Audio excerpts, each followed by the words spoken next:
And it has done some upgrades to the collection levels. My collection level went up by 5 actually. I didn't try to click on the plague lens, I tried to click on the collection level. I went from 15 to 20. And dungeons, there's new relics, there's new upgrades for dungeons. There's a bunch of good stuff going on with the Rumble, so getting ready for that global release next week. Which means that let's do some rumbling. And what do I want to rumble? I want to rumble the dungeon. Charlga. I haven't set up my Charlga army, but let's set it up. So let's try to put some big minis here and then just blast away with them. So that's for a fast one, but that's a fast one, yes. And we can put an unbound there. That's splendid. What else do I need? What am I using? I'm using the Pyro and the Griffin Rider. We can probably try to put those in. See what happens. And the Griffin Rider. Where's the Griffin Rider? Griffin Rider's Alliance. Horde. Undead. No, Alliance was first. Wait, what? No, I have the Griffin Rider. I'm Pyromancer. Pyro is... There's Pyro. Alright, so now we also have a Charlga army. Not particularly making good use of Charlga's abilities, but we need to get some clears with Charlga before the Beast Week is over. Bloodlust, damage. We go with Bloodlust. I still don't really know how to build an army with Charlga. Like, you want to get something expensive out there that would then come out cheap. But then you have to pay a lot for something cheap later on. So basically with Charlga your average cost is the same, but you can moderate your tempo. And that can give you an advantage at specific times. But overall it's quite a difficult leader. I have not fully grasped that leader. We should be able to, like, these are super easy dungeons, so we should just be able to blast our way through these anyway. That should be a non-issue whatsoever.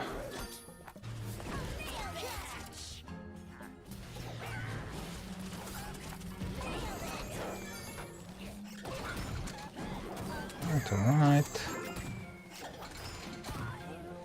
Though we're not making great use of Charlga's abilities here, then it should not matter.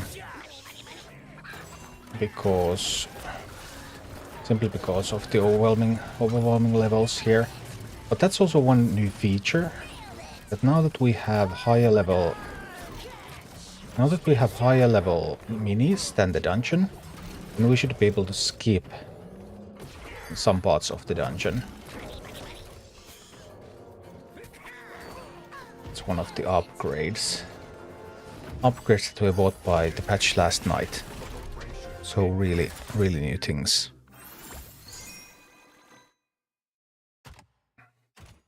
So now that we beat this, then we should get a level 9 next. And beating that should give me 3 upgrades at once. I want to see how that works. I don't really know how to play Charlga all that well. And we could try to see if we can get, with the new relics, if we can get some progress. If we can get some progress on the more difficult dungeons with the other leaders that I have played more. We have less than 3 hours left.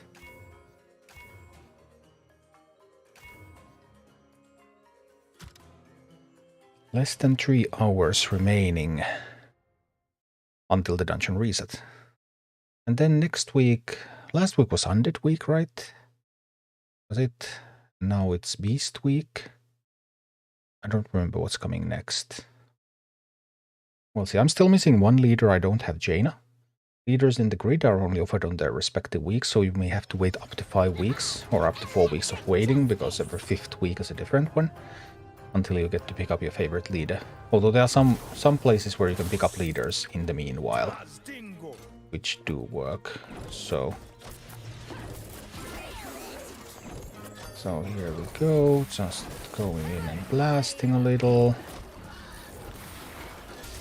I mean, this, because of the level advantage that I have here, this is going to be trivial. That's the thing. Now I messed this up a little bit, but it ultimately also will not matter.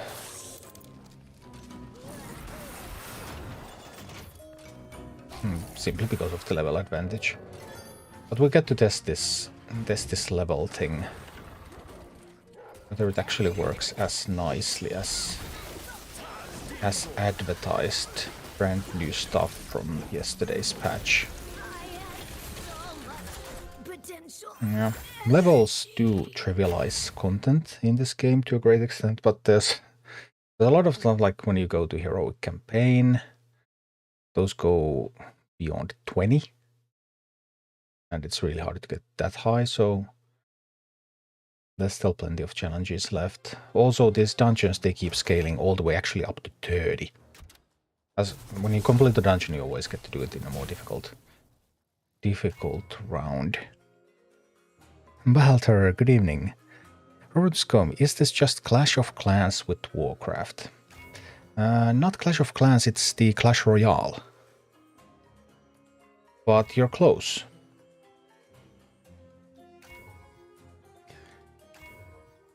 Because yes, this is Blizzard's Clash Royale clone.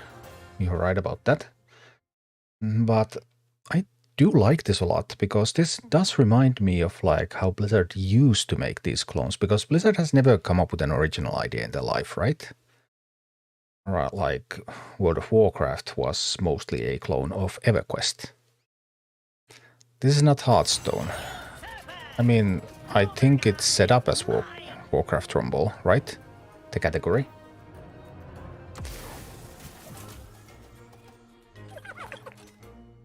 But anyway, like this being a clone of Clash Royale, then Blizzard always has made clones that have been more polished than the originals. That has been Blizzard's strength, really. And in this game, there are several features that are, or could be considered, improvements over Clash Royale. This game has a big PvE campaign, like the 75 PvE missions in this game. As you can see, there's multiple maps, and the maps are scrollable. So those bring a bunch of different things to this game compared to simply the Clash Royale. Did you do videos on the game of how to begin and mistakes to avoid? There are a bunch of videos about this game on my YouTube channel. So yeah, basically yes. Yes, I have done that. I have done the more in-depth videos now, and before the global launch happens, I'm planning to do like a overview beginner's guide, which doesn't go into the nitty-gritty as much as I have went in the really detailed videos.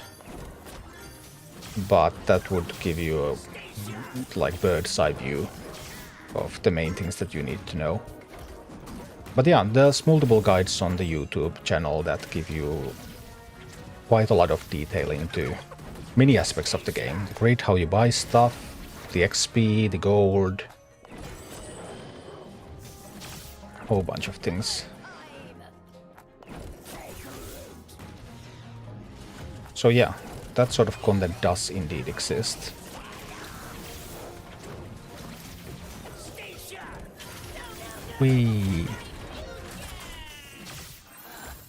But yeah, Bonded, I think we are...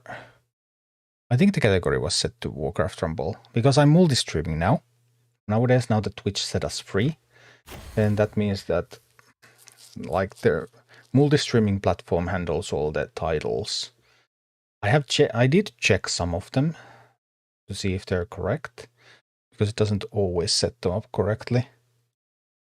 I would actually go on Twitch to check out whether it's the right one. It is Warcraft Rumble. Yeah, it is. So it was not a genuine question. It was more like, oh, look at that. Wow. We already got it from this run. 660 and plus 2. I thought I would have to finish the next one to get the rewards from the runs before, but actually it just front loads them. Shizan, maybe you can start streaming on Kick too. They pay a lot more than the others. Have you checked Kick/Old Guardian? If you haven't, go check it out. You're not allowed to, according to Twitch multicasting rules, you're not allowed to advertise other platforms. You're not allowed to direct your viewers to other platforms. By the way. But we got 3 upgrades. That's fabulous. What did I have in these slots? I had one ranged somewhere. I'm quite certain I had one ranged somewhere. What was the last one?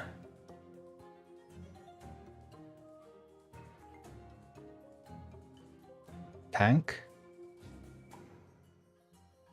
You think will do? That was like completing 3 dungeons in a single go.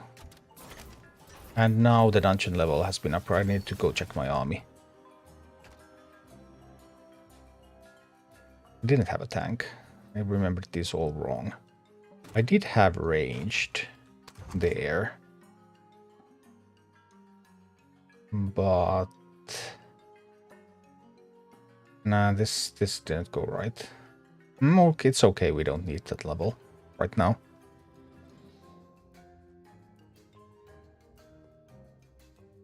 Pharaoh, I like everything about the new update. Yeah, the new update does seem pretty good. Major update to this game came out last night. When this game is out, it should bring in more traffic. Yeah. So a major update to the game came out last night. Lots of quality of life improvements to these dungeons. Much easier to get collection level up at the start. Helping also free-to-play players get started with the game better. Some improvements in PvP. You don't go into unlimited levels in PvP as early as you did before. But what are the buts? Well, they reduce the number of talents that appear in the grid. So previously you wanted to only upgrade them, you need to get talents when you can actually buy the talent. Now you can upgrade them at any point, but you don't necessarily get the right talent for some time. So good and bad things with that.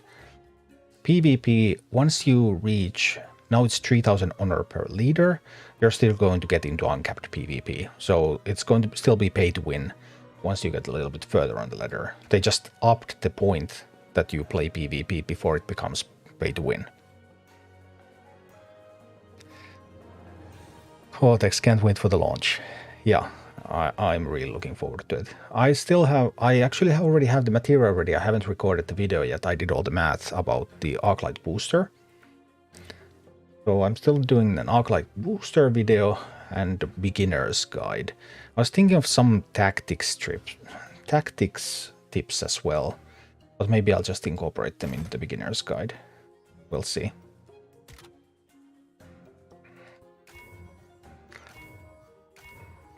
Ooh, Beast Mini summons Raptors at your base. Yes, please. That's wonderful. Pharaoh, my collection level went up from like 13 to 19. Mine went up from 15 to 20. So yeah. The more evenly leveled minis you had, the more your collection level improved. Because previously collection level was tied only to the mini rarity. So you got collection level when you bought minis and then when you upgraded them to common, to rare and so on. Now that effect has been halved. It's half as important as it used to be, and the other half now comes from mini levels, so just XP just playing the game. Which means that it is much easier now to farm collection level on your minis. Which means that you can play this game free to play early on. Much better than you could before. Yeah, one is with mobile games, you have to play them a lot or you will be way behind. Well, that's an issue with games, isn't it? In general.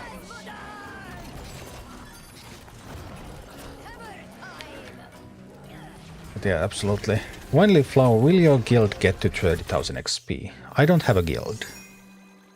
So no, it will not. But I took up Steam Wheedle Cartel had an offer on the Rumble Discord that they allowed people to join their guild to get the season loot.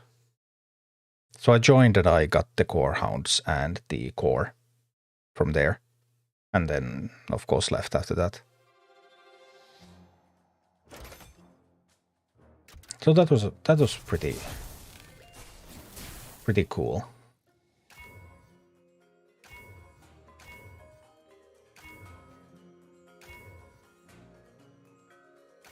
Twice the poison. Be okay. I don't know what to do with guilds right now, because in the early information we have about raids, that indicates that you could only raid with your guild members. So that puts me in a bit of a pickle. What am I going to do with the guild? And the guilds have member cap of 15, only 15 people. So like, do I want to become a guild leader? Do I want to run a guild for the... Do I want to run a guild for the viewers, for example? But there's only 15 slots in the guild. That is not much. So...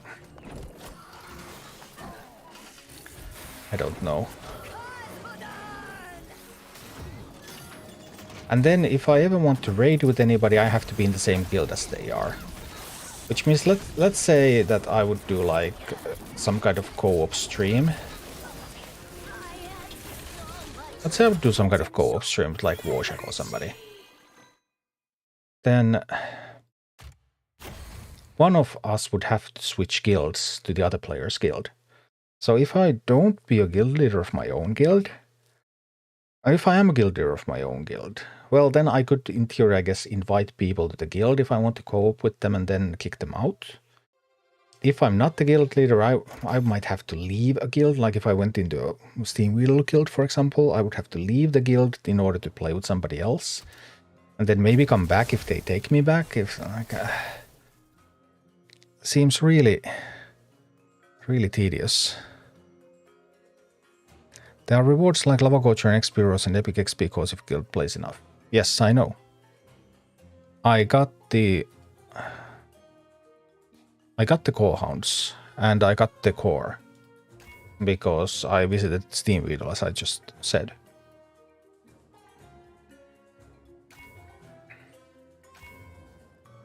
But I didn't get the tomes. I don't know why I didn't get the tomes. I guess just joining a guild at the end of the season doesn't give you the ability to redeem the tomes. They all showed up already redeemed for me. Not sure what was up with that.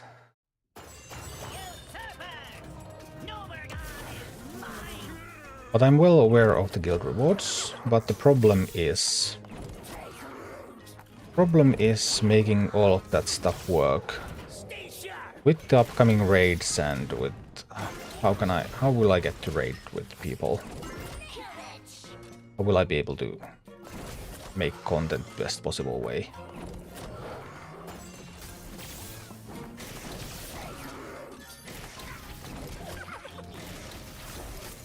Well, that one I do not know.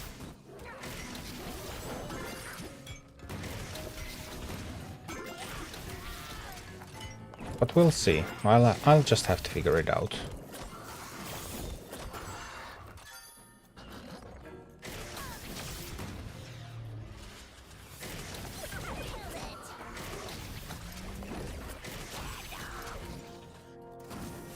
Whee.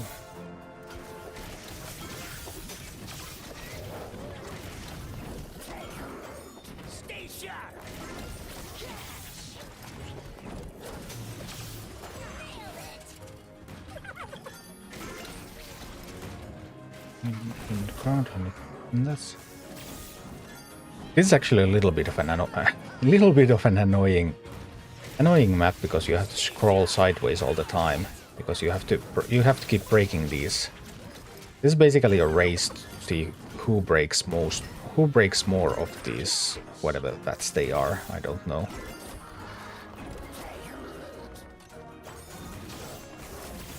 Because that's the only way to damage the boss, is to break these, which will cause these bombs to spawn. It's not a difficult, it's actually one of the easiest bosses. It's just tedious, scrolling left and right and left and right. So Wineleaf Flower, do you play? Are you in a guild? By the way, what kind of guild are you in? Do you have openings? Do you play at the times where we could stream raid content?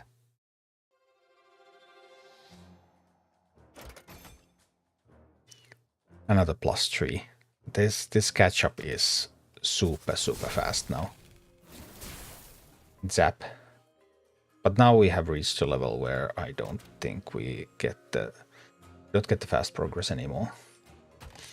Upgrade that range slot.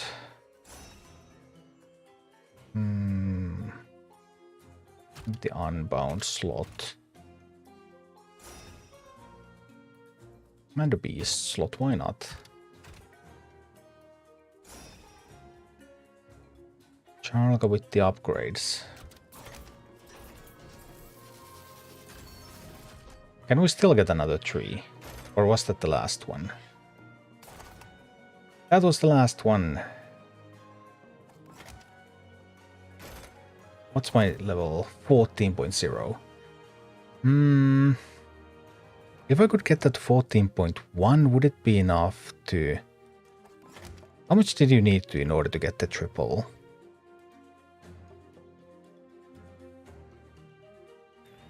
I'm finished tonnin seteli. 50 members. Oh, so you're full as well. Yeah, the 50 member limit is definitely feels very restricting.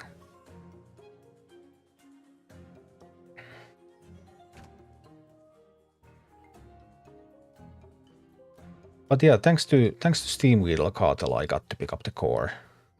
And the core hounds as well. I didn't have the core hounds either, of course. So that was the season reward, guild reward this season. And next season, where are the core hounds? They're Blackrock, aren't they? Yeah, they are my core hounds. Pair of resistant tanks. And next season, the guild and PvP reward is going to be Sylvanas. So that's gonna be a bummer. I don't know how I'm going to get Sylvanas. That would be very valuable. Fungi Chicken, how do you have early access to this game? It's in soft launch. Well, I was invited to the closed beta as well. Or I actually won.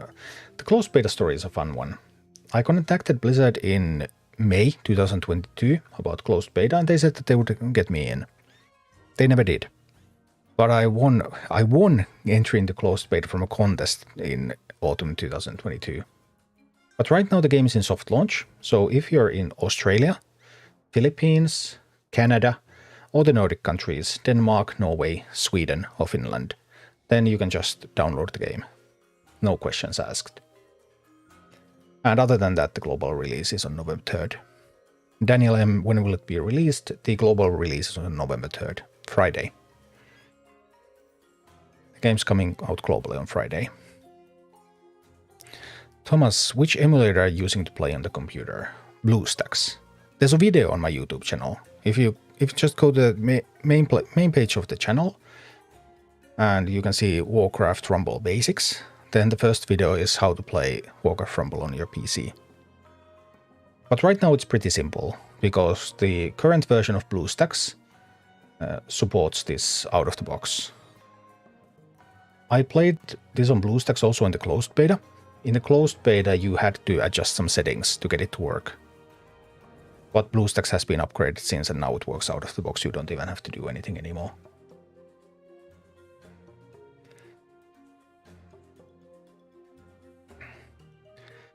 Avus asks how I can play the game. If you're in one of the soft launch countries, then it's available for you in the Play Store. If you're not, then you have to wait until the global release, which is on Friday, 3rd of November, so less than a week to wait.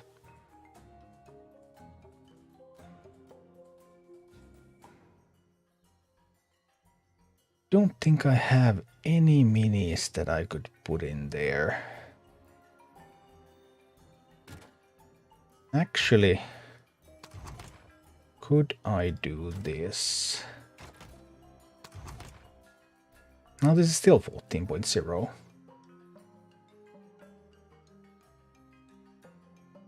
I don't have better minis. I was wondering if I could somehow wiggle my way to another +3 clear. That would be so awesome. But I don't think I can.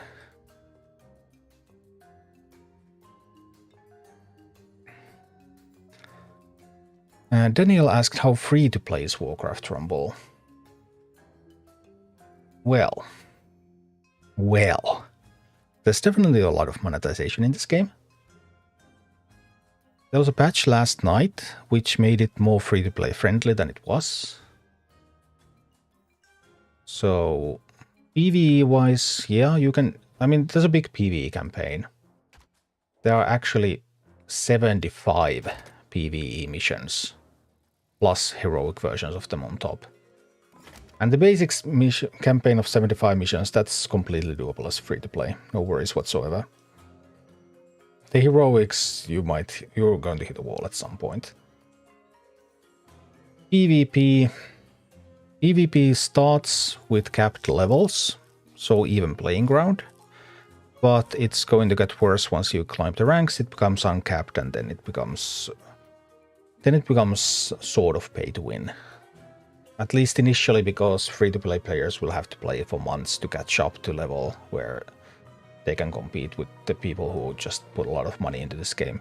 Because I already know there are people who have put like $500 or $1,000 into this game. I have paid too. I have put in $30. 30? Yes.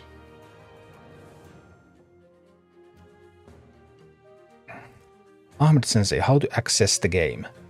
If you're in one of the soft launch countries, it's available in Play Store and iOS Store. But if you're not, then it's coming out on November 3rd. Finally, Flower, do you know how to beat the dual bosses who heal each other? I'm stuck. It is level 11 boss, if I remember right. Dual bosses who heal each other.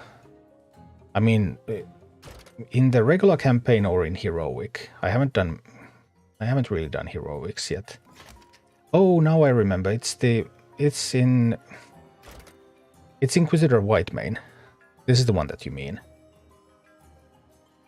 Well, I can't do a level 20. I can't do the heroic.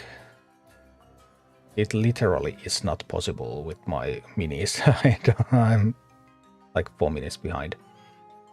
But yeah, I can tell you how I did that one with the regular campaign, although I can't now go back to it to do it.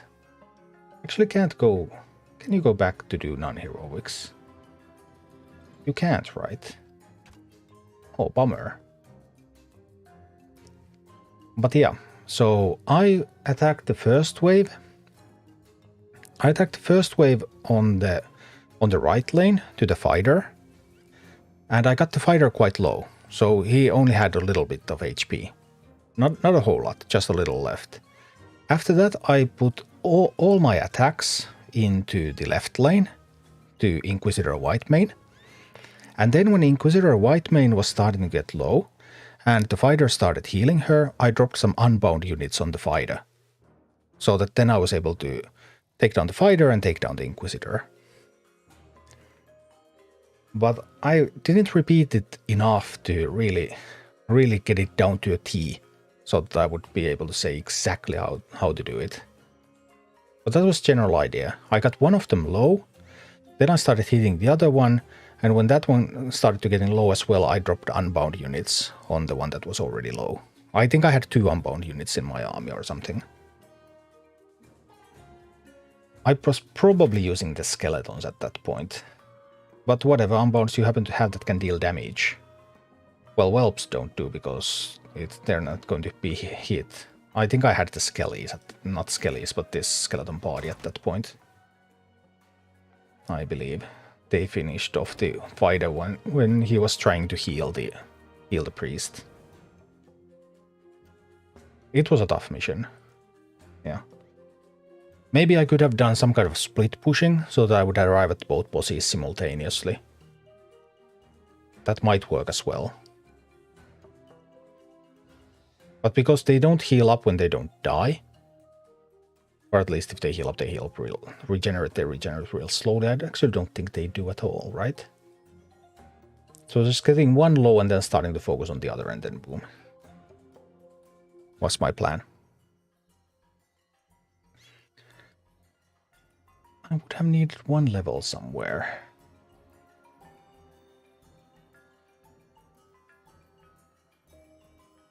Don't I have anything? No, because that's a 13 and I don't have any other 13s. Not a single 13 on the bench. No. I have a 12 on the bench. That's not enough.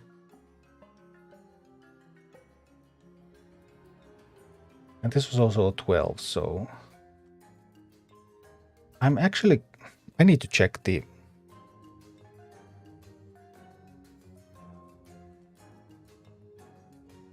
Where can I find the news item? How did it exactly work? Because I think I'm now 2 levels above the dungeon. I wonder if I was 2.1 levels above the dungeon, would that result in me getting another +3 with a single clear? Because that would be huge. Let's check the patch notes again. What did it say about the dungeons? Dungeons. Leaders can advance up to 3 levels at a time, until the dungeon reaches 2 levels below their average army level, rounded up. Yes, I would need that 0.1 army level. And I would get a triple clear. No, not like this. Yes, like this. Charlga. Charlga is going to get a level from that quest. Then I'm going to get a triple clear from the dungeon. Unity, precision, perfection.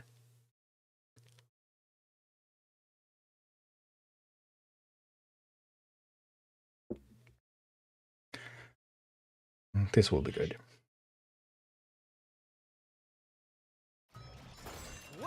But I just realized that I can't go back to do the regular campaign missions. I actually have to start a new account to do guides for the regular campaign missions. Well, be that as it may.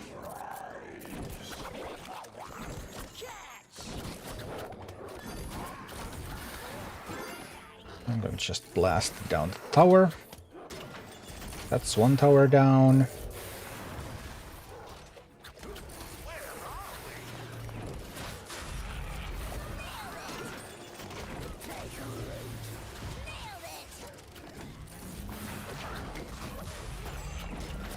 Two towers down. These quests are supposed to be easy. Quests are not supposed to be difficult content. So if you think about it, I'm just blasting through, but quests are just something that you do blast through. For the most part, anyway. Finally, Flower, did you get 2000 free gold? I got thanks to a bug they said was in the game, although I didn't know there was a bug. Yes, everyone got 2000 free gold. Everyone who had played since at least October 18th, and I think some people who started afterwards started as well, but that's where they set the limit that they guarantee the free gold. It's compensation for all the various bugs that have been part of the soft launch. But yes, every single soft launch player got the 2000 gold.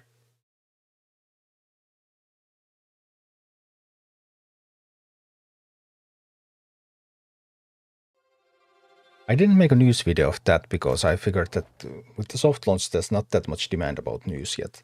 But the plan is that the YouTube channel is going to have all the Hearthstone news and all the Rumble news. I made new playlists for those two. They're on the main page of the YouTube channel now. Warcraft Rumble news, Hearthstone news, so that it will be easier to see them.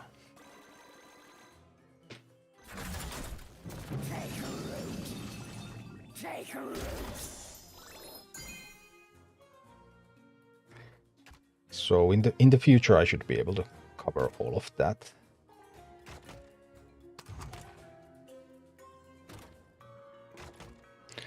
We'll bring back the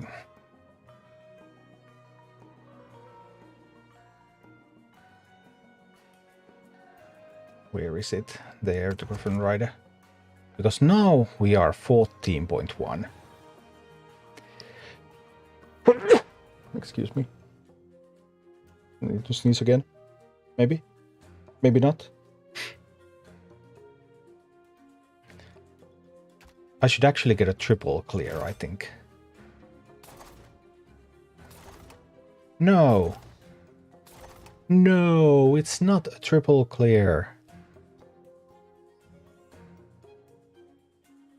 Yeah, so happy you're covering Warcraft Rumble. I'll come back to the channel since Mercenaries. You know, this does have many of those same qualities that Mercenaries had. I would prefer a turn-based game over a real-time game, I suppose, but it will do.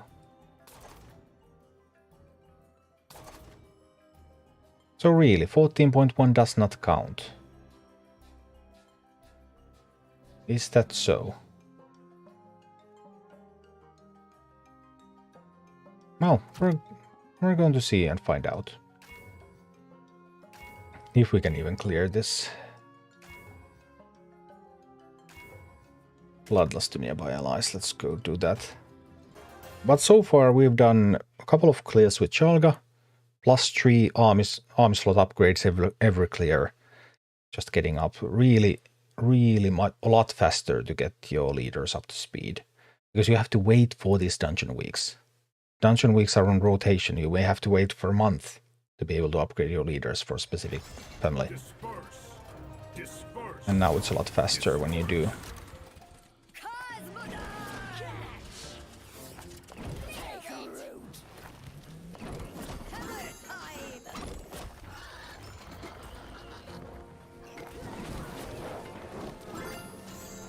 Well, I mean, that route is not that bad when you look at it this way.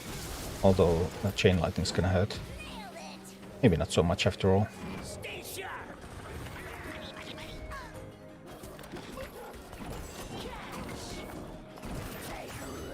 Get that one over there.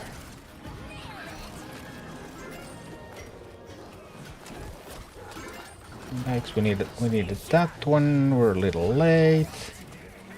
And a little off target as well, but nothing too bad, nothing too bad.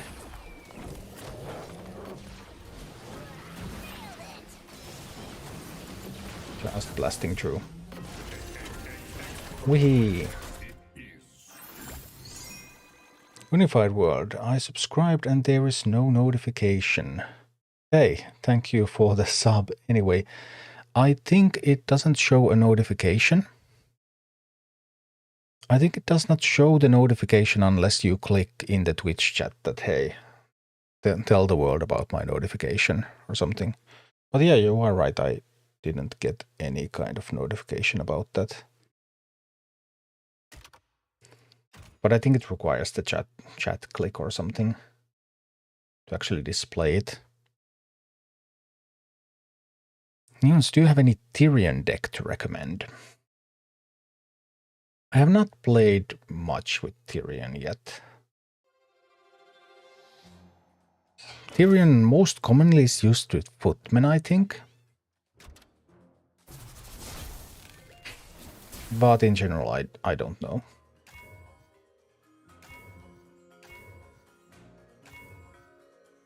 Enemies near tower and meeting stones.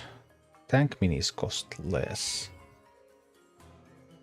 I'm gonna buy some. Well, maybe we can take that. See how it goes.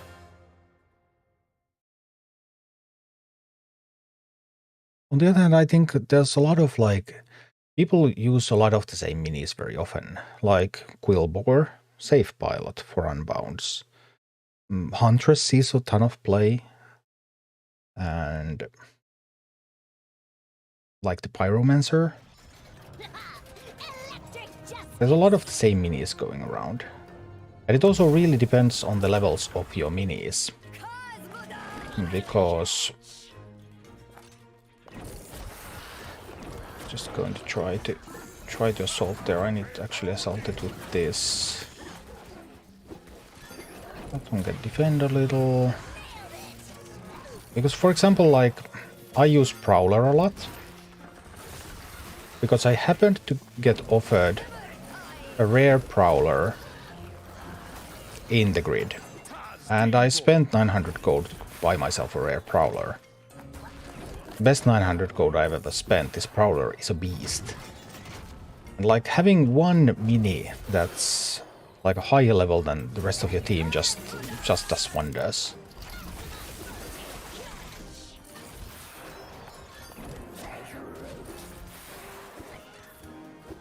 That Prowler already almost soloed the boss.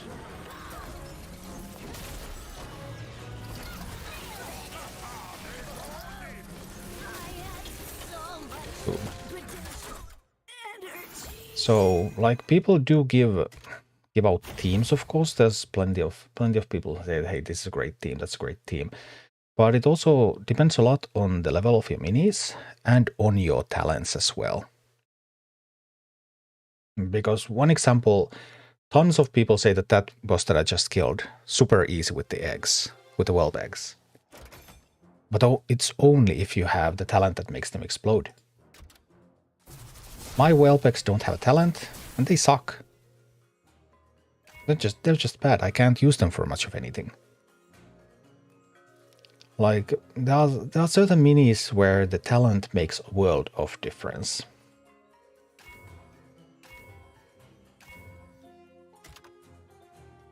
On all minis, talents are great, but some minis, they're just like totally... Whelpex is one example, where having the talent or not just completely changes the entire unit.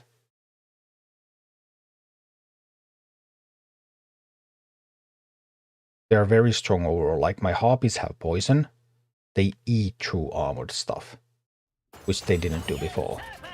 My Pyromancer has Pyroblast, and that first hit, it just wins so many duels that it would lose before. Because the first hit is so much more powerful now. So that's just...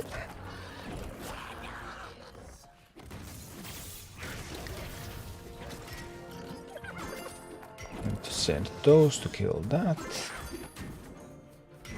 And just look at these Harpies go. Just look at them. That was a molten giant. And the Harpies just ate it for breakfast. But that's only because they have the poison. Well, Harpies are actually good against molten giant always, but not nearly that fast. Vexia, how many talents can a mini have? The talents are currently one of the worst traps in the game. Your mini can have one equipped talent. And you get talent slots as you play the game, as you upgrade the minis. And you can buy as many talents, there's 3 talents per mini. You can buy as many talents as you have talent slots for each of your minis. So when you upgrade your minis to uncommon, you can buy 1 talent for them. And once you have bought that 1 talent, you're locked out of buying more talents. You literally cannot buy another talent for your mini until you upgrade it, which could take weeks. So you really have to be careful about picking your talent. the original talent that you will get.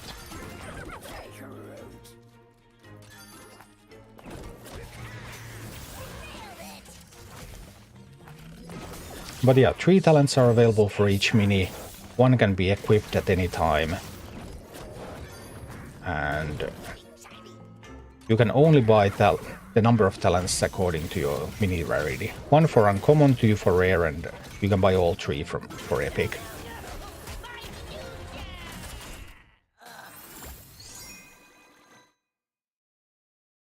And it's just totally bonkers. That's one of the worst design decisions Blizzard has made for this game. Like, all minis have at least 1 good talent. Some have 2. Very few minis have actually 3 good talents. So if you pick the wrong one, or if you happen to pick the worst one, then you're going to be in so much trouble with that mini. You don't have to play with a talent. You can also unequip a talent if it's actually counterproductive to you. Some talents in some specific teams can be bad.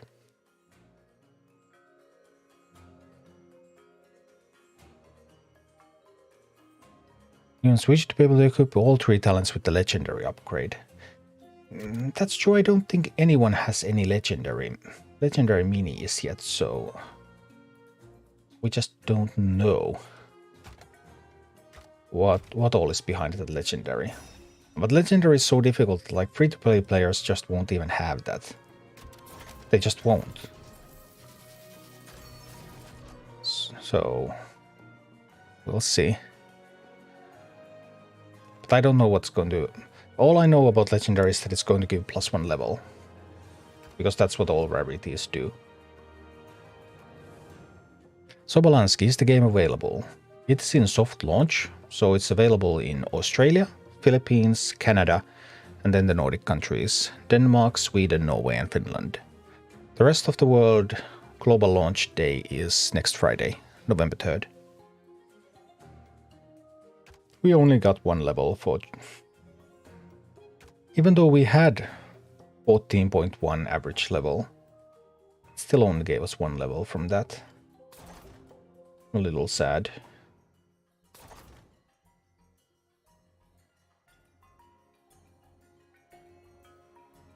There's mostly 1 equipment that was universally good. Yeah, like...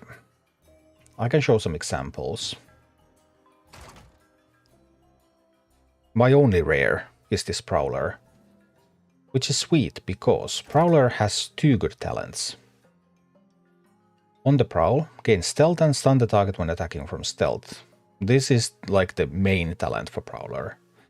Then Prowler also has Pack Leader, grants nearby beast allies 30% additional damage, which you can play with some very specific decks. Like, if you build a deck that's a beast-based deck, raptor-based deck, then Pack Leader can actually be your top talent. And then there's Predatory Instincts, which is basically useless.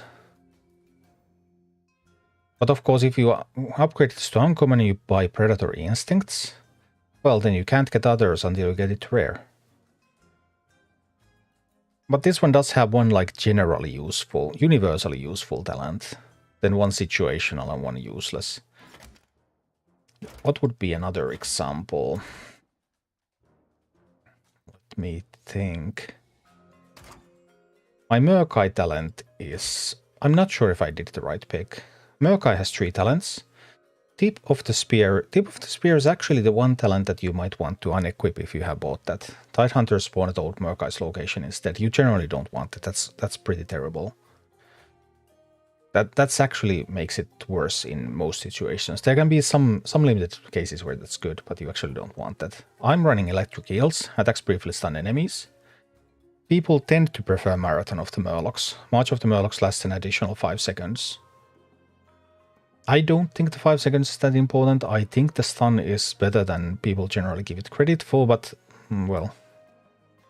Those two quite different things, I admit. You can only pick 1 once you're on common. And if you pick that one, then you're actually making your character worse.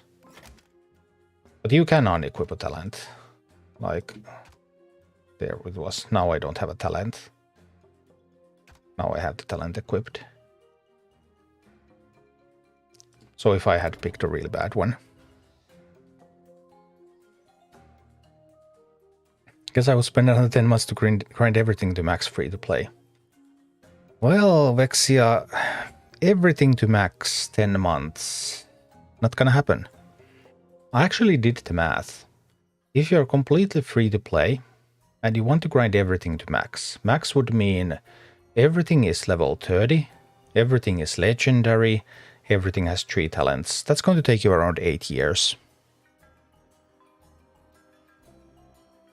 With the current progression system.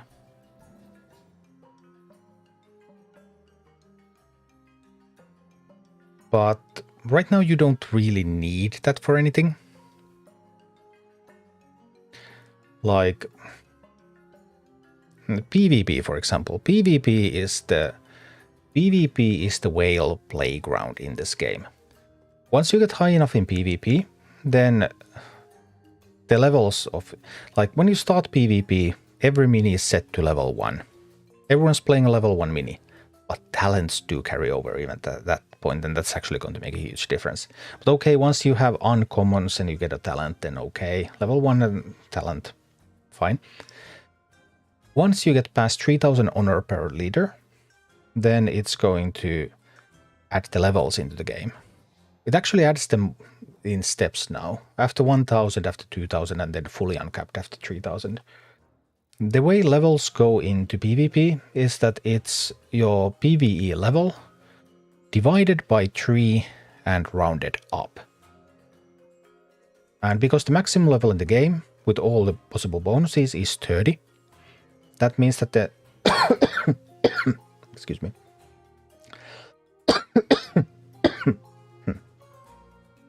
That means that the maximum PvP level is 10.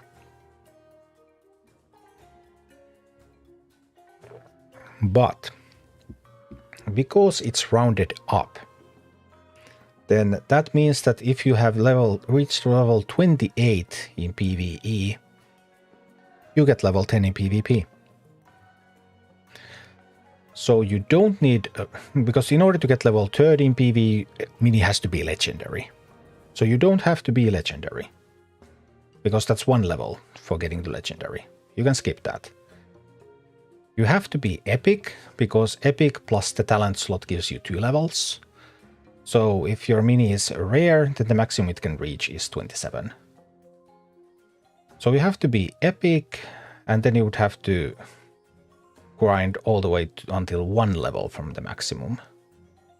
But you don't need the maximum rarity, and you don't need the absolute maximum level to have maximum level in PvP. My brain has become mush. Yeah, this is...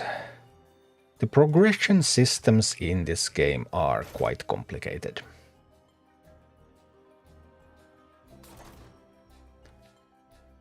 It's definitely fair to say that.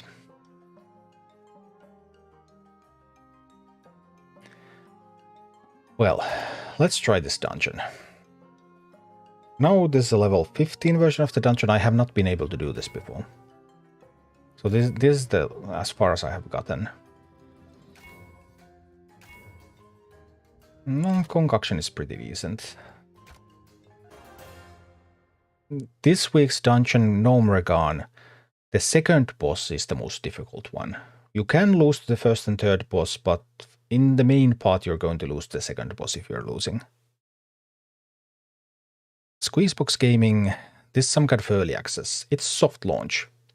The game is fully available in Australia, Philippines, Canada, and then the Nordic countries, Denmark, Norway, Sweden and Finland.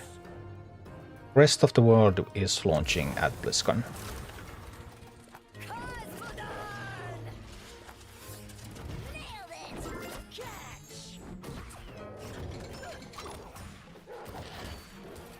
Alright, Murkai, let's go. Murkai, I choose you!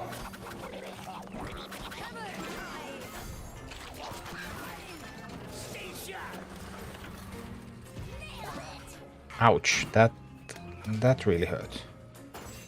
Well, looks like we took a bit of beating there. It's okay. We'll catch up, we'll catch up. Zero worries.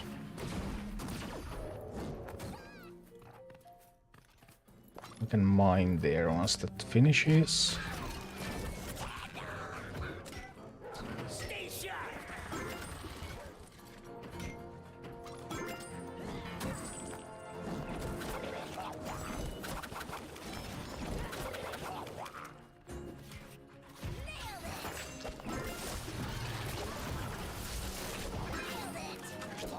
I mean, this is still the easy boss, so we should be able to handle this. No worries. Can we even kill it with this? Close. Yeah, we got it.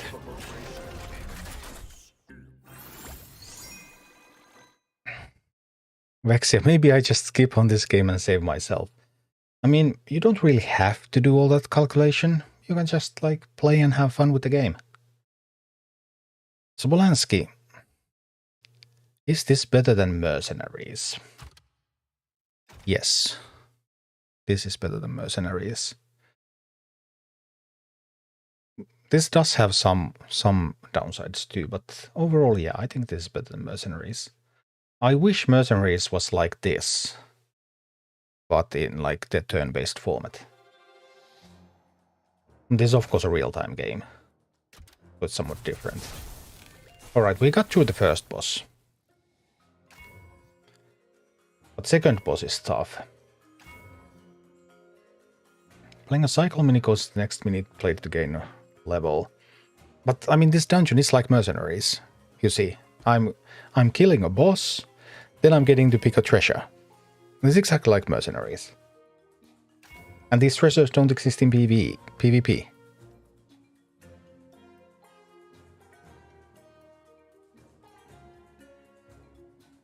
Should I school my rewards like this?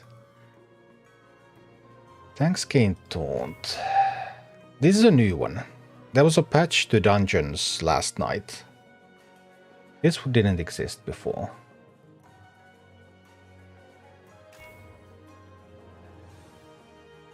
Those cycle level things are pretty sweet. If I think I'm going to be close to losing, I'm going to try that. Maybe it saves me if they're about to beat me. It's totally useless if they're not. Will you make good budget decks for this game for players that started playing on 3rd November? Yes. Although, also no. Because in this game, the minis don't have rarities. You're offered random minis to purchase. So you cannot fully control what you will have access to. But I will make guides about what kind of teams you can build and stuff. And what are some of the minis that you should pay attention to when they arrive.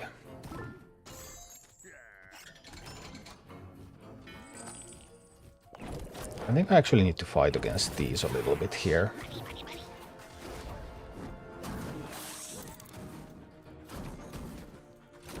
Then we're going to try to do a Maokai rush.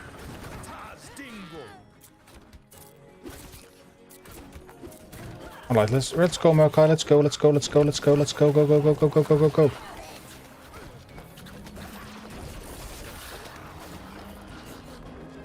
Nah, that wasn't good. I'm not happy with where I got with that. Not good enough. Just not good enough.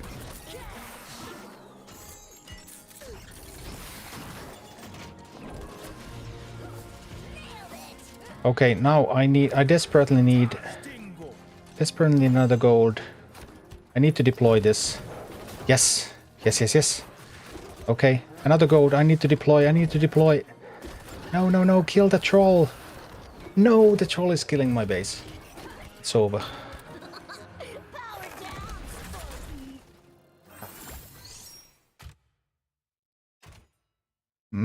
I guess the poison wasn't that great. That was a treasure that was added last night. I had never played with it before. Did some things, but just not getting my base overwhelmed would have been better.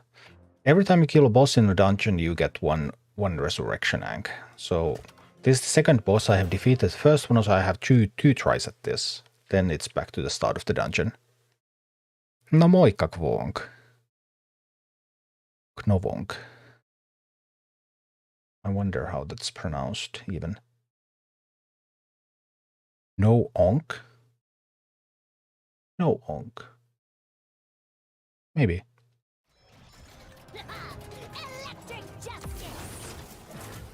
Alright, we'll try again. This time we'll try a straight up Merc Eye Rush. Go, go, go, go, go, go, go, go, go, go, go, go, go, go, go, go, go, go. We'll trust that the Murlocs will defend. And we're trying to catch that base.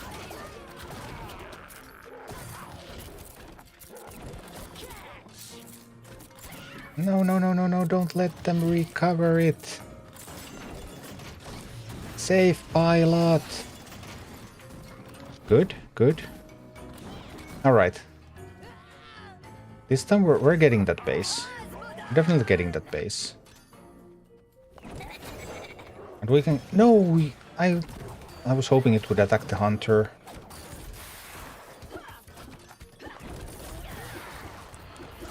We'll try to keep them occupied.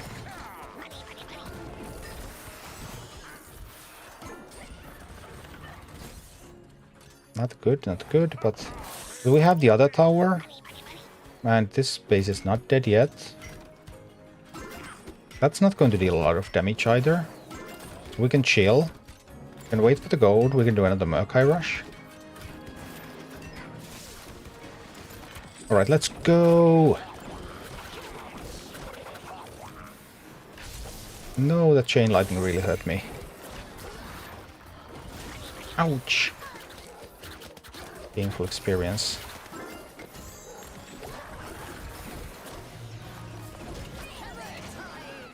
We're making it. We got the other base. And we just need to defend the base long enough for it to spawn. So we can get the rockets going. Alright.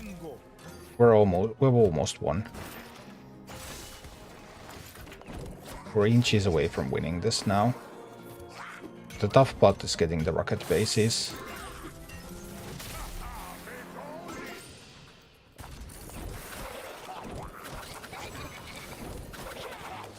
Now we can get some Murloc action in.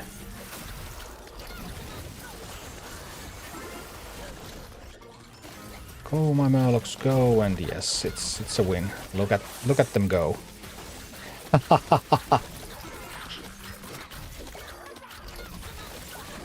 Boom. Rumble, Gargoyle is winning a lot for me in the first two dungeons. Last one is free anyway. And Gargoyle is not bad. Definitely not a bad unit.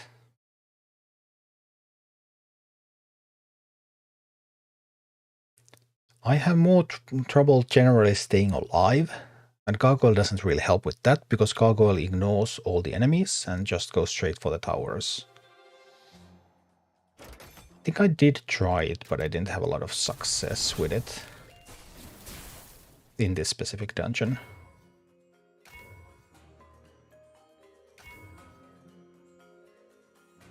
Taunt is probably pretty good for this last one. He can't be bounced off the map. Really? Oh, that's pretty sweet. He is quite heavy, indeed. But then again, the first map is kind of free.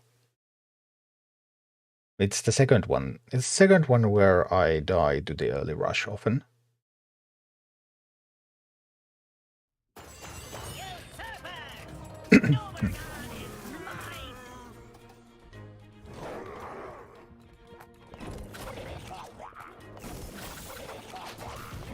Late on that.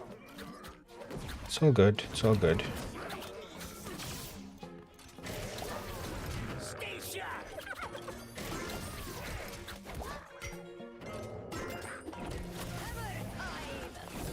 Oh, bummer, they got to pick that up.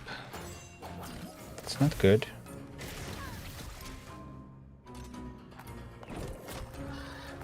Merc Eye is not ideal for this boss, Because in Murka you want to do these big rushes, big simultaneous pushes, and in this specific boss fight you want to have constant presence on both sides. Because the fight is all about destroying those. It's all about destroying these whatever vials they are. We're actually pretty even into this fight at the moment, which is not good.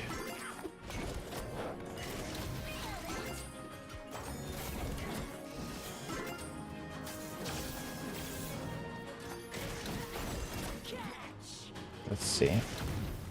Now I don't have any presence on this side. Now I can mine again. People say that harpies with the mining talent would be great here. But I don't have that specific talent on my harpies. I have another one.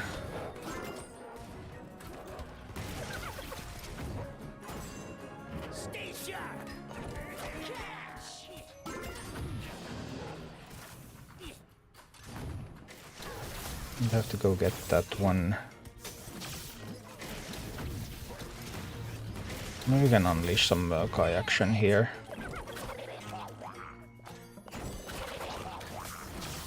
Unleash some Murlocs. It is a little slow to mine with just the kobold here, but we still get it. I'd recommend watching Clash Royale tournaments or gameplay. Easy players usually go to 10 gold and never rush. I don't think that's the way I have seen any of the top players play this game though.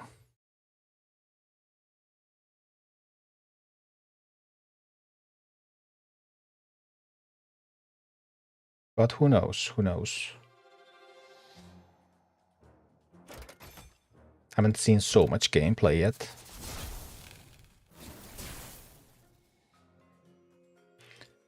Yay. I guess I can get another level for the unbound slot here.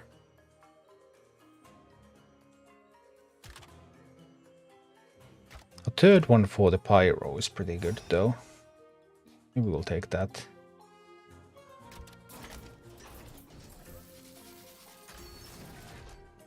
Okay.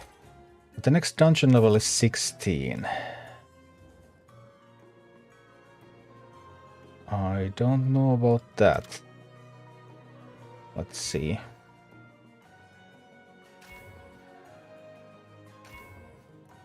The explosion is still better than making cheaper stuff, I think. We already have top players in this game. Well, there's a bunch of people who have like cleared on Ixia and stuff. Because some people have been playing this game for more than a year. At this point, year and a half almost. But obviously the PvP scene is really undeveloped. Because the people in very high MMRs, they have to queue for many minutes to even get a game, so. Once the global launch happens and the player base is going to be bigger, then everything should be easier.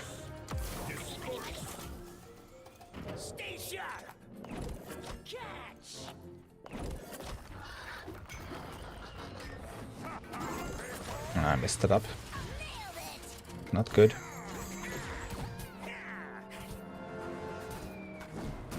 I'll wait to unleash Murkai next, I think. That should be able to handle the bandits and then grab that gold.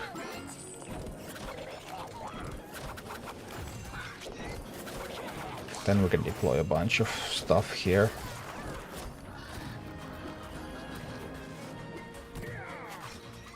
They got obliterated though. How exactly did that happen?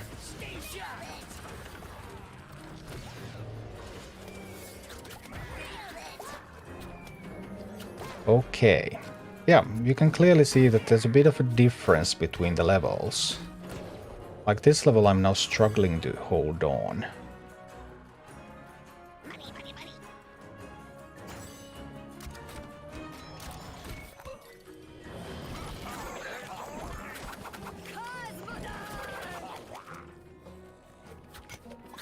I'll try to send the miner there with the squad.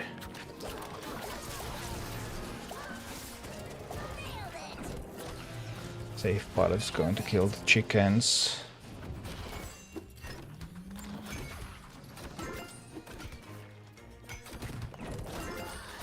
Somebody out there too.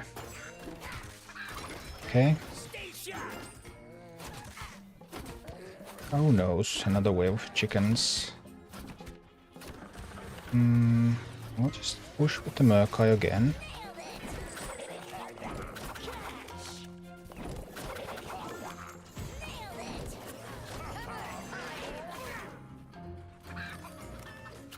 The real problem is that this first boss is sort of free. So if I struggle with this, then how am I going to be able to do something with the others? I don't even know how I'm going to get through this one.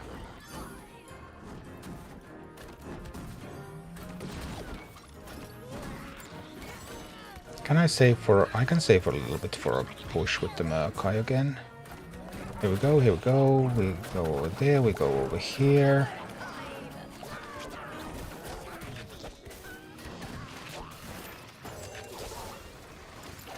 My base is getting wrecked. Well, I mean, I hadn't been able to complete the previous one before. So that was already a new one for me. But... 11 not looking too good. I need to pick up that one so they don't get the shield. Oh no, the unbounds are killing my base. Well, I'm going to give it another try. Maybe I could be good in this game too. You could. Absolutely. There's no reason why you couldn't.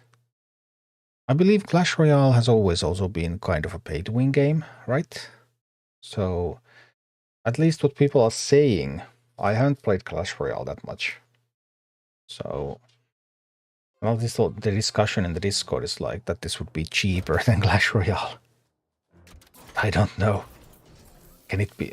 I don't know what it really costs. And I know that people have spent several hundred in this game already.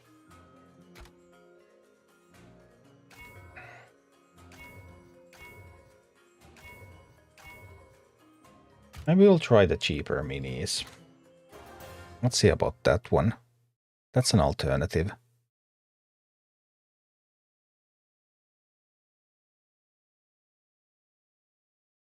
Let's see.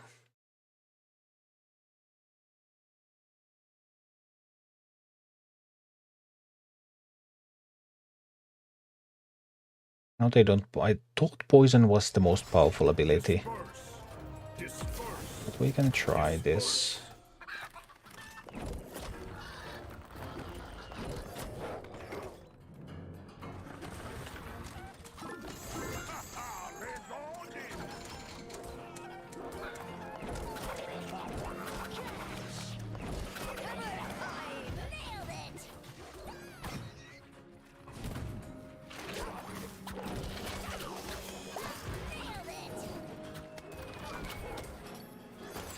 Okay. Making progress. Okay, Pilot can go kill some chickens.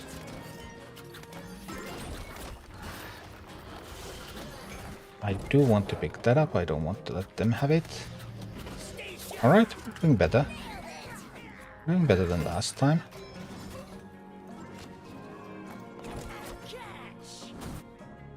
That counters the chickens quite well.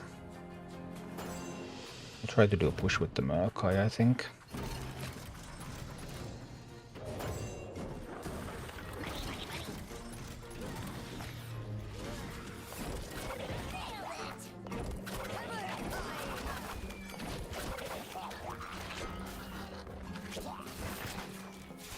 Big push with the Murkai. Get a tank out there.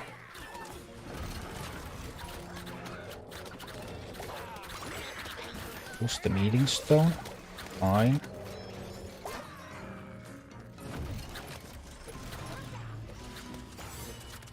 But letting them get the gold is not fine. I need a safe pilot. No, I wasn't fast enough. Well, I got some gold too, so maybe it's okay. This one can go in there. That one can tank them a little.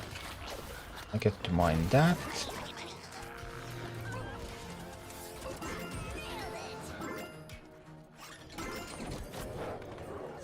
Kill the miner. Yes.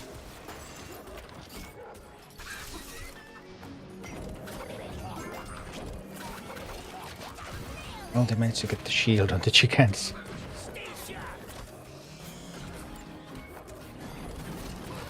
Still looking much better than the last attempt. We're actually killing this boss, but as I said, this is the easy boss. Then we're only going to get to the difficult boss.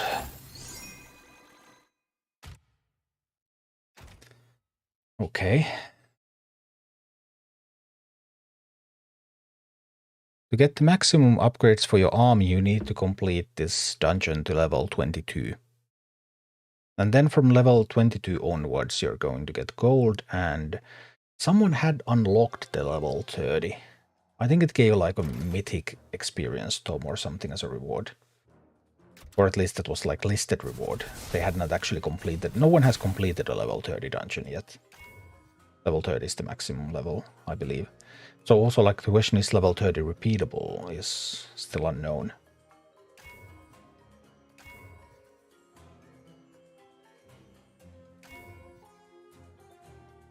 Trioless active minis, I'm based on swarm strategy. I guess we do it a steady shot. Those were not great. Those were not great treasures. Hi, Mutalord.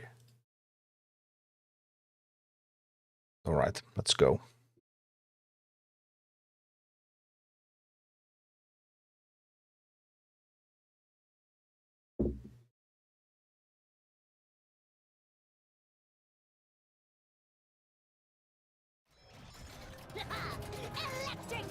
The tough boss.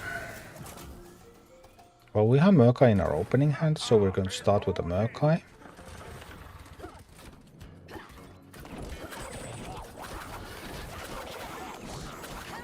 Push like this.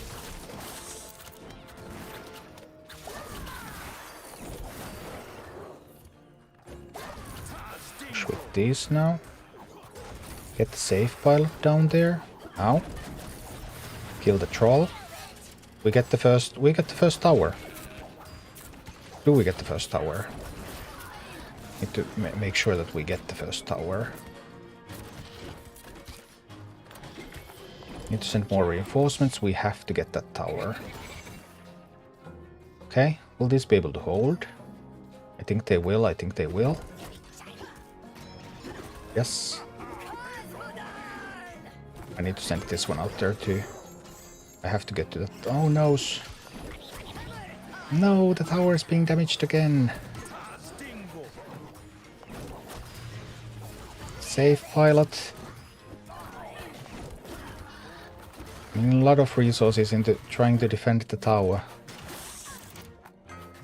Still proceeding to lose it. We can get it back, but can we survive? We need to defend the other side now. No, you needed to rush the troll. The troll. It's the troll that's killing the base. No. I don't know where I needed to position that so that it would have rushed the troll. Neon Dead, is this game only PvE or PvP too? It has both. It has a pretty extensive PvE campaign of 75 missions, plus dungeons, plus upcoming raids, which will be co-op gameplay. And then it also has a PvP ladder. Crackhead Goblin, real question, is it like Clash Royale but Warcraft licensed? Yes, this is Clash Royale. It's Clash Royale but with a big PvE campaign and with different maps and bigger maps, scrollable maps. And Warcraft units. Chiabi, is this game worth it if I only want to PvE? Yes. Yes, it is. You don't have to worry about any of the pay-to-win aspects of the game. if you don't PvP. So, sure. It's a perfectly fine PvE game.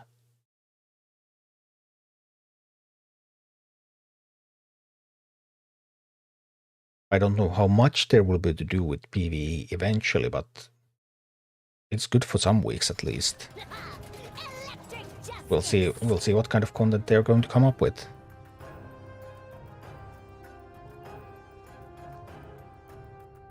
What system requirement on Android? I'm sorry, I do not remember that by heart. There are peer-to-peer aspects. I don't know what you mean, so sorry. I do not know how to answer that because I don't understand the question.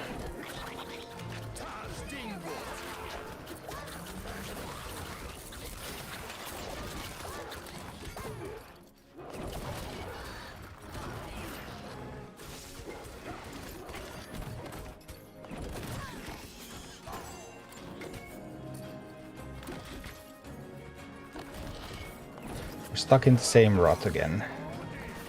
Can we get the tower up? And the answer is no, we're not fast enough.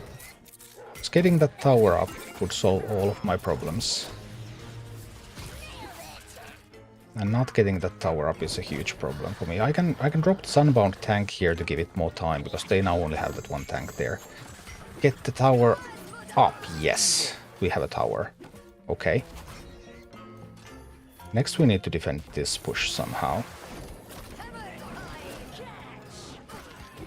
Pyroblast doing good work defending the push.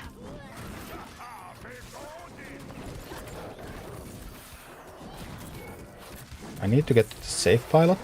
One more gold, one more gold. Safe pilot is here. Okay, some problems, but nothing too much. Nothing too bad. We can survive this, I think.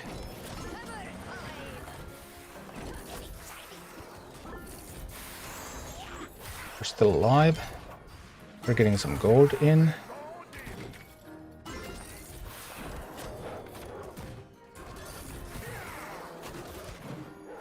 Need to get Murkai out there. We could get some Murlocs in. Now, Murloc time, Murloc time, Murloc time, Murloc time. No, I don't think we can do this. The base is too far gone. Oh, dead again.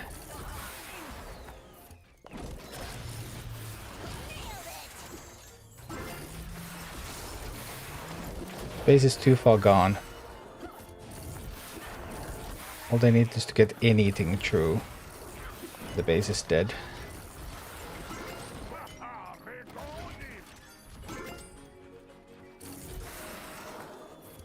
Now the anything is coming.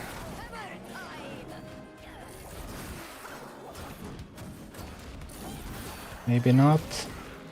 We're hanging by a thread here.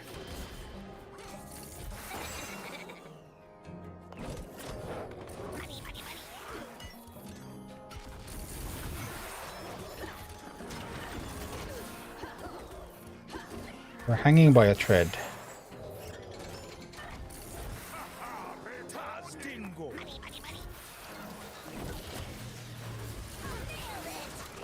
I'm concerned that it won't be enough. I don't even know what base HP is, but it's not much.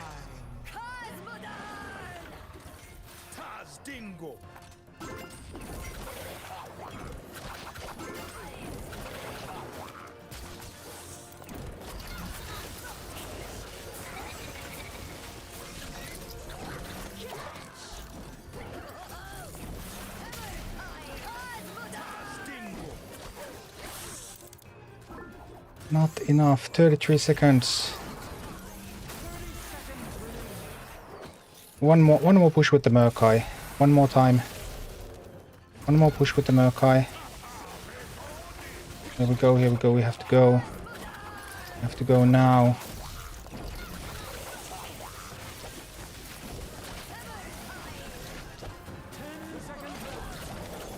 Come on, one more push with the Murkai. The friends. We get it.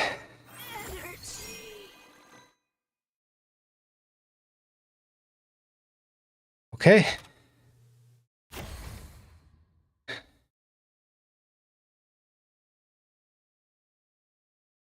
So, sorry, what about the chat?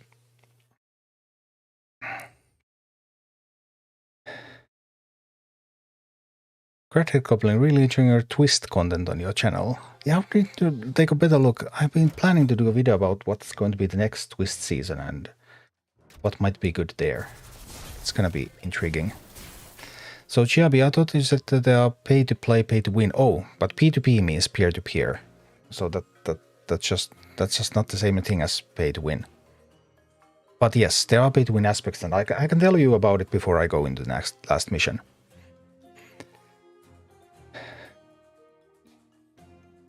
Actually, I would be glad if we go back to the old schedule of doing Rumble content, start of each month, all the top standard decks. There's going to be more standard content than that, but there's going to be a lot of Rumble content coming.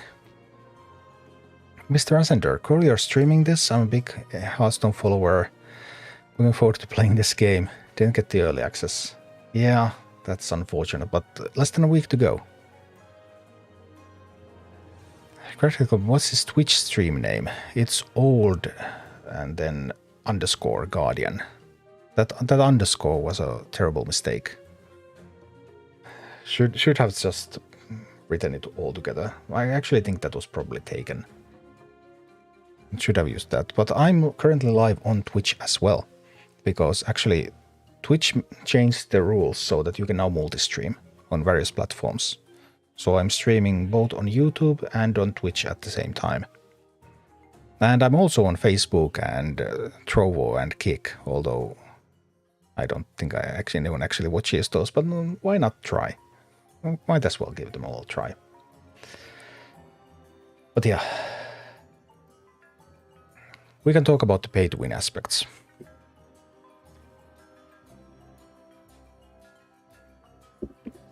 We got through that boss and we'll choose the relic.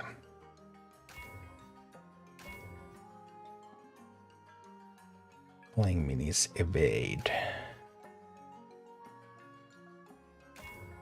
Maybe we'll take that one. But before we go to meet the Megineer, let's talk about pay to win in this game in PvP. They changed it a little. They made it less pay to win, or at least less pay to win at the start. But let's see, this is last night's patch notes, October 27th. Player versus player. Level caps in PvP have been reworked and are now based on leader honor. We will continue to monitor the PvP experience and adjust as needed. Leader honor. 0 to 999, level cap 1. 1000 to 1999, level cap 3. 2000 to 999, level cap 5. 3000 plus, no level cap. Levels in PvP before a cap is applied will continue to be Mini's total level divided by 3 and rounded up. So, once you reach 3000 honor in PvP, there's going to be no level cap. Let's take a look at my minis right now. I think I can come back to this, right? Yes, I can resume it. This is my best mini at the moment. My best mini is currently level 17. So in PvP, this would be a level 6 mini. Divided by 3, rounded up.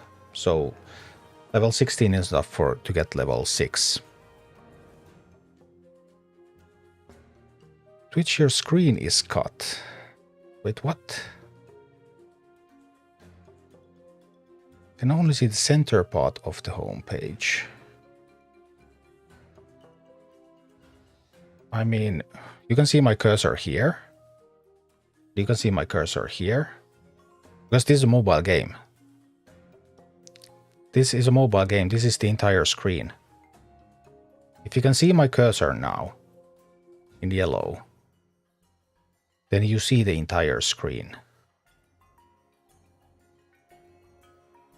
This is always in portrait. There's no landscape mode. Oh, the patch notes. Oh, sorry. Yes. Oopsie.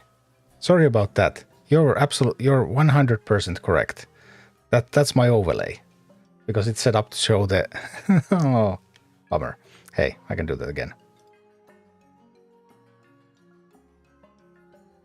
Better. Sorry about that. Now I realized. Level caps in PvP have been reworked. Well, I did read this, based on leader owner. We continue to monitor PvP as just needed. Lead owner, level cap, level cap, level cap. No level cap. Whoopsie daisy. Yes, I forgot that part completely. So, my highest mini currently is level 17. So in PvP, this is going to be a level 6 mini. The highest you can have in PvP is a level 10 mini. Each level is around 10% addition to power compared to the previous level. So if I'm level 6 and my opponent is level 10, how much is that as a difference? 10% per level. So that's like, what, 45%? 50%? What? Something. It's not as easy as adding 10 together 4 times because it grows more every level.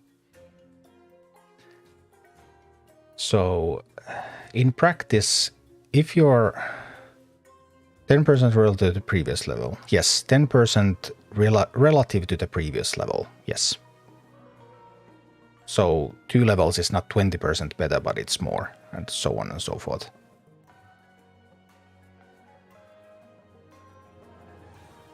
So if I go into a PvP game and I will have level 5, level 5, level 5, level 5, and then 3 level 6s here, and I meet somebody with a team of level 10s, then no matter how badly they play, I cannot win. It's going to be completely impossible. So, like if you're 1 level behind and you're better, you're going to win.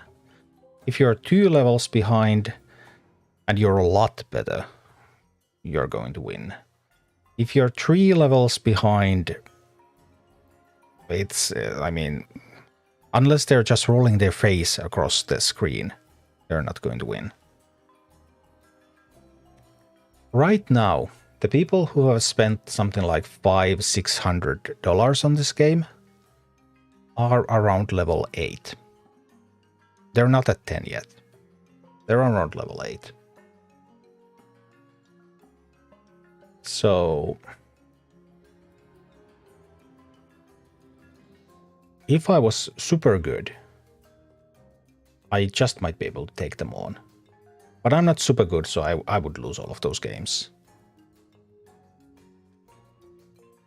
That's the pay-to-win aspect of the PvP experience. Mr. Ascender, I've never played any kind of Battle Royale.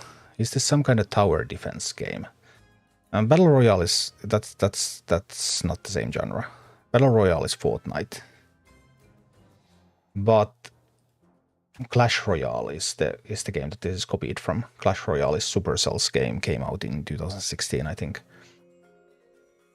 Yeah, this is sort of a tower defense game, yes. I don't think Blizzard likes to use that term, but that's sort of what this is. Yeah. Or tower attack game. However you like to think about it. Basically, you have a tower to defend and there's a tower that you also want to destroy. So it does resemble that, but this yes, but different. But oh boy, I've never made it this far.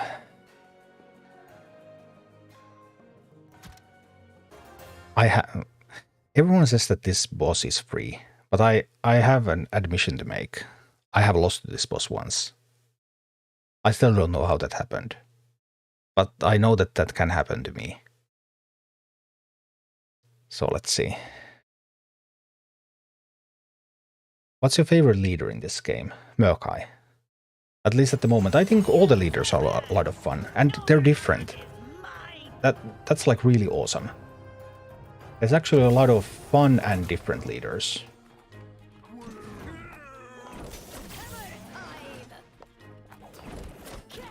Now I messed this up.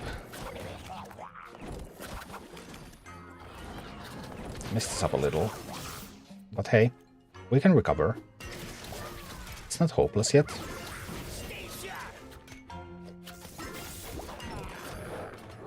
We just need to be careful.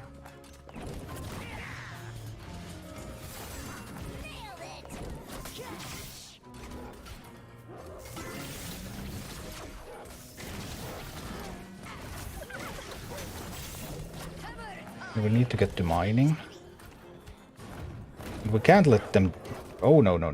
We can't let them attack our tower. That's bad. That's really, really bad. Oh, bummer.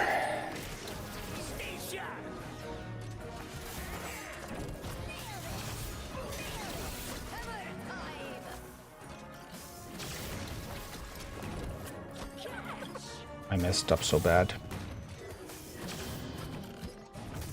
Messed up really badly. I have a second try. That's good because I'm going to need it. I can't win from here. I can't take the damage there. Yeah, getting that. Sorry about that.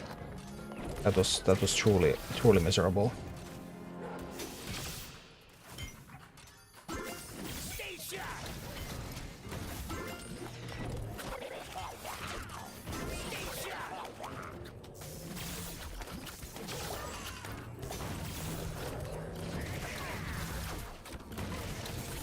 Sharpen up my game a lot if I am to have any chance of making it through here. We need the harpies for that.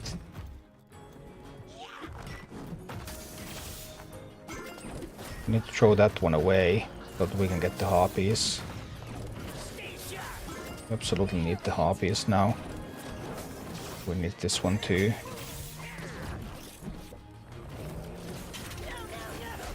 Actually did it. Almost through it. Almost through it.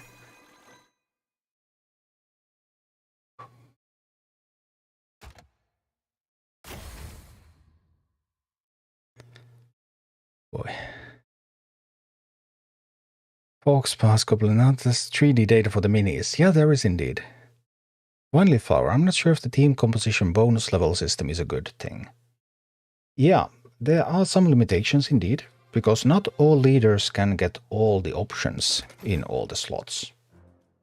Obviously, first of all, there's the 3 that cannot be changed at all, which are based on the leader's family.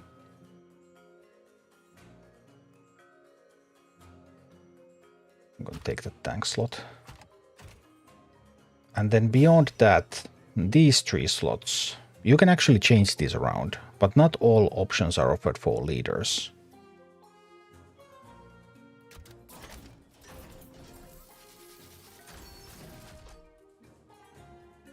So when you go to your army and the army upgrades,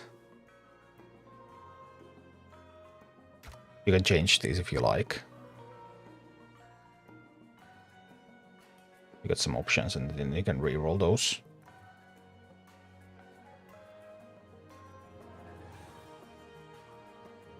Carsten, hi. Greetings from Finland.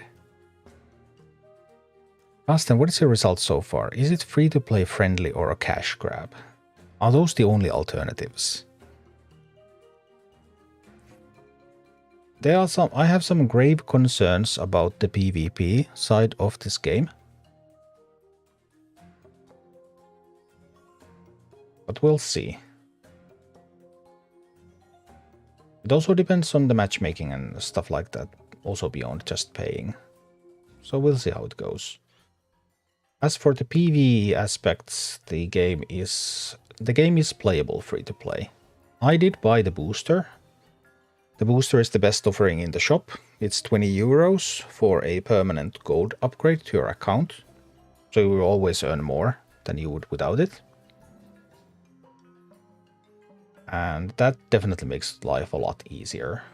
But they just rolled out a patch last night, which made the game a little bit more free-to-play friendly as well. Of course, when they rolled out the soft launch in September, that made the game much less free-to-play friendly, so they're rolling back some of those things now. We'll see where they end up. But I mean, I think it's good fun. I think it's definitely worth playing. Whether you're going to stay more than a month will depend on how they're going to manage the game overall.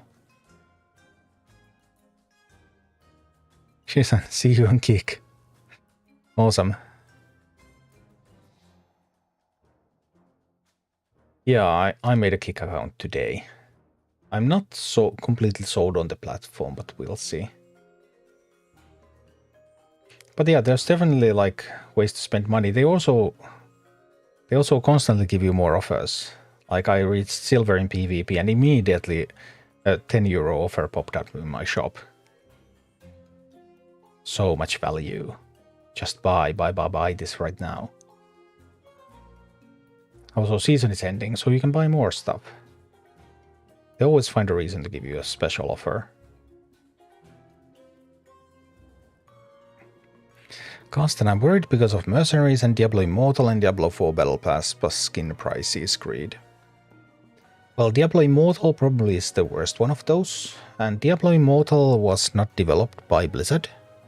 It was developed in China, in cooperation with Blizzard though. But it was developed kind of for the Chinese market too. Like, of course, Western market is a thing, but it was developed for a market where people want to pay tons and tons and tons of money to gain an advantage. Whereas this is developed in California. So this is definitely not a Diablo Immortal. But yeah, you can spend a lot of money in this game. Boom boom, are the actual people who playing with this feel like Raid Shadow Legends? Yes, they are, and it doesn't feel like Raid Shadow Legends at all. I actually think this is quite skill intensive.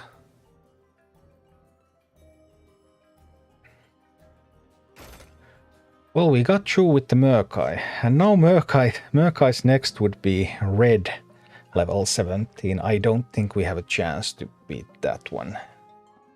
That is just not going to happen. How much more time? We have 1 hour 40 minutes left of this dungeon. It's always 1 week per dungeon, then it changes. We might be able to get Hogger through a 15. Let's give that a go. What to do if all PvE stuff is done? There is only PvP. Well, I suppose, yes. I mean, there's the campaign, there's the heroic missions, there's quests, although those are just to get more XP, they're not really interesting. There's the dungeons, and we don't have it in the game yet, but there's going to be raids, which will be multiplayer dungeons, so that you will play with somebody else and you'll together try to take down the boss. There's 75 campaign missions, 75 different bosses for you to beat in PvE. Then once you do them on Heroic, it asks you to defeat each of them with all different families. There's 5. So that's 75 times 5. So that's 375, plus the original 75.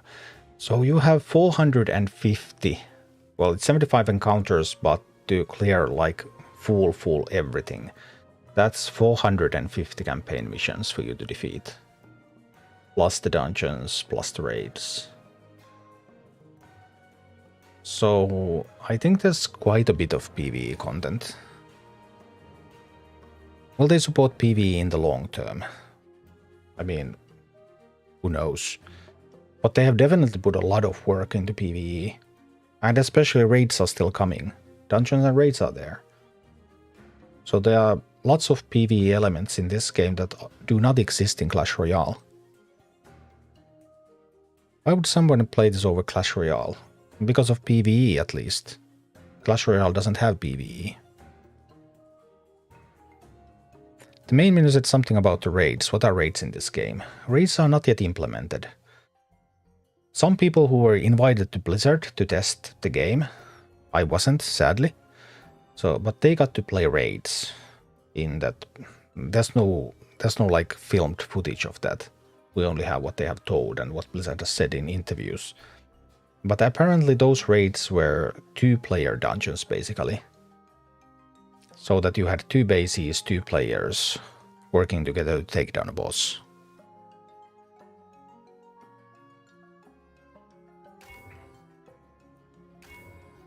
But yeah, hopefully we'll see more about the BlizzCon. On death minis grant bloodlust. I think that's what we do. Okay, let's see if Hogger can get this one done.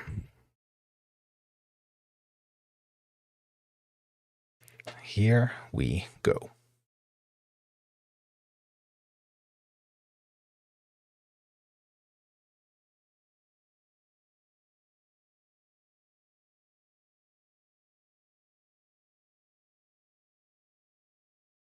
Raids are kind of popular in other games.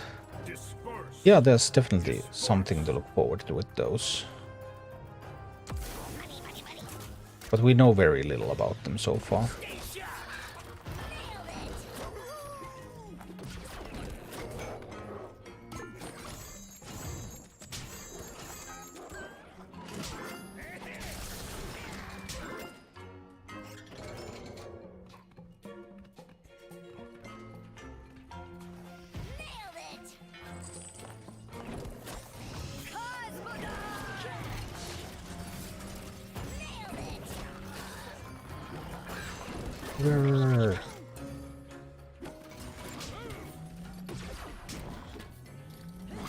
No! Don't shoot at my Hogger! Where are you going? Oh, it's fine, it's fine. Puppies can go pick up the ring. This one can go mine a little. Ooh, that hurt.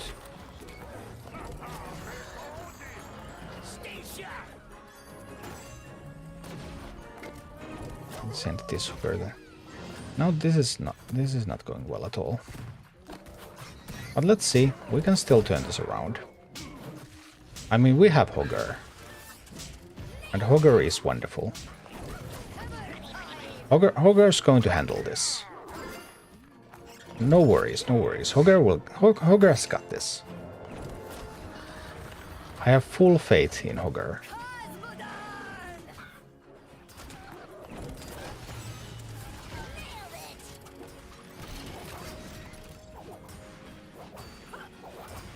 Hogger is going to pick up that shield and then Hogger is going to go ham.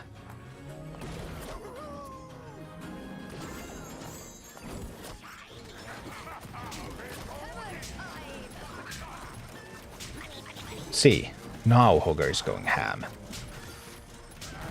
Go, Hogger, go. What? Hogger died. It cannot be.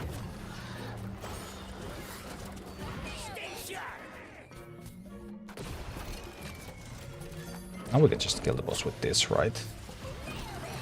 Almost. I thought we had it. We did. Alright. That's just the first boss.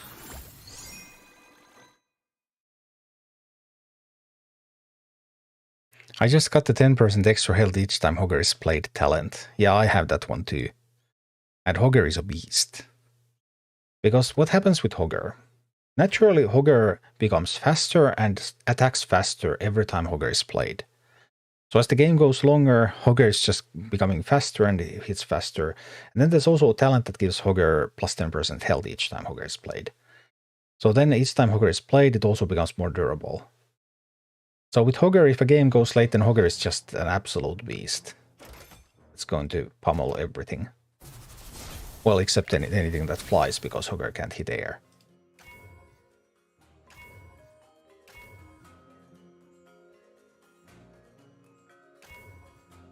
I guess the light feather is the thing here. Didn't get very good relics here. Wolf being able to stun the boss is huge. Yeah, that's a talent too. The natural Prowler in its natural state wouldn't have that. So talents make a big difference.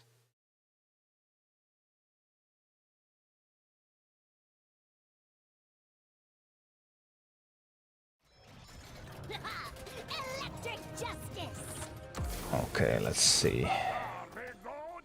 I'm going to try to push here a little, and that one over there. And we'll smack them with this.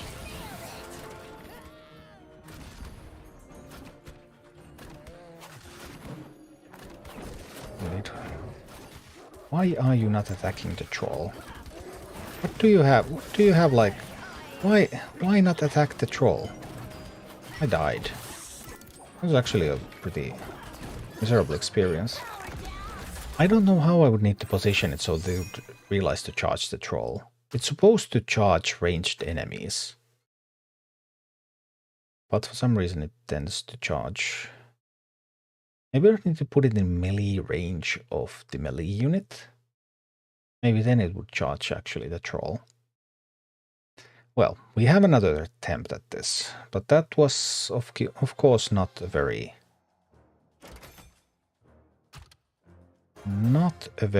jubilant beginning.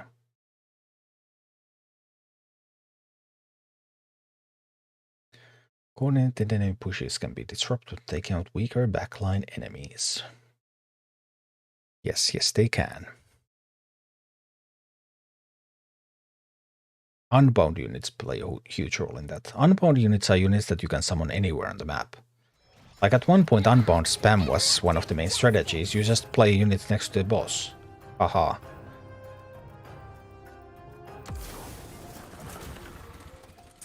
I'm thinking whether I need to try to defend this push first before I try to make my own.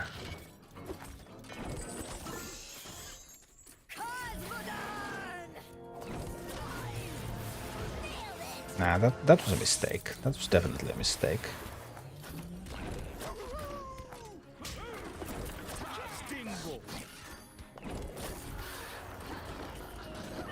But it's nothing that we cannot rectify. Guess he'll fix this. Maybe I should have positioned it here. Maybe then it would actually realize to attack the troll. Because not attacking the troll is just such a huge bummer.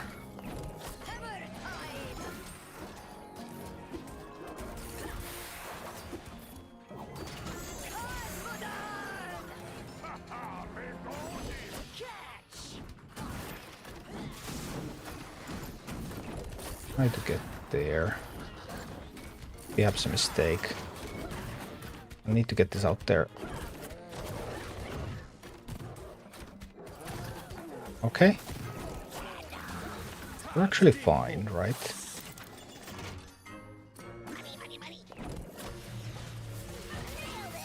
We're actually fine. We have a tower up. We have one tower up. We have another one coming. Our base is up. Yeah, we've got this. Or we don't? Come on. Get that base up. Stop fooling around. Fooling around and get the tower.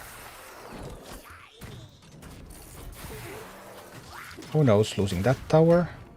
That's not good. That's not supposed to happen.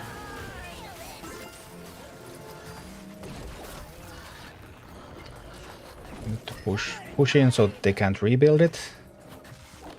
Push so they can't rebuild.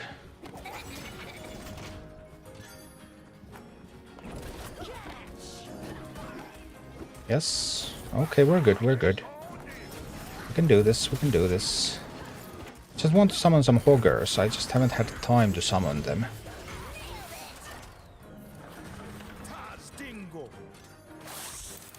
Because if we can't summon hoggers, then I can't get the hogger to be better. Well, now we get a hogger out there again. It's all gonna be good. It's all gonna be good. Hogger just doesn't get to slap nearly as much now.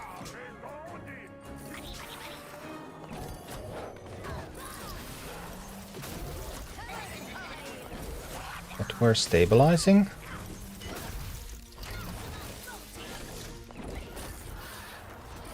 Just about stable here.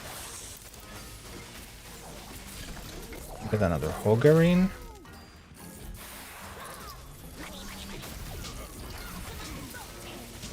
Hogger starts to slap the boss. We'll be fine. We go into overtime, but that's okay. I don't mind going into overtime.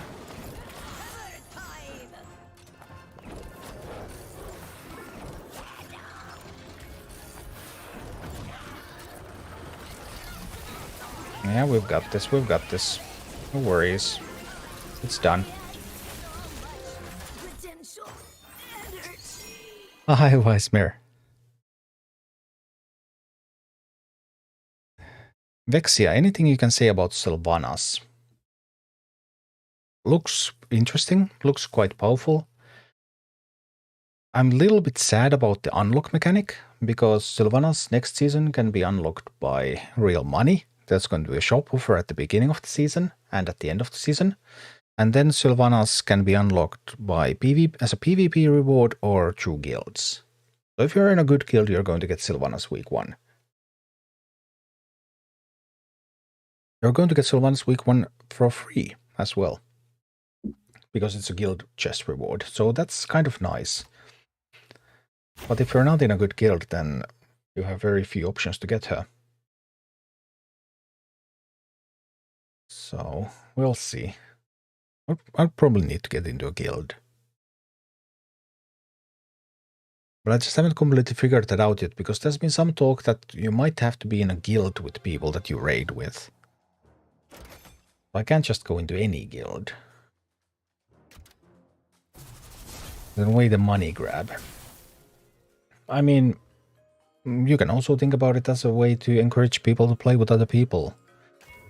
Because guilds will unlock Sylvanas quite quickly.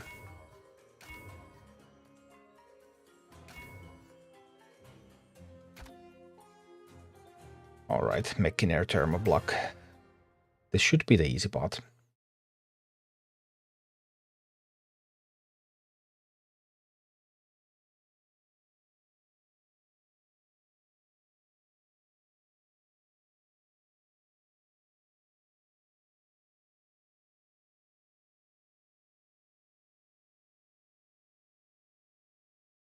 Let's see.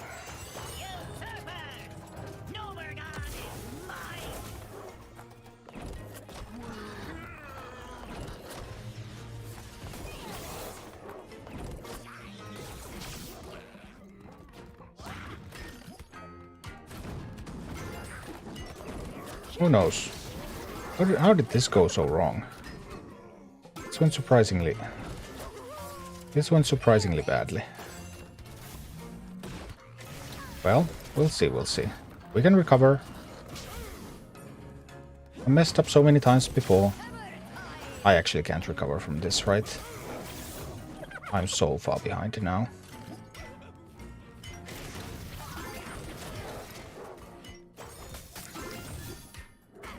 I'm too far behind.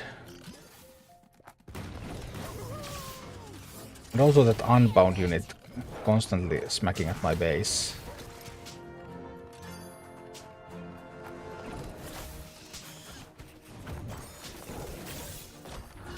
I'm just going to lose this one. Well, I have another try.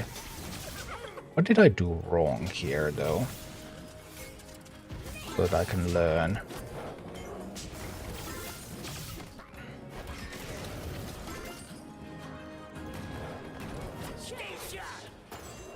What did I do wrong?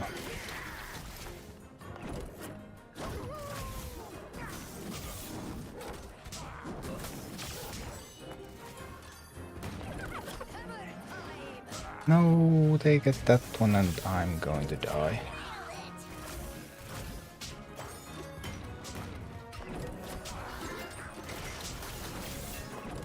I can't let them have any others. I literally can't let them have a single one. How do I stop them? How do I stop them from getting a single one?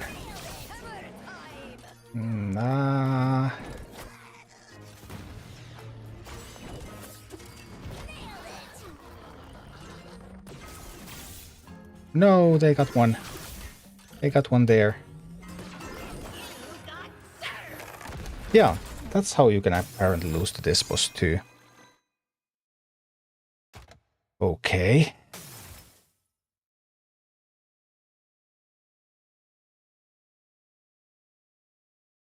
Maybe my arm is a little bit too expensive for this fight, because I would need to rotate quickly to the miner. But I have too many tree cost units. Maybe there's a fundamental design problem with my army here.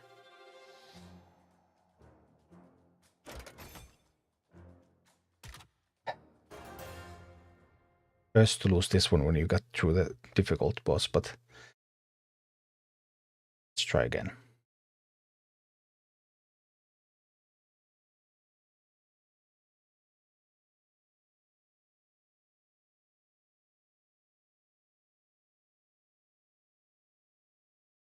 I think I should have had the taunt.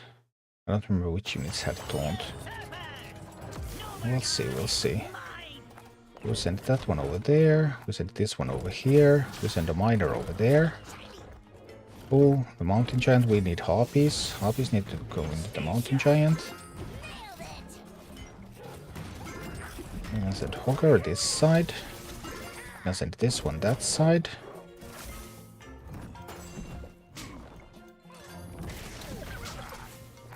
That one can take that one down. I send the miner again.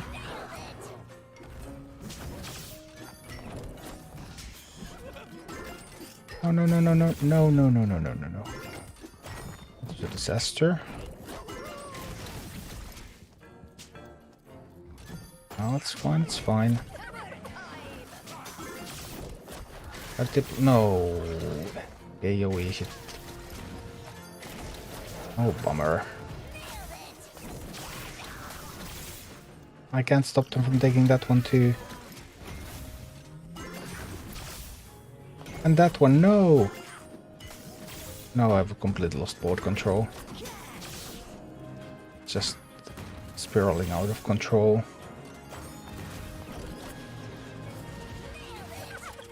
Well, let's see, let's see.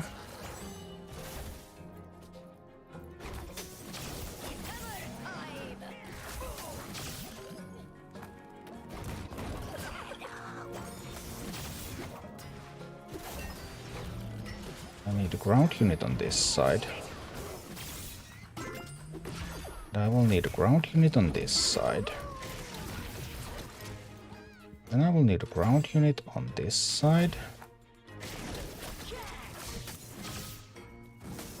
And then I would need to mine. Oh no, they get that one. Would really need to get to mine. This one gets to mine. No, that one is going to kill my miner. I lost control of that side again. No, no, no, no, no, no, no, no, no. Can't afford that, can't afford that.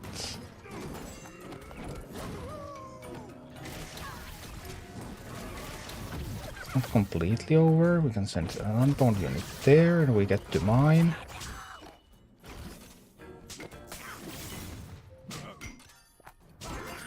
And send this unit here. That's going to go help there.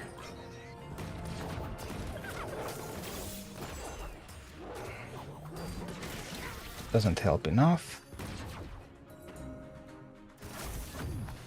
Taunt, taunt, taunt. Taunt it away. I would need gold. I desperately need gold.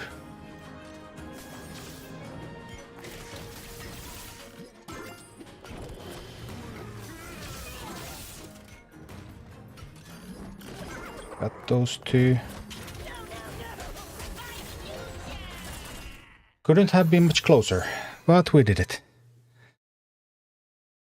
Vexi, I heard Warcraft has a guild. I will join his, I thought. Warcraft's guild is full. You can only have 15 people in a guild. And Warcraft already does. So unless he kicks somebody out, there's no space. Because the guilds are really small. You can only have 15 people.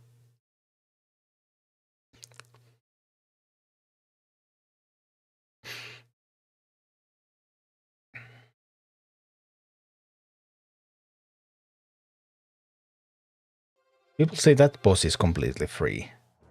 Well, at least we won.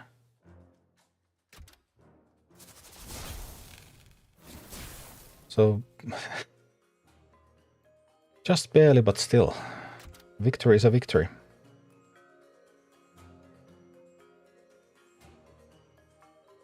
I can upgrade a beast slot. I can upgrade the range slot too.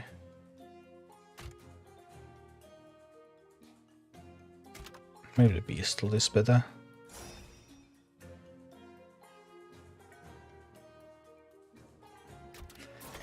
Next dungeon level is 16. You need to clear 22 to get all the rewards for a leader. But I don't think I'm able to get further with these. Murkai's already at red and Hogger's at orange. And Hogger's already barely there. We can do a quest now. We get a blue quest, so let's do one of those.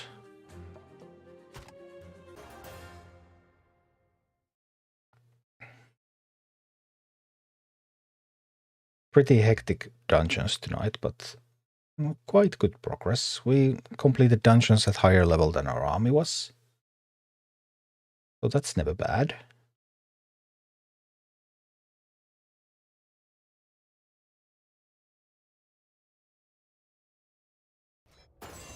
I haven't done the campaign for a little while now because I've been working on the dungeons.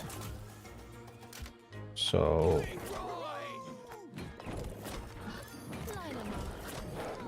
there would also be a chance that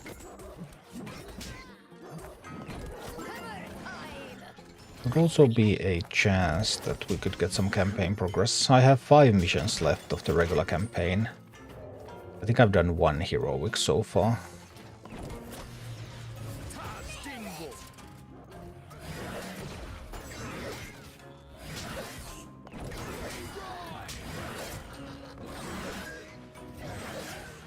These quests are meant to be easy, so we should be able to kill this fairly quickly here. Without too much of a worry. Boom. Then I'll join yours and do raids with you. I currently don't have a guild. Maybe I should make one. We'll see. I'm not sure. It's gonna be a problem if you need to be in the same guild with everyone you want to raid with. You can of course leave guilds and join and stuff like that, but if the guilds are invite-only guilds, then that's still a hassle. Even more so if you're the guild leader. And then, like, how are you supposed to leave then? Get some XP here. Yeah, I have a few campaign missions still left. Murka is my strongest. Yeah, clearly. Why is this shining? There's free bonus XP up for grabs. 37 out of the 1200 I need. This free XP isn't all that great. But sometimes once it gives you XP, then it gives you gold, and then it also gives you these big red buttons, which you can use to reset this grid and get brand new offers. Because it's a little bit random on what you can buy. Night Elder reached Wild Legend at 6000. Wonderful, wonderful. Night Elder, what rank in EU Wild is 11-star bonus? I don't know, but I think it's probably something like top 1000. Something like that. Here, don't you want to play PvP? I don't have any great interest in PvP as such. But I guess I should do a little bit of PvP in this one. I didn't do PvP in Mercenaries at all. But I guess in this game I should also try to get in that a little bit. Create a guild with a second account and jump around with the main account if needed. That's probably what I need to do. Probably is. I have thought that I would need to start a free-to-play account to do a free-to-play run with the global release. So it takes a while to unlock guilds, but it shouldn't take too long.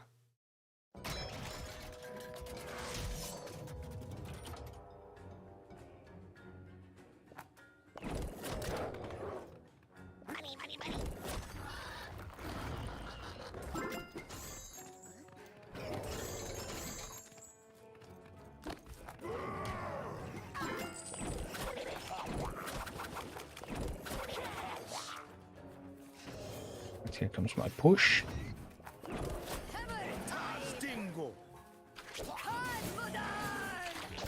My push is not doing that much right now, it seems.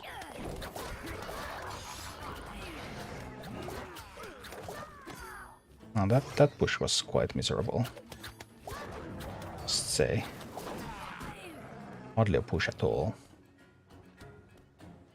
Well, it's okay, it's okay.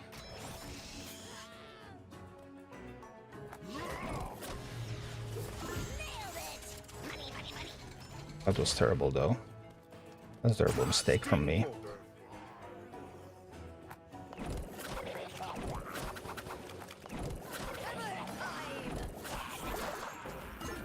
Oh, I totally missed that gargoyle, by the way. That gargoyle is just going to win the game instantly. Sorry about that. I didn't notice that they had a gargoyle. I wasn't paying attention. Also one reason not to PvP, because you're pretty tired by the time you get to stream.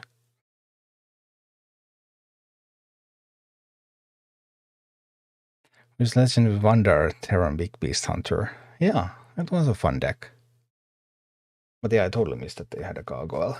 Should have scrolled around a little bit more, because I was a little sleepy there. But we can rumble again. See what happens next. Searching for opponent. So right now I think I'm in, is it max level 3 bracket or 5? Because this is the max level 3 bracket. They just changed the rules on what you can meet in PvP.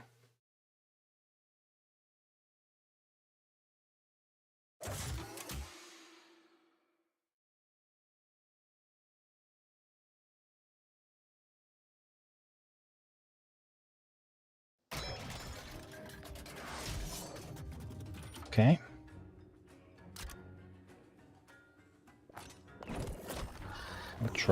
We'll try to steal that, but it's unlikely to actually work. It actually did work. Was that even possible?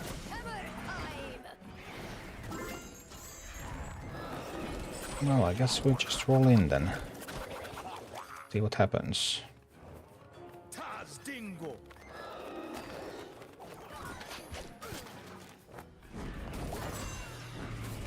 This can kill the Talnos. And I guess we win this one. It's 2 blizzards. I didn't even know there was an opportunity to have 2 blizzards. Oh, there's a gargoyle again. I totally missed that gargoyle again. I guess I should pay more attention.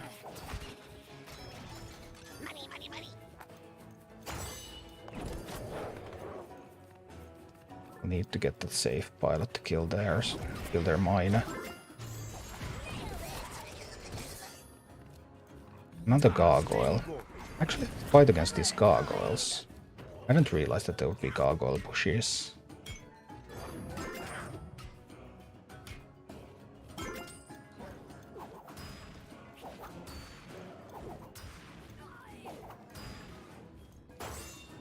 Right now it's fine.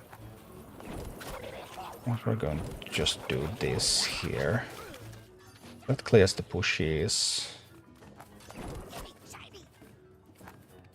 I need to get that one out there.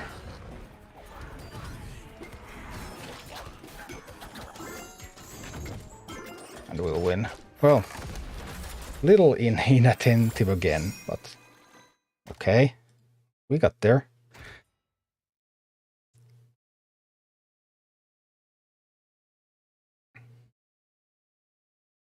I don't know how those gargoyles sneak by without me noticing. Do I get a notification or do I need to scroll the map to see them? I thought you see like a small symbol when they summon stuff, but maybe I just didn't notice.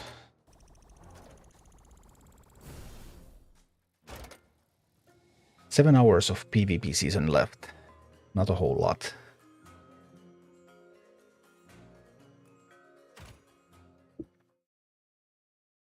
But I think I did the dungeon as well as I could. There could still be a couple of Charlga clears left, but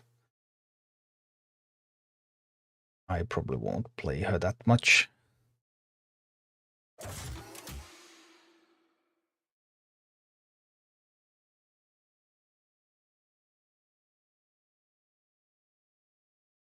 Let's see. Same opponent again. I'm actually not sure if that opponent is a bot or not. It could be a bot. No, there is the notification. I had just completely missed it last time.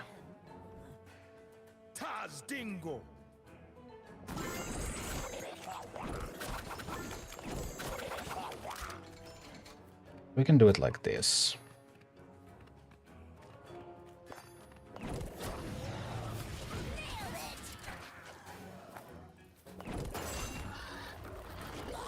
I actually think Jade No might be a bot. Not even a real player. Because we can definitely meet bots here.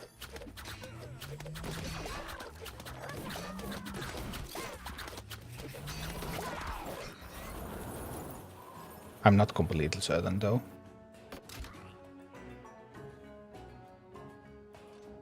Everyone who has a guild definitely is a real player. That one I know for sure.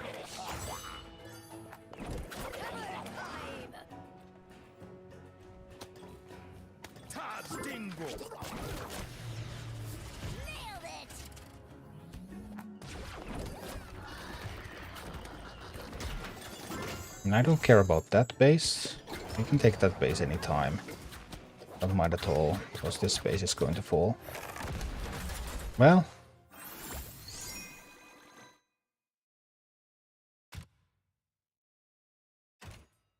Let's see. Apparently, when you're good at PvP, and you face another player who's good at PvP, the games can take around 4 to 5 minutes, something like that. We're not quite there yet.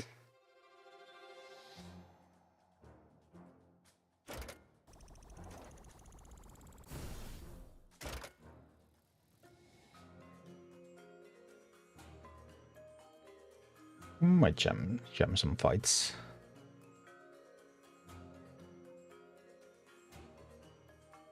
Hi, Gwenhar.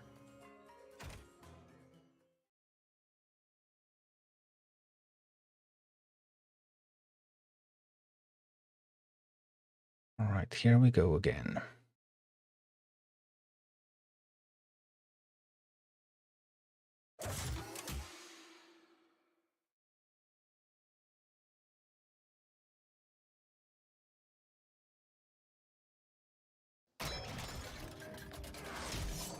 Well, this is a real person because they're in a guild. And whoa. We both had an unbound attacking the chest, but their unbound was better than mine. So they ended up with both chests. That is huge. I'm almost dead already. Oh, they're doing an unbound strategy. I see, I see.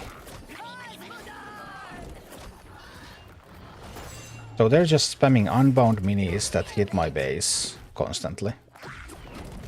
I was unprepared. And I'm going to die. Well, that happened.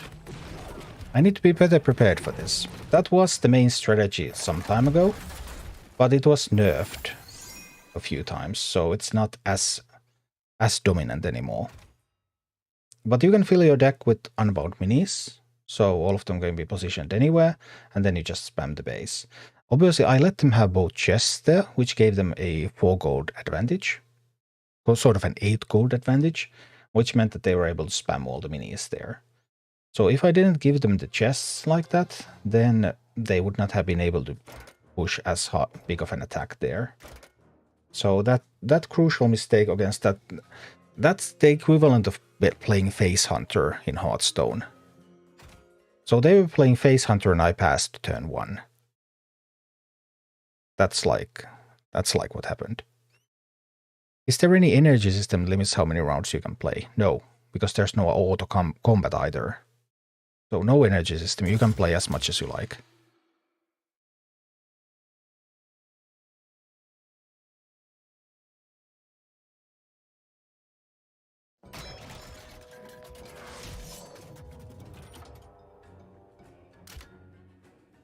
I actually should have recognized that they were an unbound player based on their leader because they were playing with Maiev.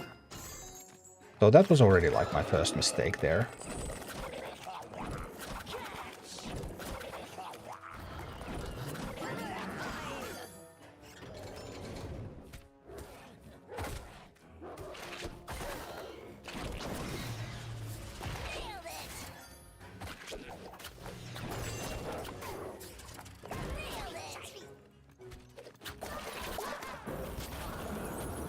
I don't know what that double blizzard thing is, but it looks pretty powerful.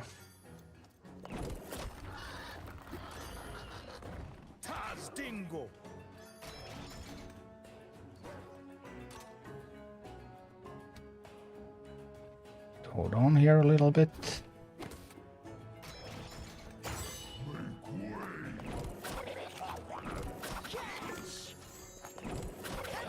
We'll send some Murlocs out.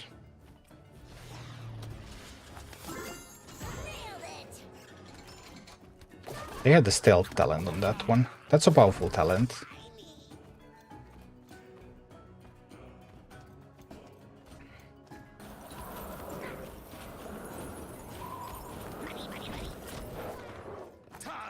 They're responding well to my attempts to do things. A lot of gold up for grabs, but who can grab it?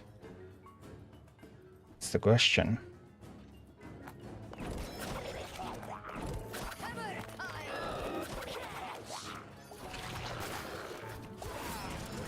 They were waiting for me there.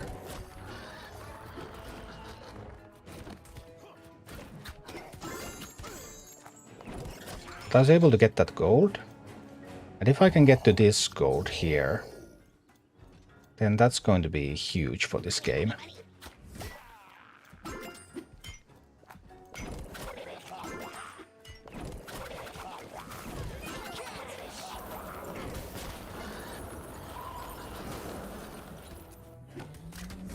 I was able to get that gold. I got a big chunk of gold there. Okay, we have managed to gain some gold lead.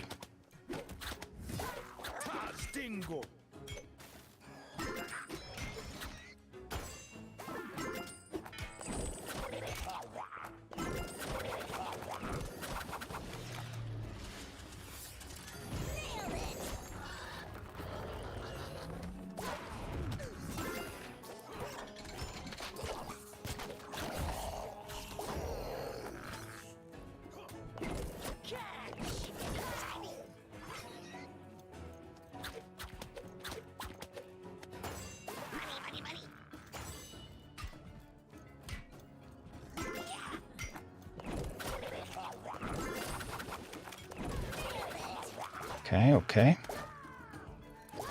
Well, the troll managed to handle all of my units there. A little bit unfortunate for me. Overtime, okay.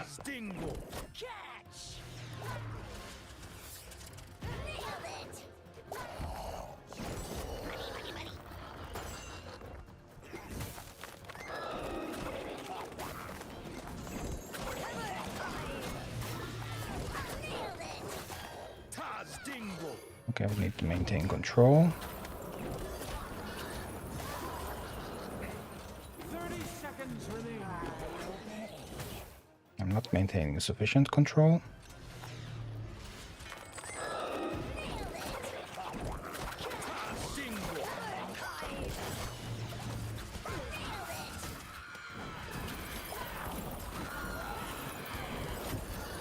No, I'm not getting enough done.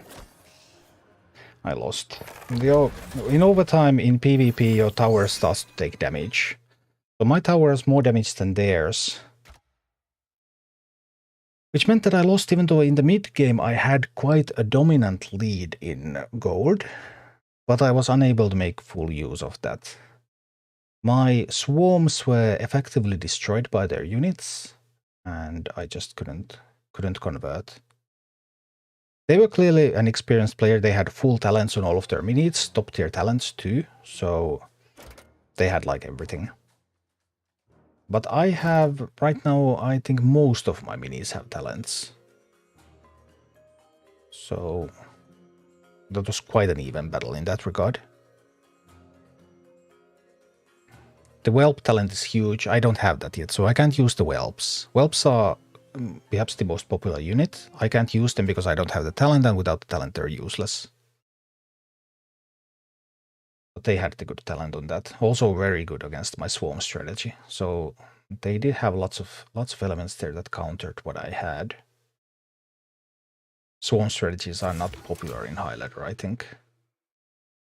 Only lower on. This sort of Murkai gameplay. That one could be a bot, I don't know.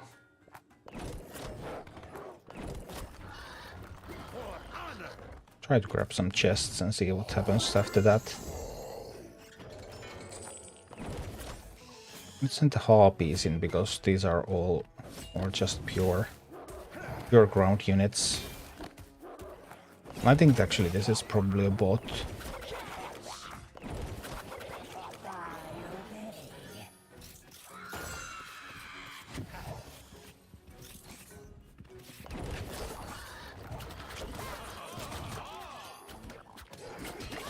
I think so anyway.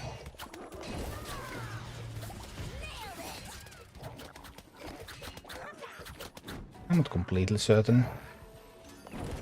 But Tyrion is very powerful hero.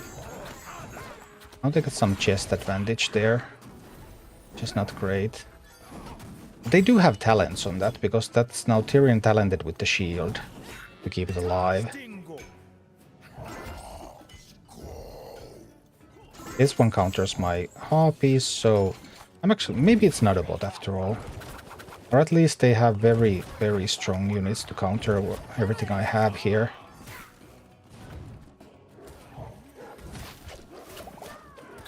The Tyrion is one of the most popular ones. This is a meta Tyrion team as well. And now I'm starting. They're getting all the chests, and that means that I'm losing. I probably cannot recover from this.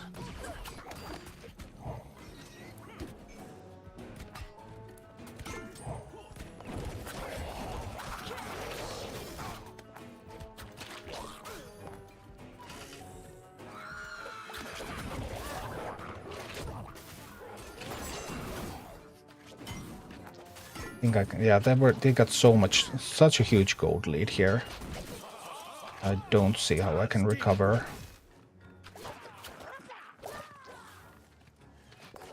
We need to stop that one for a while so that this could get the chest. Still doesn't get the chest though. Yeah, we're just going to lose.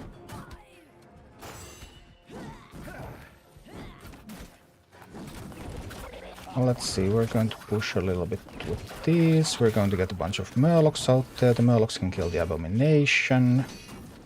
That's a thing. We can prevent them from mining there with the Unbound. We can try to get our own mining going here. Let's not give up quite yet.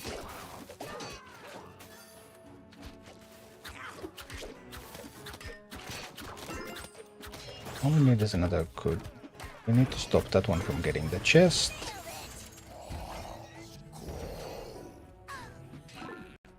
But I couldn't, I lost the chest. That is a disaster. Well, it's one of many disasters that I have had in the making here, so... I suppose...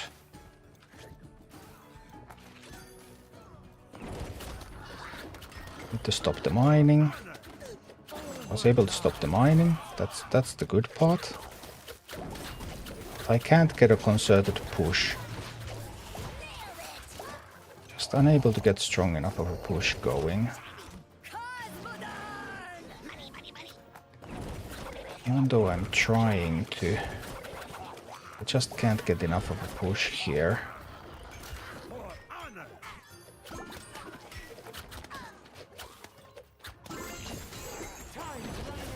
Time's running out and I can't get a good push in.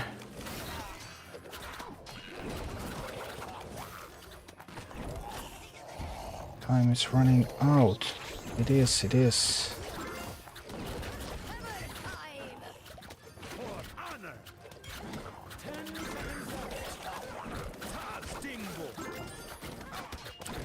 Come on.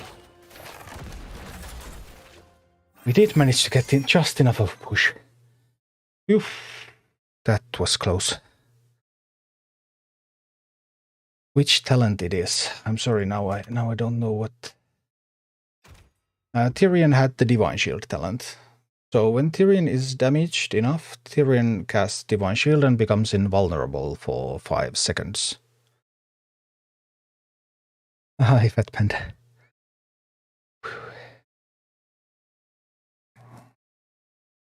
This game on PC or mobile? This is a mobile game, but I'm playing on BlueStacks on PC. And on my YouTube channel you can find a video about how to play this on PC. It's perfectly playable on PC, I actually really like that. Meant the whelps, it's the explosion. Let me see. I don't have that one, but...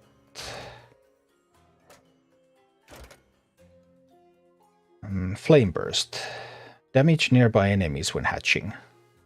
That's the most common whelp talent. Sometimes they also use Rookery. When one egg hatches, the others hatch immediately. That has some uses when you're trying to use that to take towers, but this one is generally the one.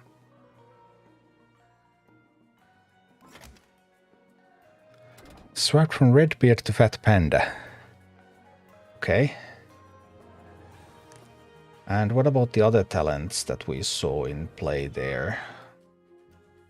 I have... Oops, no, I didn't mean to do that.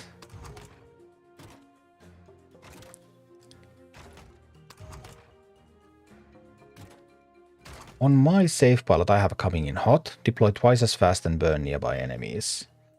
Whereas they were using the Gnomish cloaking device, deploy from the explosion with stealth and ambush. That's strong against what I'm playing. Lots of people apparently at the top are playing Chain Lightning a lot. Chain Lightning is an instant cast damage spell, so if you use Gnomish cloaking device on your save pilot and you burst that down, then... Hey, Fat Panda, thanks for the sub. So then they can Chain Lightning it away. I don't have that fast of a reactionary spell, so I can't. So this is really strong against what I'm running. But so that's like generally maybe the strongest, but people are also running this, which is what I'm running, to counter things that have been used to counter that. So there's a meta. And what else did we see in action? We got to see the Tyrion Divine Shield. I don't have any Tyrion talents yet. My Tyrion is a common. But that was the Divine Shield. Gain a magical shield at 30% health, absorbing all damage for 5 seconds. Super strong if you're using Tyrion as a tank. Sometimes people also use By the Light, heal the primary target for twice as much, if they're using something else as a tank and Tyrion comes a little bit behind, so Tyrion is not the main target. But the Divine Shield is generally like the most all-round talent for Tyrion. Very, very powerful.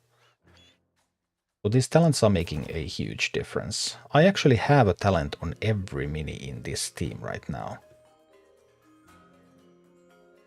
Not sure if all of them are the strongest, especially like this Griffin Rider. I'm using the +3 range on it. It could also gain Fury, or some people also use the potion drop, which levels up allies. But you can't really experiment until you get to higher tiers.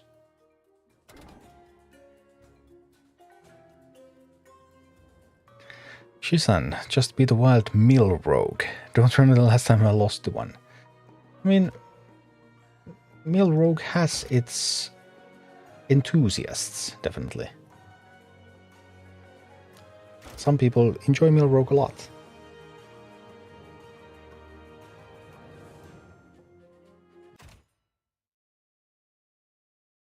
Mill decks have always been favored by some people, and the others just wonder, like, why would anyone play this stuff? It's always been the case with mill decks.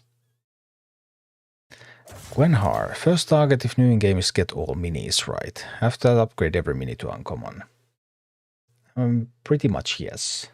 Although you start upgrading to uncommon somewhere along the line. You probably don't actually have every single mini. You don't have every single mini at the start. Well, that's inconvenient, isn't it? I just lost the chest there.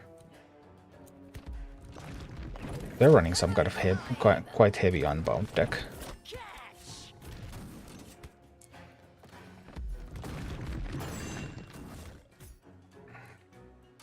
But yeah, you try to get a lot of minis and then you start getting them to uncommon. That is indeed the main strategy.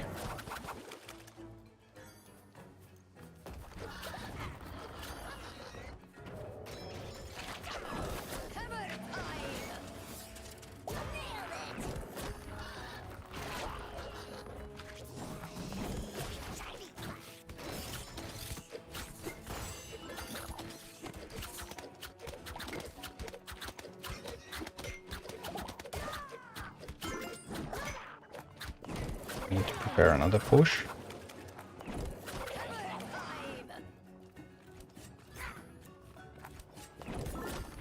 Quick before they recover. We're going to beat this one, right? Boom.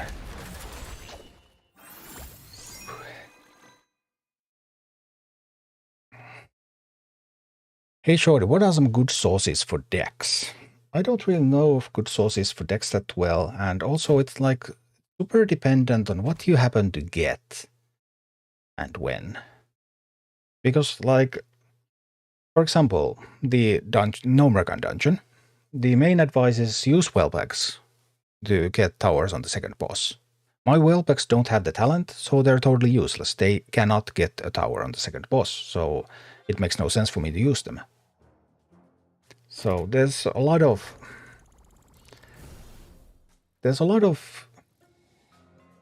contingencies on whether something is actually going to be good for you, depending on what you're going to get, what you're going to be able to level, what talents are you able to find everything for them, when are you going to be able to upgrade them to uncommon. So, like for example, right now there's 2 minis that I don't even have. This would also go into some teams. Some teams would use Batrider. This is also recommended for some comps. I don't even have it. I still don't have it. So, making specific army lists, especially early on, is a little bit more difficult. You can more like give advice on the general composition and what sort of roles you need to be filled by a team over just a single clear list.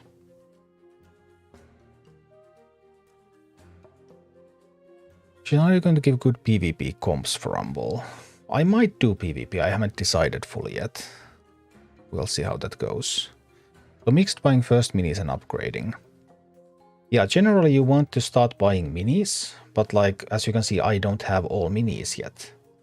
So don't make it a strict rule that I need to buy every mini before I upgrade anything. You can start upgrading the key stuff. Like, for example, dungeons. The dungeons where you can upgrade your leaders with these army upgrades, they are on a 5-week rotation. So ideally, when you get to your first dungeons, you would want to get 1 leader upgraded to uncommon, so that you can get a talent for them and start working on their army really well. For example. And then there's like very key units. Let's say Quillbore is used a ton. I actually this one is used a lot. Safe Pilot. There are some key units that you might start looking into upgrading, even though you're mostly just still building your collection. But at first, the main priority is to get as many minis as possible and then start working on upgrading the ones that you will use the most.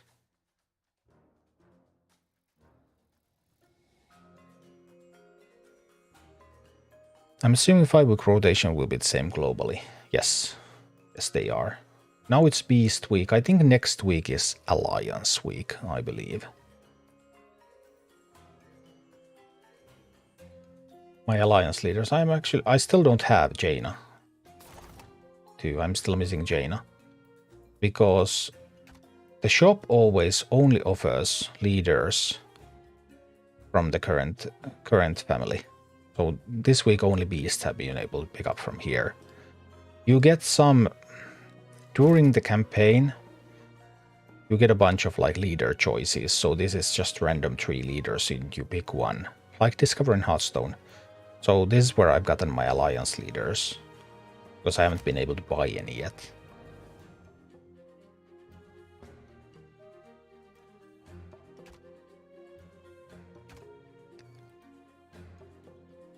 Is the downside of upgrading, the grid starts offering upgrades?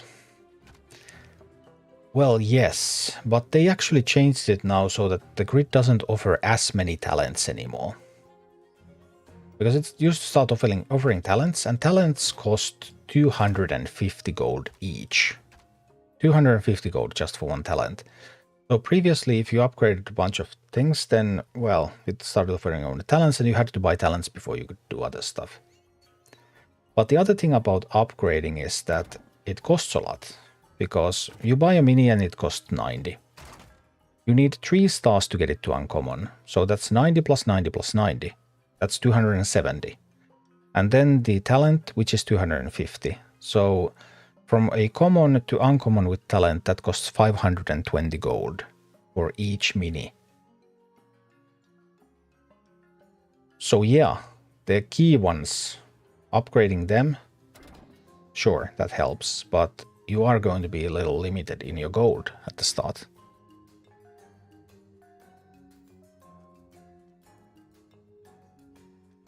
Shizen, we'll see if this game is a hit for Blizzard or not. They failed with Hearthstone with the cosmetics. A lot of people didn't buy the skins in that game.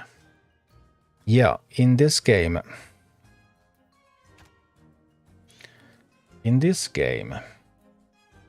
they're definitely selling everything. They're selling XP, they're selling gold. As you progress through the campaign or do anything, you're going to be spammed with all of these offers, time-limited offers. So they're definitely trying to sell progression in this game rather than cosmetics. But we'll see how it goes. It's a big grind. Do you think that will kill the game? Some people who also know things about Clash Royale have been saying that this is not as much of a grind as Clash Royale is. I don't know, I haven't played Clash Royale beyond like a little bit of trying out what the game looks like.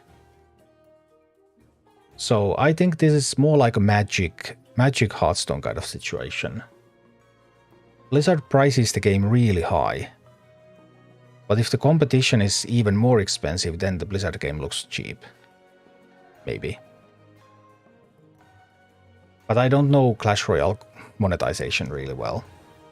So I do not know how true that is. But that's what I've heard from multiple people who have played Clash. So that would be like the Magic Hearthstone. Hearthstone is not cheap, but it was cheaper than Magic when it came. Gwenhar, is there a list with a mini priority list plus first talents I should spec? Not that I know of really. Like, there are some lists with talent choices. But even the players in the Discord disagree about many talents. And why wouldn't they disagree about many talents? Because hardly anyone has actually had a chance to try them out. You only get to buy one when it's uncommon. You get the second when it's rare. People don't have many epics yet. They have a handful of epics, so there's only a handful of people who have even had a chance to actually test 3 talents on a mini. Obviously, some people have picked up something randomly and then come to the conclusion that that's junk, and that becomes like the community opinion. But like the gnomish cloaking device coming in hot on Safe Pilot, there's definitely a debate about which one of these is better. But not that many people even have them both. So it's really hard to thoroughly test things in this game. So people still disagree on the talent choices a lot. Although there are also some generics, I guess. And as for a mini priority list, that's kind of funny. Because like in many videos and discussions that I have seen, people are saying that raptors are complete junk. That this would be the worst mini in the game. I have played with this a bunch. I actually think these are quite okay. So there's a lot of opinions and very little data. Which always bothers me a lot. Like what minis are really actually good. I think there's a ton of stuff that we don't understand about the game. There's a ton of minis that are perfectly playable, even though they are not popular.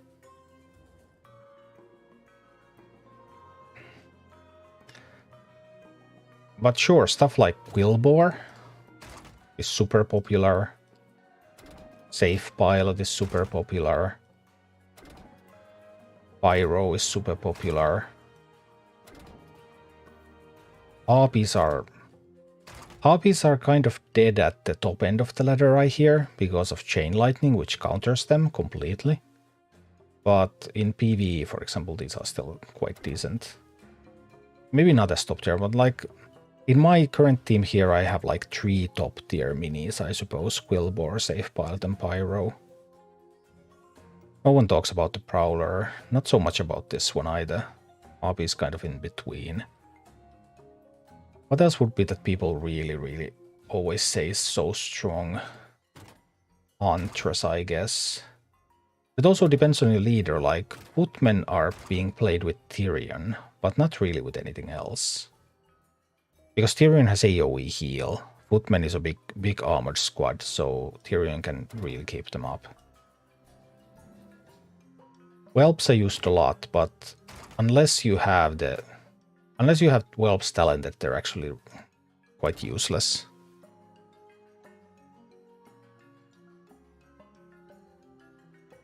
Paul Sid, how often do they make balance changes?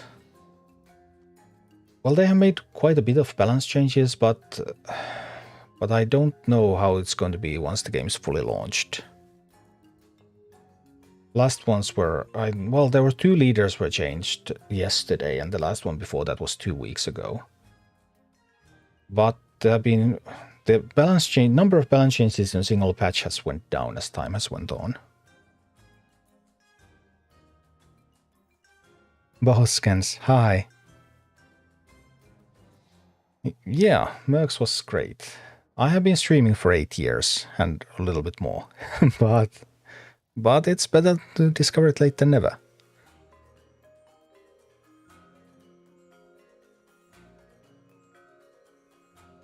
What else could I say is popular? Shaman is quite popular as well. I haven't really played much with Shaman, so I haven't had really a chance to try this out properly. I think it's with the Earth Shield usually, but like...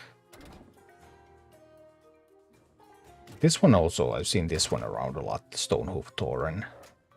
I only have it as a common, so it doesn't do as much. Execute has seen play in PvE. Some people use Gargoyle. Gargoyle probably isn't that much of a top tier one though.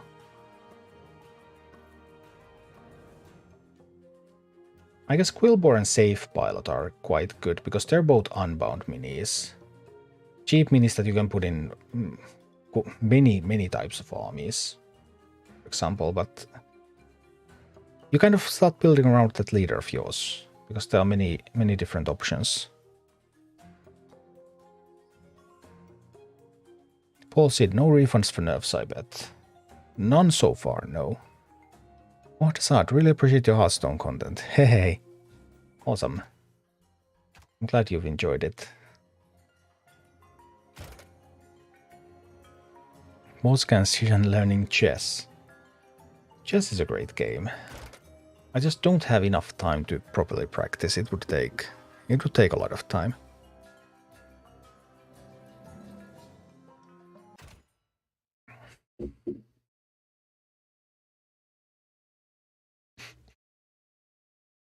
But let's blast away a little bit again.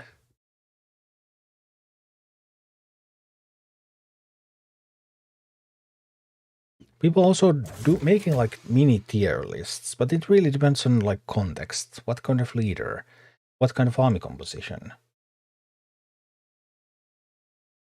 And like I said, I really enjoyed playing with Raptors. I've played with Raptors a bunch.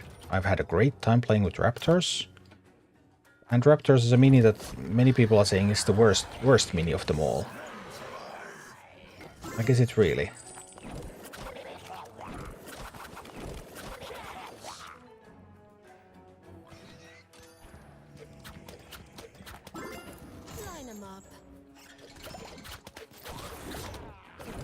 Just unleash that over there.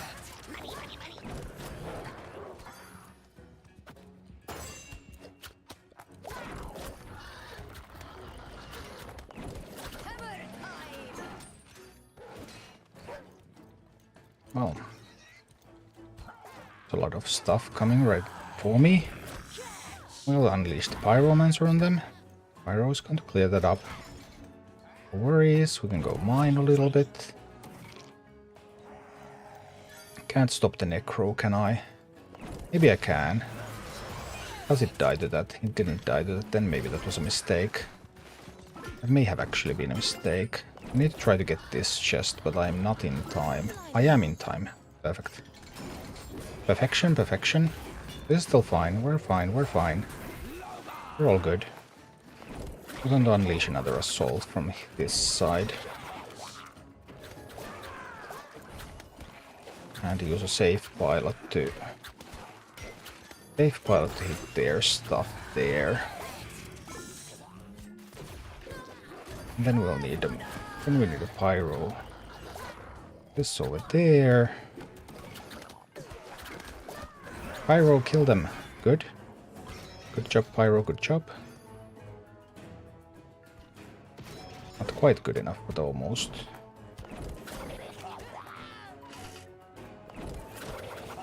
We get some Murlocs out there to keep fighting the good fight. Maybe even grab the chest for me. Yes, and we can get some harpies out there, and that's gonna be perfect. And we win. Wonderful. Shizen, you can become a chess streamer. There are a lot of them. I would need to be a lot better. It would take at least like a couple of years of practice. And I can't dedicate a couple of years. I have to make a living, you know. If I could like just drop everything and do a couple of years of chess practice, then I guess I could become one, but not possible right now. Oliver Levitt, love your content on Rumble. Can you explain PvP level cap? What does it do? Scale down leader minis power. Yeah, sure, I can explain that. Let's grab the... This time I will also remember to change it like this. So this is how they changed the PvP level cap yesterday. Level caps have been reworked and now based on leader honor. Leader honor level cap 1, 3, 5 and no level cap. Then, levels in PvP before a cap is applied will continue to be minis total level divided by 3 and rounded up. So it scales down their power, exactly as you said. It scales them down by dividing their level by 3 and rounding it up. So the maximum level, if you had a legendary mini with all talents and maximum level, native maximum level is 20, then you get 3 from army slots, 3 from talents, 4 from rarity, so maximum level overall is 30. So that would be a level 10 mini in PvP. But a level 28 mini, which is 2 from the final cap, would also be a level 10 in PvP, because it's divided by 3 and rounded up. And now the PvP cap is depending on specific leader honor. So wherever your leader is, Honor-wise, that's going to determine the ultimate cap. So to get level 1, well, level 1 minis are enough. To get level 3, you would need minis of level 7 at least, because level 7 divided by 3 rounded up is 3. To get to level 5 minis, you need minis of level 13 at least, so you would hit that cap. And then here you can get progress all the way up to level 28. I don't think anyone has level 10 minis in the game yet. I think the biggest whales are currently somewhere around level 8. They might have some 9s even. But that's how it works. So that also means that once you get a little bit higher in the ladder, and 3000 per leader is not even that high yet, the game will become quite pay to win. Is this game similar to Clash Royale? Yes, this is Blizzard's Clash Royale clone. Oh, level cap increase from 3 to 5. As it happens, I have level 5 minis. So this level cap is still fine for me. My best ones are level 6. I have a couple of minis that would be level 6 without a cap. But that's obviously still far away from 10. But yeah, the level cap scales down mini power, but in a way that attracts people to pay and progress faster in the game. But this is exactly like Clash Royale, Boskans. This is exactly like Clash Royale. The main exceptions are that this has a huge PvE campaign, 75 different bosses and maps. And overall the maps, there's different maps, and the maps are pretty big. You scroll around the map as well. So there's a pretty big difference in the way the game is designed in that sense.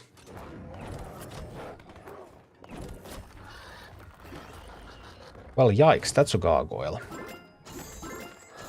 How do I beat up a gargoyle?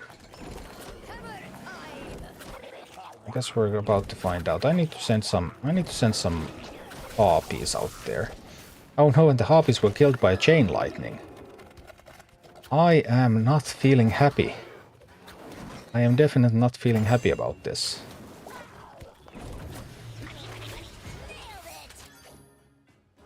I'm feeling very sad right now. Because I'm getting obliterated.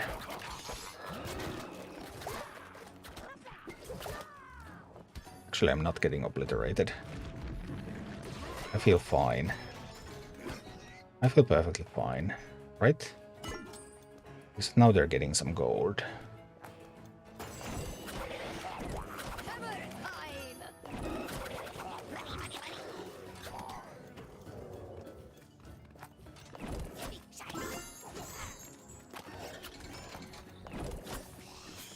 Make another push.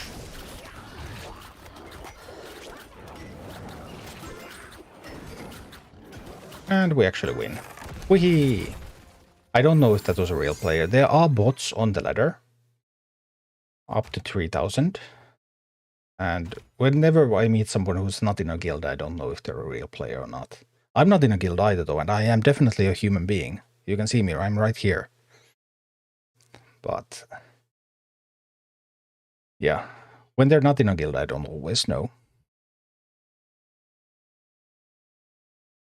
Mohazad, is it similar pay to win as Hearthstone? Would you recommend moving on from Hearthstone to this? Well, they are different genres. This is a real-time game, and Hearthstone is a turn-based game. So there's a pretty major difference there. Both are strategy games in the grand scheme of things, so there are also similarities. But pay to win as in Hearthstone. In Hearthstone, you can still relatively easily build like a single competitive deck. In this game, it's pretty hard to build like just one competitive thing because your collection, well, you can direct much of the XP in your collection to specific minis, but your collection tends to also improve overall over time. So it's more difficult to build like, hey, I have this one super deck that I'm going to play.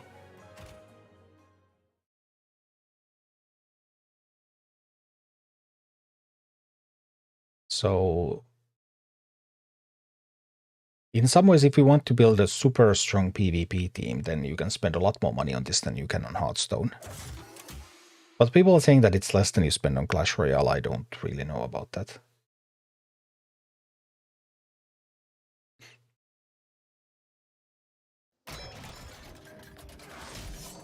Well, this one is definitely a real human because they have a guild.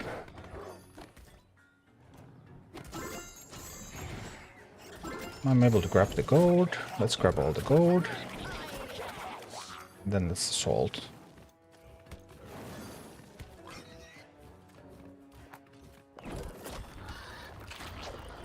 Just going to push the attack. We'll defend this with harpies.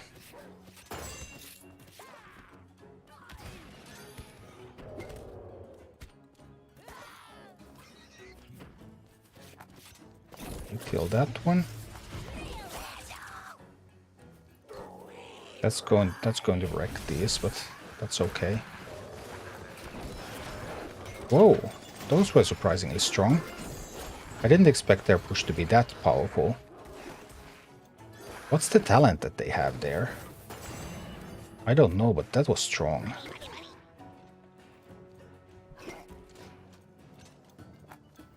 A surprisingly powerful talent they had going there.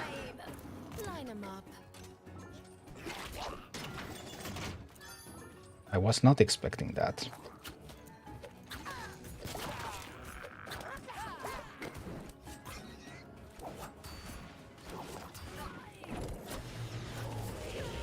Whoa, they do it again. I actually can't defend against that push. That's interesting. I'm unable to properly defend against that push they have going there. Well.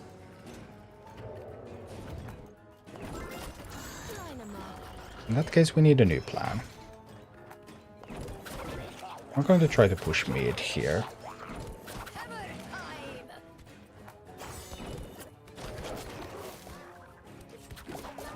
Oh, but that failed because the Huntress... No, the Huntress wrecked me. That's awful. The Huntress completely destroyed me there. Alright, I'm in so much trouble. I also misplaced these harpies. That was a terrible move from me.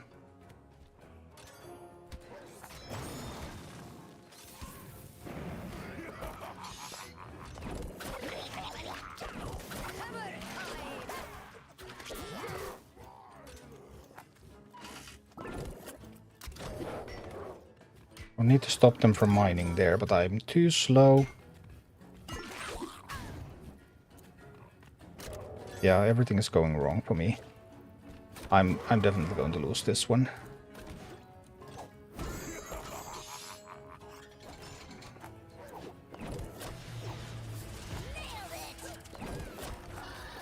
Don't have much of anything going here.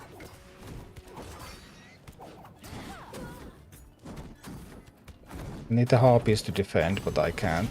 The gargoyle is going to get the base. Alright. Those... I don't know what did they stayed at the base. I don't know what they had going with those undead, but that was something I had never seen before. Malefic, when the game releases, will it reset progress for beta players? The beta progress was reset already, and currently the game is in soft launch and there are not going to be any more resets, so no. Everything that the current players have, they are going to keep.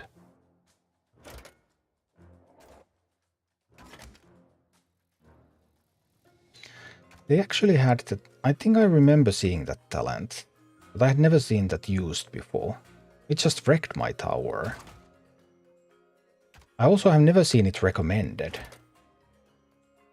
Ritual of Rhyme. Summon 5 skeleton mages who guard the deploy location. I've never seen that talent used before. So, like what I was saying earlier about, hey, what are the good talent choices? Well, that wrecked me in that game. Is that good? Does that make it a good talent? Not necessarily. There would be a really easy counter to it. I just didn't happen to have one. But like, you can definitely surprise with stuff that people don't generally use. Oliver Levitt, is there a season system for PvP with honor reset? Yes, yes there is. And the current season ends in 7 hours. And then seasons in beta have been 3 weeks long, but they should be 6 weeks long in the full release. So I expect the next season to be 6 weeks long. But I don't know, they might still be toying around with those numbers. So I'm not sure. But yes, there is. And there's a bunch of, like, I'm nowhere in the PvP ladder. In the PvP ladder, your total honor is the sum of your 3 top leaders. You can play all leaders as much as you like. The 3 that have the highest honor, their sum is going to be your overall honor. And these rewards go up to 20,000. And at the end of each season, your leader's honors is going to be set to 3,000 each. So if you have played enough, you will start here with a new season at 9,000.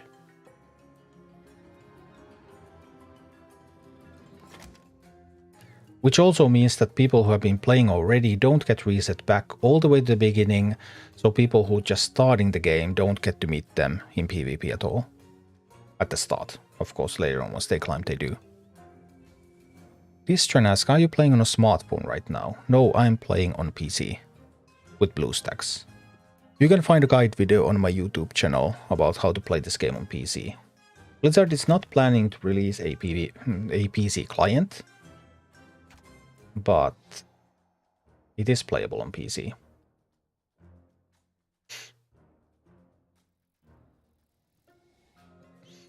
With an Android emulator.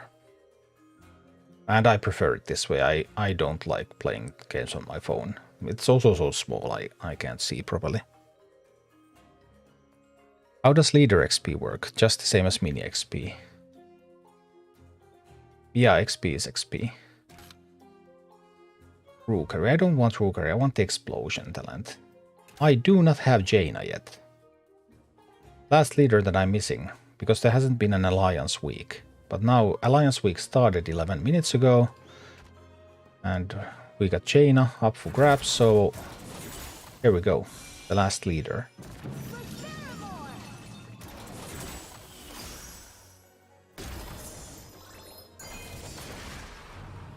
Also gained a collection level increase. Wee. What's that talent? Ravenous. Cannibalizing grants bloodlust for 10 seconds. I don't know about that. Oh, I could make Tyrion uncommon. I want that. The leaders in the grid are only being offered with a 5-week rotation. And Alliance week just started. This is the first chance I have had in a long time to actually grab these. Oh. That's a big upgrade being offered for Harpies. But might be a little bit too expensive considering my current gold situation. But we got the Tyrion upgrade to uncommon. Then I still need to find a talent from the grid.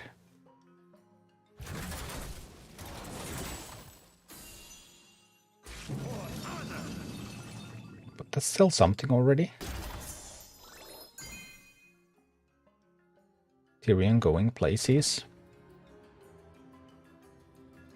But yeah, it's past midnight. Your local time defines the start of most of these timed events, like these Arclight searches that are active here now, based on my local time. Dungeons. The dungeon changed, it's now Black Fathom Deeps. And it's Alliance week. So we need to play dungeons with Alliance leaders. That changed based on my local time. PvP season, on the other hand, well, that doesn't change based on local time. That would be silly. PvP season changes globally at the same time. Beta PvP Season 3 ends on 10/29.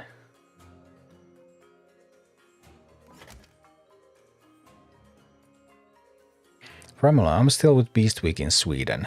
Yes, because in Sweden midnight is going to be in 47 minutes. I'm in Finland. We're in a different time zone. Finland is in Eastern European time. And that's like exactly what I was explaining. That PvP season changes for everyone at the same time. Because the map also can change. And it would be crazy if the map could change for some people and not for others. But these others are based on local time. Also the daily rewards. There's some XP tomes here. I'm being offered a rare core today. Those also change based on the local time.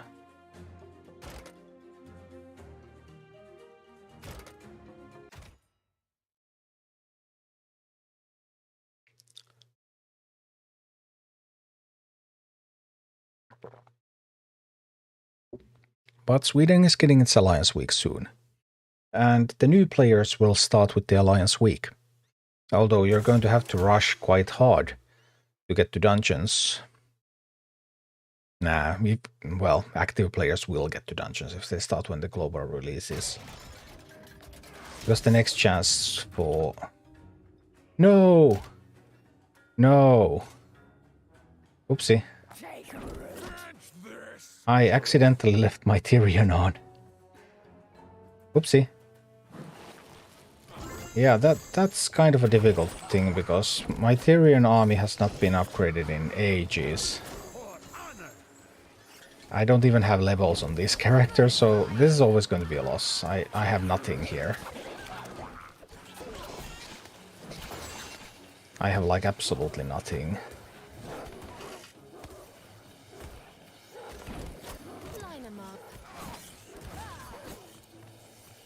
Absolutely nothing in this army.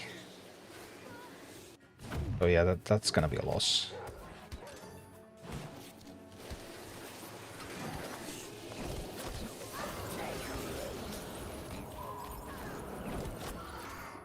I don't have any talents. I have just nothing even remotely powerful.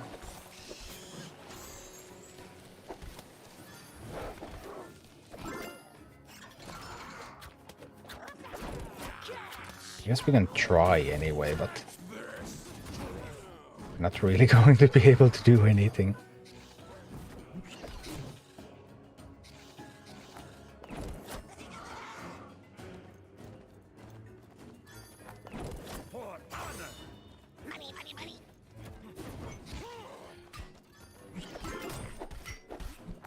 I have to stop them from mining that. If they get to mine that, I'm just dead. It's instantly dead if they mine that.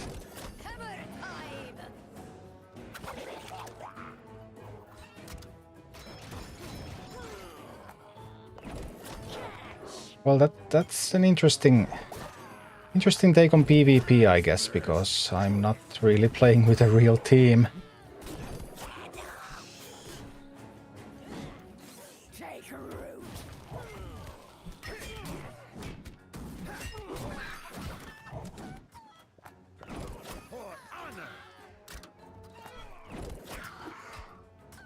Then again, I also don't have honor on Tyrion, so I'm playing against other people who have not really played much, maybe. It's possible.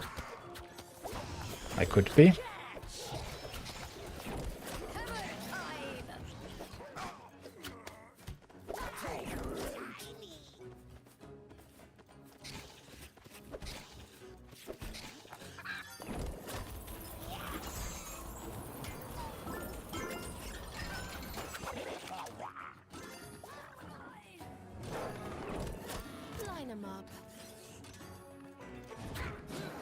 Well, this is PvP.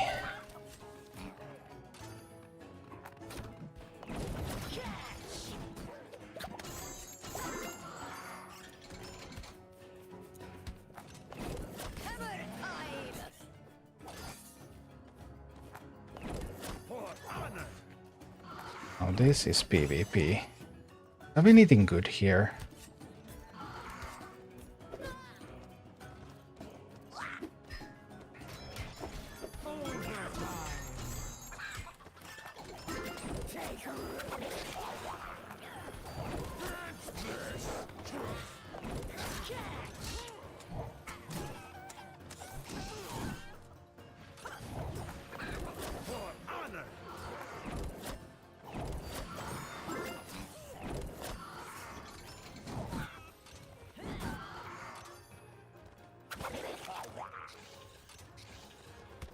Time's running out.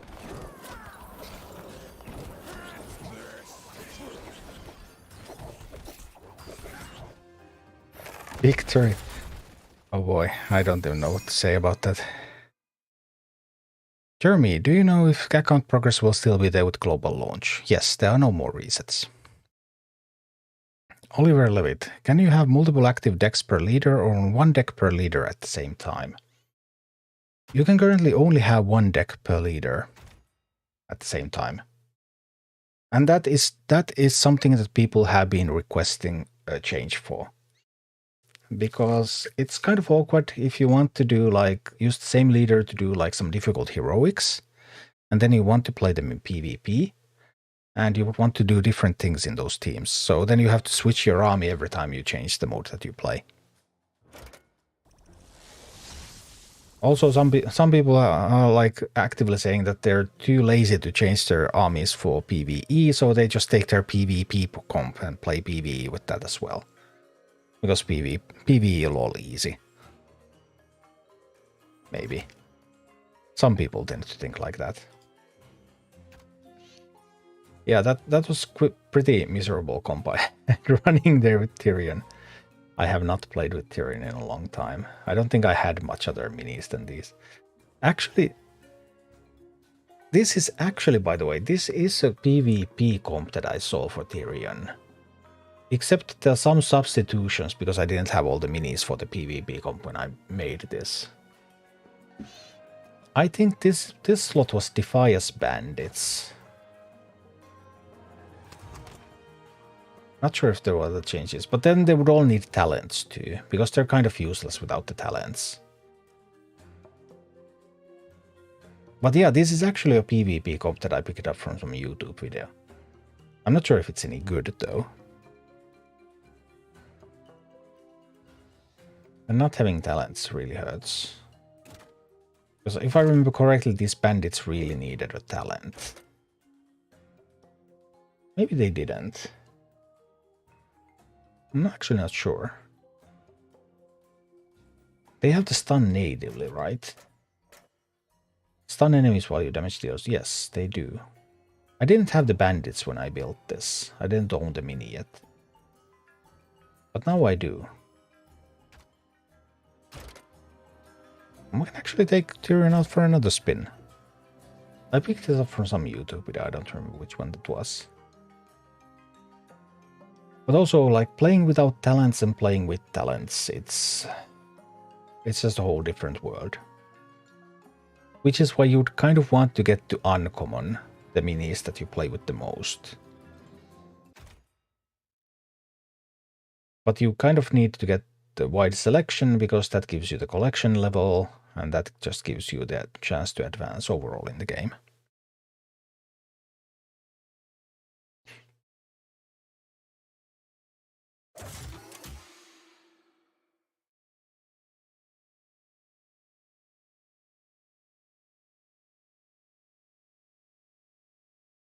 Right, next up. A real person because they're in a guild.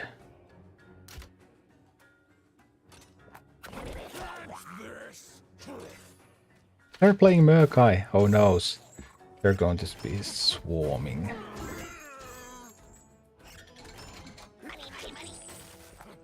And if you're playing Murkai, then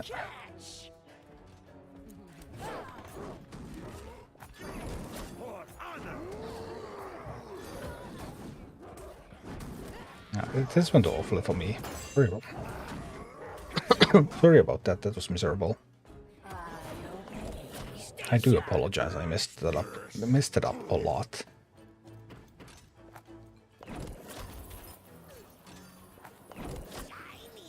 I messed it up a lot.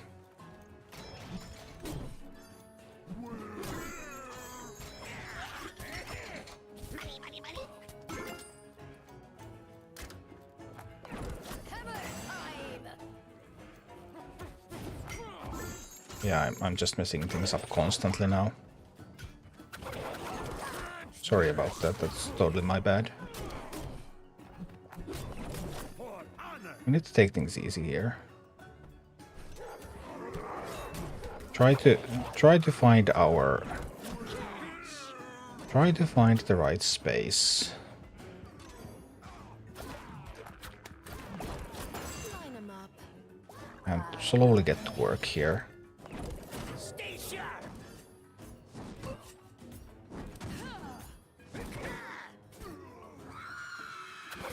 Stay sharp. Let's see. We can still do this, I believe. Just need to be careful. They have no idea how to play with Murkai. Well, they are brand new, of course. I don't have any honor on Tyrion. I'm losing the chest again. This is an unmitigated disaster. This is like a total disaster on my part.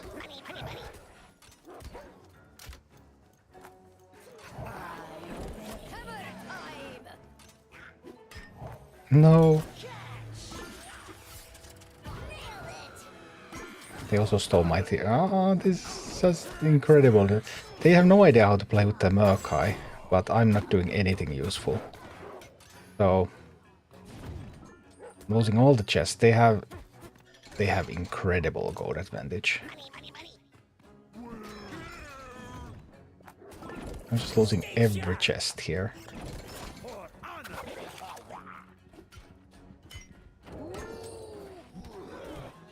Well, well.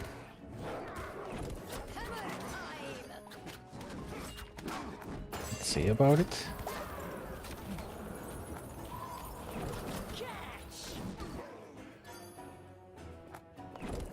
Just need to play a little bit better. I also realized that I have no idea how to play this deck.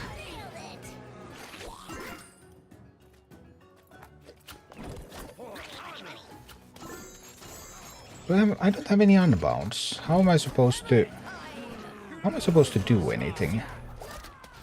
No unbound units. I don't understand. So I also don't know how to play this specific deck here.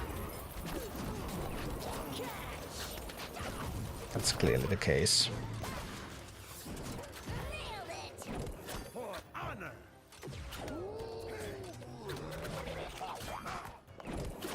Line 'em up. Time's running out.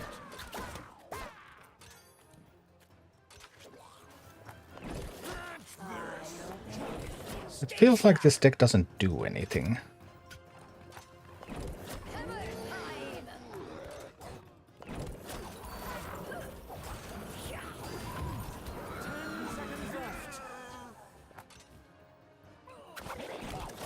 I'm losing this one, yeah. But yeah, I have to say that it felt like this deck doesn't actually do anything. I don't know how someone is playing this in PvP. But then again, I took this from YouTube video. Many of those are super unreliable.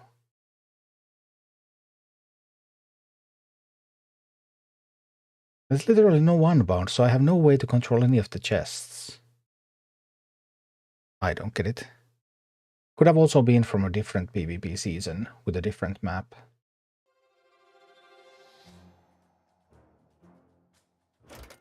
That's definitely not the Tyrion comp I want to be playing.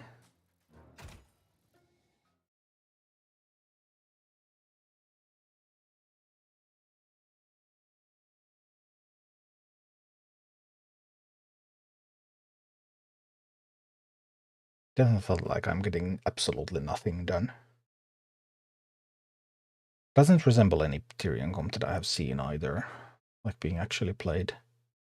But yeah, finding good decks can be difficult, like you can't just pick them up from some kind of video and expect them to do well. Like this deck really doesn't have any of the elements of current gameplay.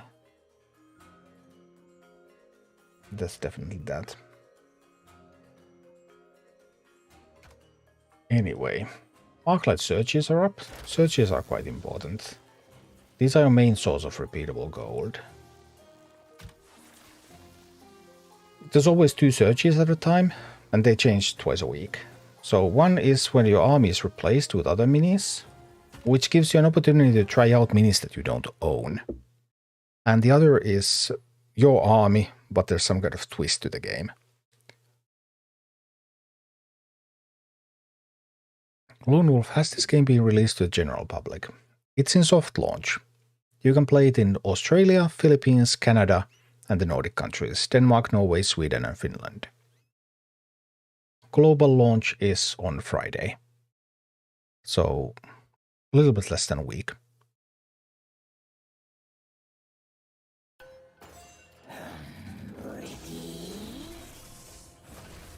Arclight Surge. The searches are typically pretty easy, but sometimes it can be a little awkward.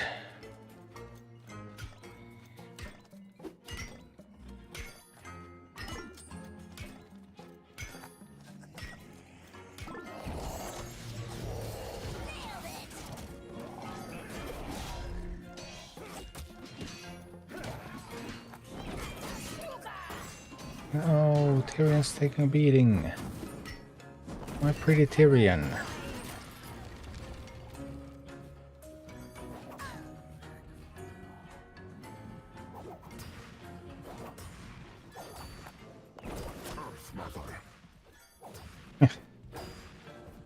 You're going to be hammering that abomination for a long time, I see.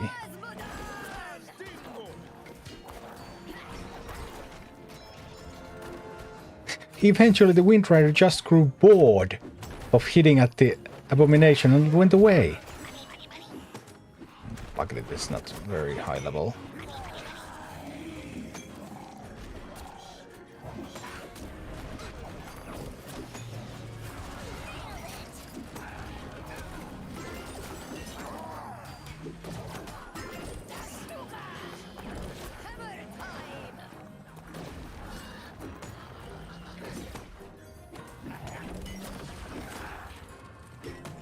Tyrion just hit at the boss and we'll be through this one. Boom. But this is your basic way to get gold. You need to complete these twice a week. 10 missions overall. So 5 with this pretty random army and then 5 with your own army with a twist.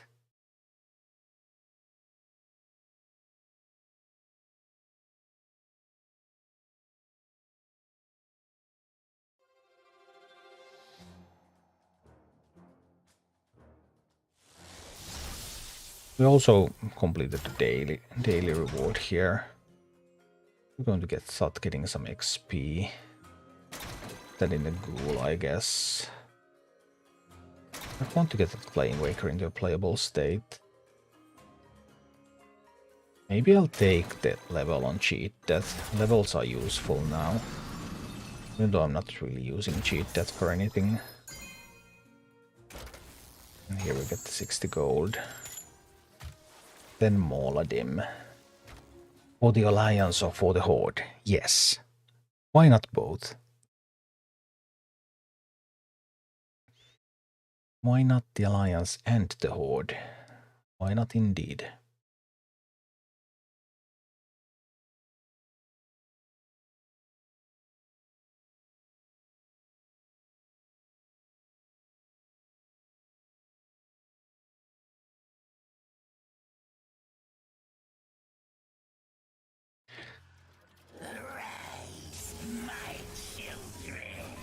Rise, let's go. Send the grunts and the spearmen. We should be able to grab the tower. Oh, there's a... Well, the spearmen can kill that, right? It's all gonna be fine. Spearman can handle the gargoyle.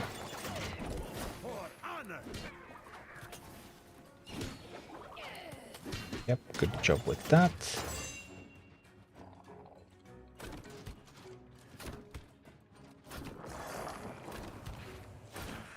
Nothing too much is coming. Drop here, and we just push here. These are generally not very complicated fights. All of them should just go down. Pow pow. Yeah. quite a bit easier than the campaign missions or PvP.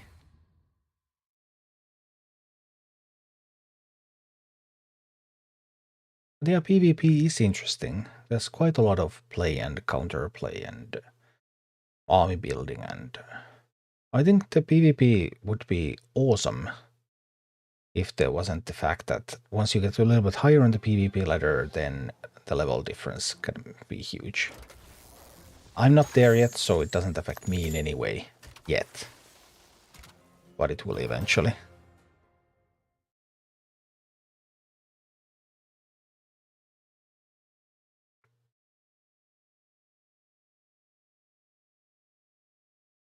Here we go again.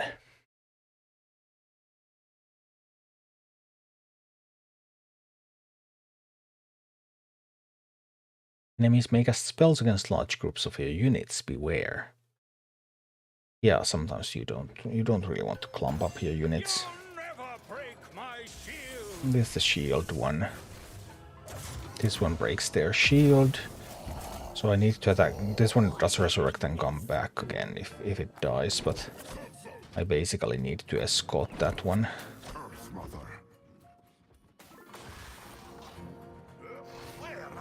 I want something faster that still reaches it in time.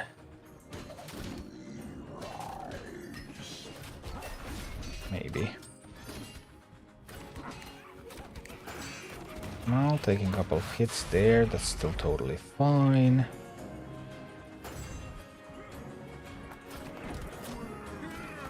Guess we can push a little bit here. They shouldn't be fast enough, right? I don't think they are. Our push just ends the boss. Yeah, well, these are easier than the campaign versions of the missions. She's not bad, you're getting viewers for Rumble. There is some interest for this game, clearly. I'm not sure if there's enough interest, but we'll see. I mean, the launch is coming. I'm trying to get all the new player stuff ready for the launch, so that once the launch is there, then people can start just immediately progressing. But I would have the important pieces all covered. I think I'll need to start a new free-to-play account to play through the campaign and make guides for the difficult campaign bosses. Because there's definitely a number where you're going to get stuck, potentially. And I just realized that once I have the heroics open, then I can no longer get the regular campaign bosses done.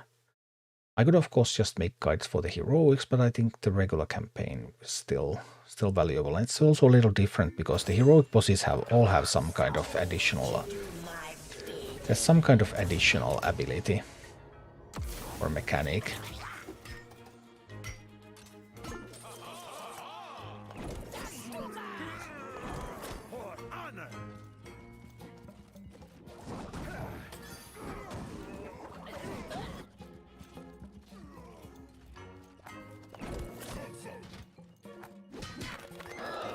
Classic.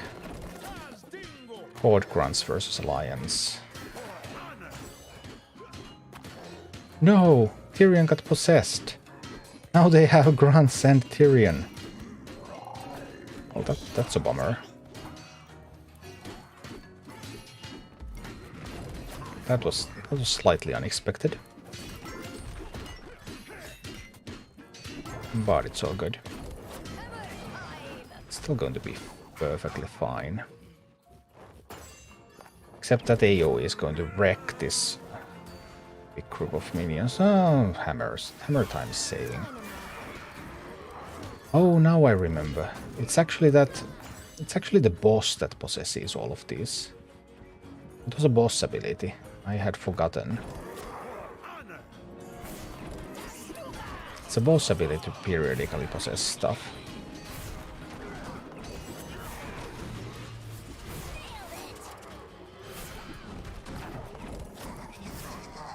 But it's gonna be fine anyway. Zap, zap, and zap.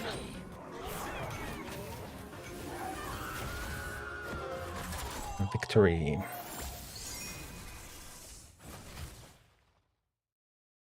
This is going to be gone with the global launch. It changes on Thursday, I think it was. The night between Wednesday and Thursday. So the next Arclight search will be available for the global launch. But you need to play a little bit to get the Arclight search because it searches 2 areas. So before you've done complete zones, there's just nowhere that it could actually search. Now we're going to get some big XP. Yay.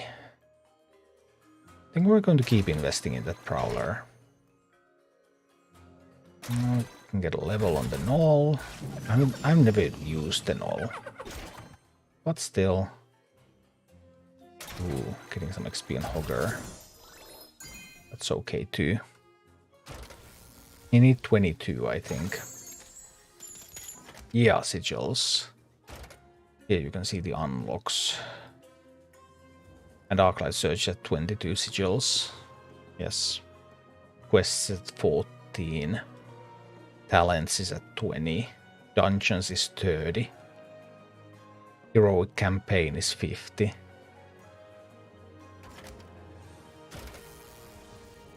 One more and we're done with this part of the search. Then there's still the play with your own army part of the search. I've also been thinking whether there would be any need for guides for the searches. But I'm not sure. There have been some that have been a little tricky. But most of them have been very straightforward.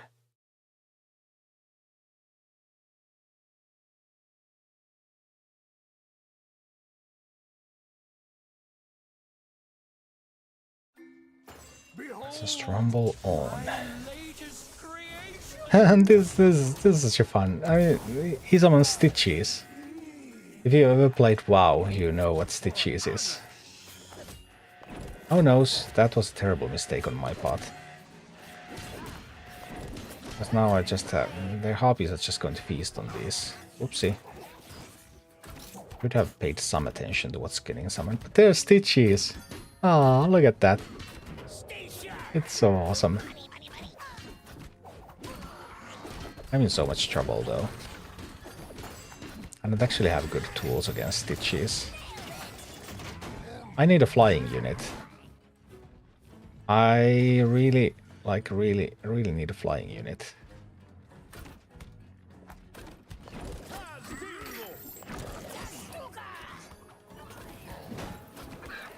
Is that in time? Does that deal damage enough? Ah, it's gonna be fine. What Stitches? Oh, that's so awesome. Hi, Feuervogel. Control pushed me from Diamond 10 to Diamond 7. Alright, awesome. I actually ended up, even though I played pretty poorly, I actually had a 55% win rate with that. A little bit higher actually. I went 12 and 9, I checked afterwards. So I decided that I am going to make a gameplay video of that deck. I just haven't had time to make one yet. I was supposed to make one today, but I just couldn't. I mean, it still takes a few hours to get it all together. So I just couldn't get it done today.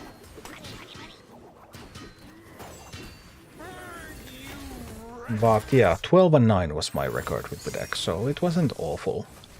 I still kept losing ranks because I played fewer decks in between.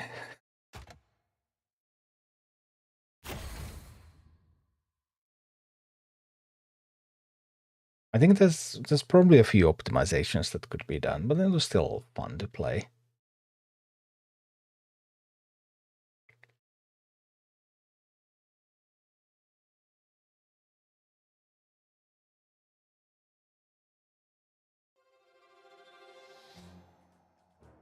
First half of the search completed. Gold is coming in. Then there would be the second half, which this time is overclocked. These are actually pretty difficult fights too, aren't they? We can't go in with Tyrion. Let's take... Because these were really difficult fights in their original form. Passive gold income increased to... Ooh.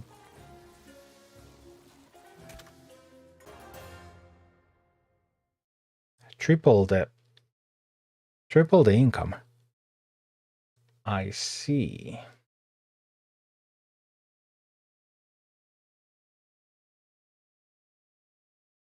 What level is this? Is this of same level as I am or lower level or what? That's what I want to know. I don't remember. I also think they may have made some changes in last night's patch.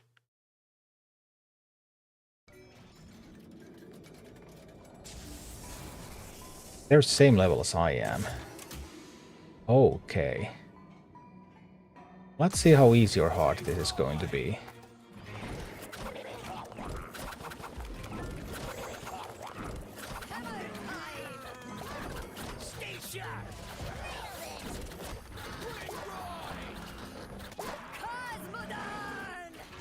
That's definitely a lot of gold income.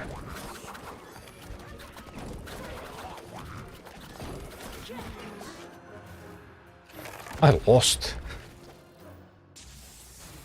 I lost so quickly that I didn't even get any XP. I thought you always get XP when your base is destroyed. Aha. Well, this might not be as simple as I thought it could be. Murkai should be a great boss for this, because Murkai relies on going full gold and then doing a big push with all the Murlocs. So... but let's see. Gish was really hard in the regular campaign for me too. I tried this mission many times. Then it woke up and then it destroyed my base. And then finally I had just enough power to push through, and I did it with the same deck.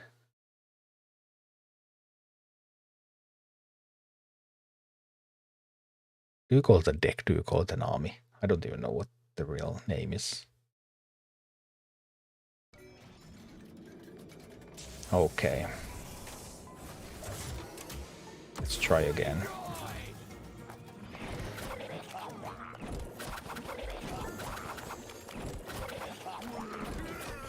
So we definitely have a lot of Murlocs there.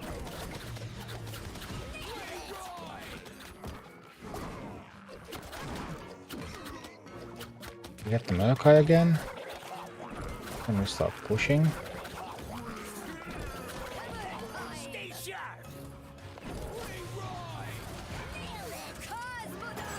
Let's look at the number of Murlocs we have going there.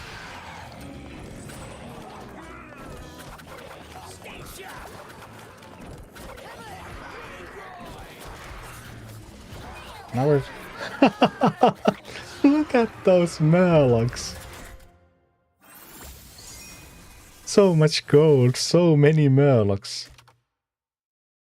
Because the way Murkai works is 5 seconds after you summon Murkai, every gold you spend summons a Murloc. So now that we had so much gold, then we just kept slamming gold down there and we summoned tens of Murlocs. That's actually pretty hilarious. Murkai is going to be so good this week.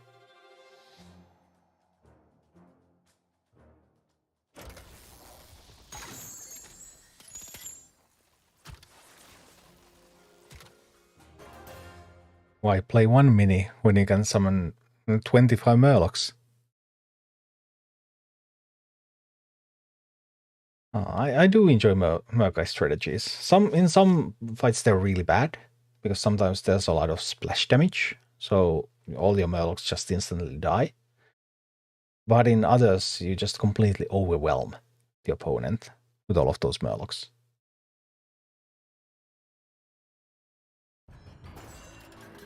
So if the Unbound strategy is like the face hunter of Warcraft Rumble, then this is like the token druid. Is this game going to have co-op PvE dungeons raids? They're called raids, and yes, they are going to be co-op raids, but they're not in the game yet. There are dungeons right now, but they are single player.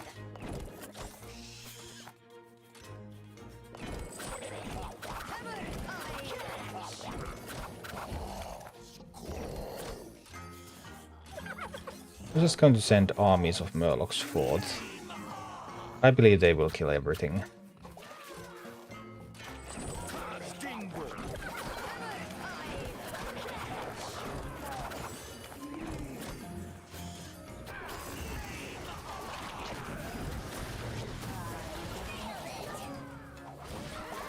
Surely my Murlocs will kill everything, right?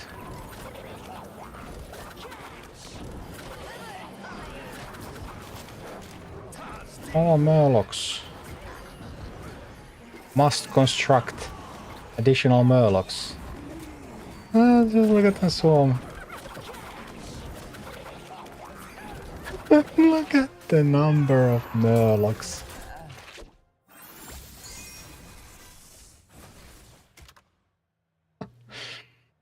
And some of these modifiers are pretty hilarious.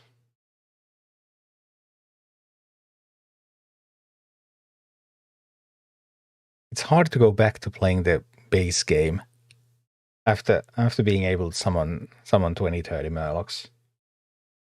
And then you can summon like 7.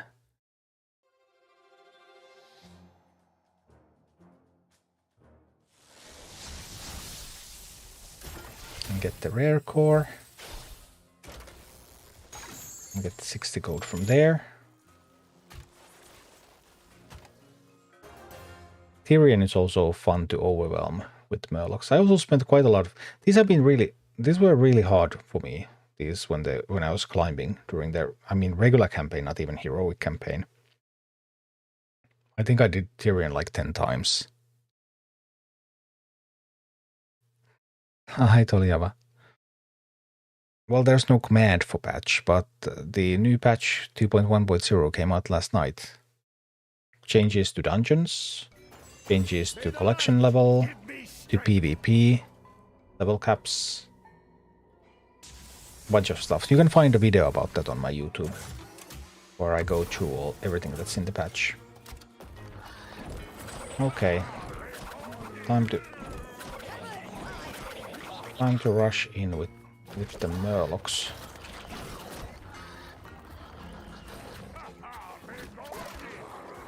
I'll try to rush on this side too.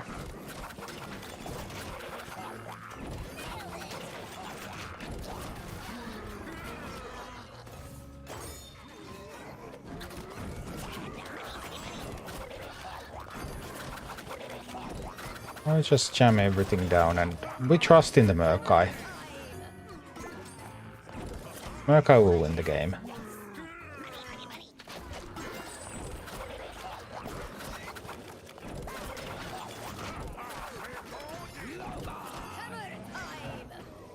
Did you win yet? Murkai, I'm so disappointed in you. Whoa, what happened there? Murlocs! Murloc power!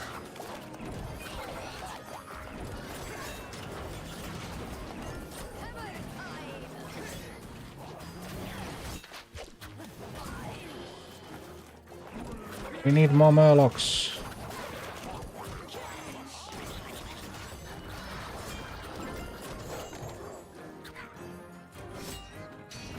How many Murlocs do we need?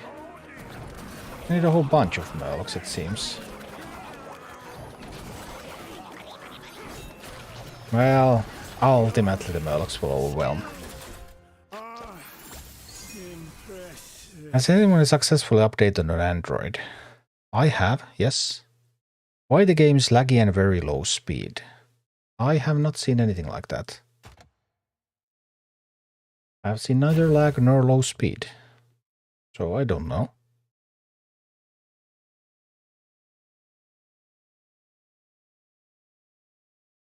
I don't think I'm dropping any frames either. I have dropped 99 frames during the past 4 hours, so there's been some point where I have been dropping a couple.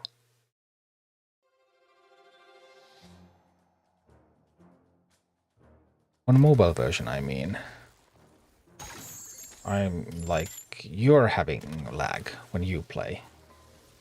So not the stream, you didn't mean the stream. I do not know.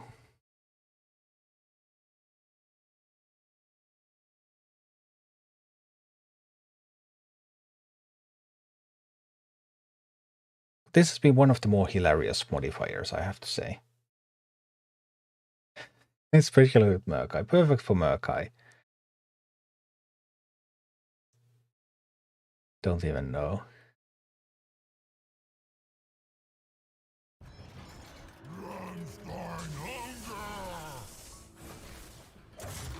Rammstein. Oh, this was the Abomination boss, okay. I think the way I did this originally was with big push on this side.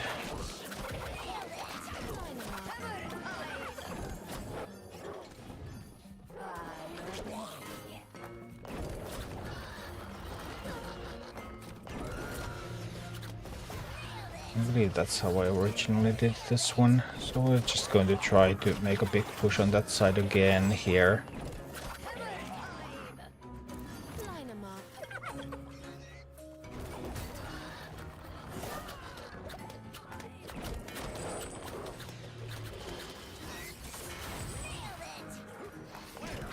Okay, let's start jamming down some.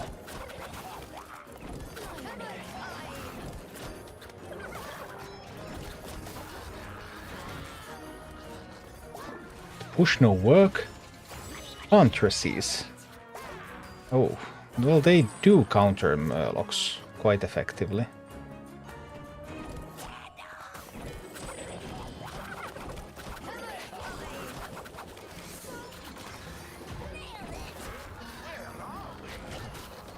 Yeah, Huntresses are a great counter for Murlocs.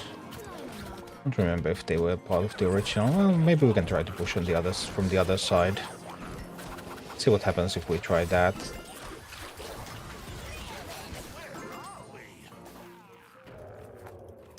Why not push all the sides at once? After all, we have the gold. Now that Hunters again.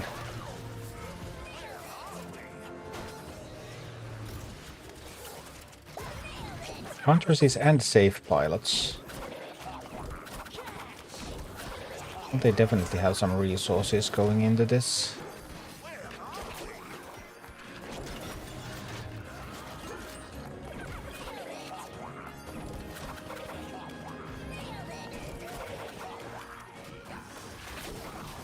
Now we're getting a push in again. Okay. They're starting to crumble. Here we go, here we go. Get that Murkai in there.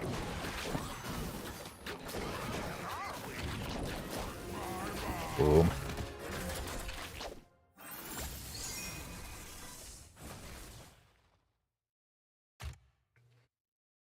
Game is laggy, not internet. But maybe your cell phone is not strong enough. Fast enough, maybe.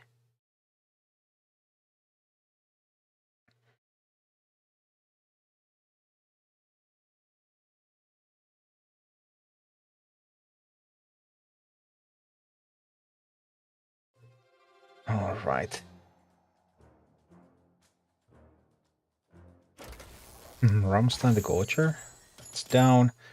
And one more. Baron Rivendare. And then we're done with searches for the next 3 days. 4 days, actually. Sverre. We're gonna set the time hour back tonight at 3 a.m. I'm sitting at the night shift. Yes, that's one of the small wins in life. It always feels good when that happens.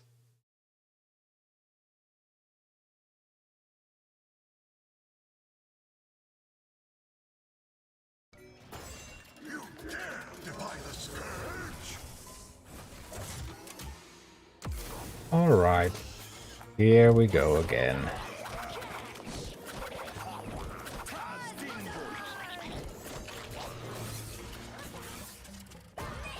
Safe pilots again. Those safe pilots.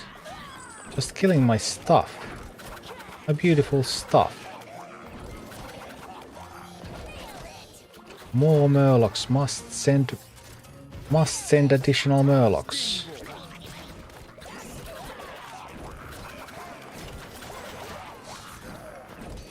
I can lose this.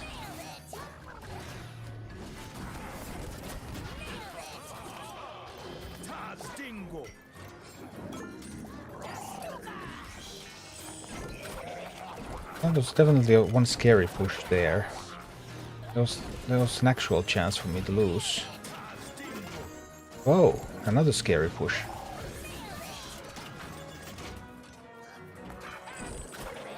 What can I say? We need some stuff. Fight against that push. We're also taking the other side though. Should all be good.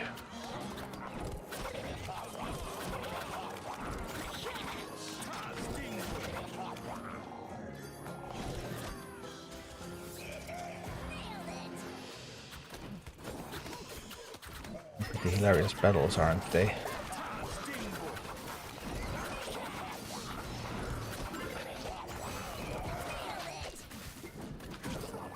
More.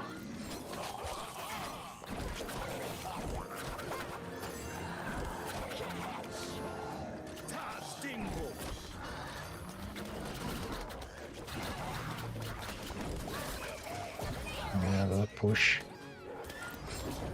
Okay. Well, we don't. Just completely overwhelming. Overwhelming. Right, that's nice.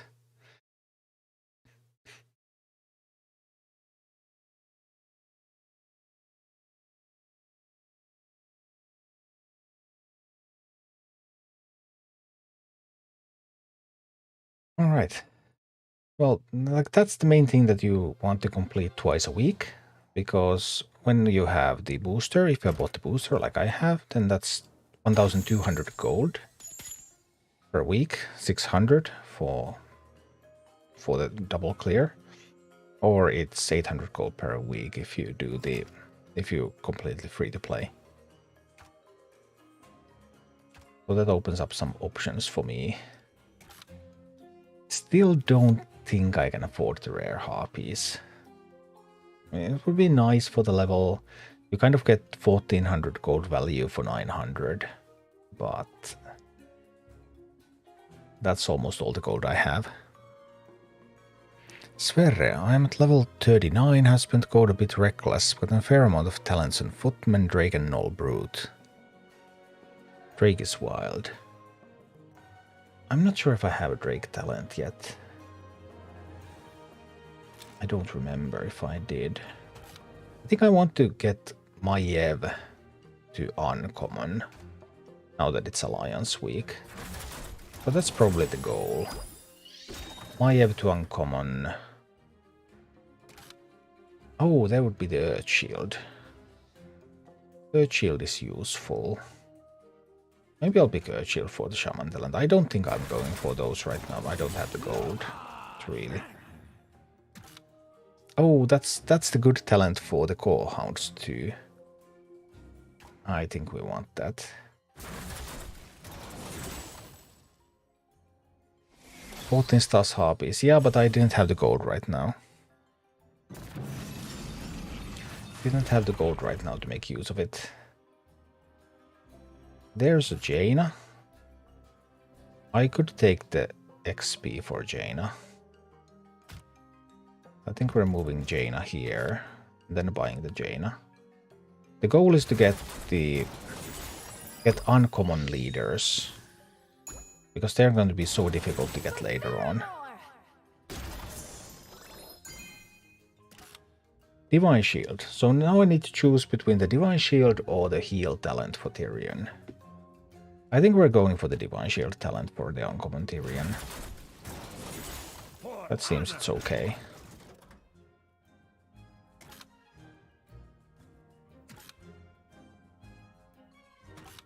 There's another Maiev. So I tried to save a little bit gold for the start of the week, so that I could start working on these. Oh, there would be the Flame Burst. Now it is offering me the talents that I'm missing. I have to get the talent. And I have to get the talent because that's the exact talent I want for the eggs. So I just have to get it now that it's offered. Now there's nothing interesting being offered. I don't have to buy more immediately. I don't have to reroll immediately. I'm almost out of gold too. I got some talents. I got some stars. And Tyrion is now, not only is Tyrion uncommon, but Tyrion also has a talent now. Which is huge. I'll need to do a bunch of dungeons with those. Also managed to get my collection level up a little bit again. So every bonus is going up. So those dungeons.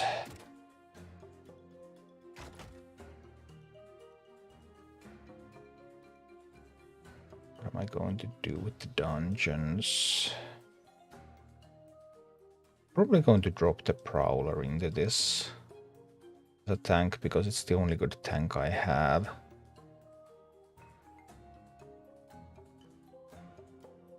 I still don't understand dungeons and the army upgrade. I'll show you. Let's do a dungeon and I will show you. I'll just try to build some kind of a bit better army here first.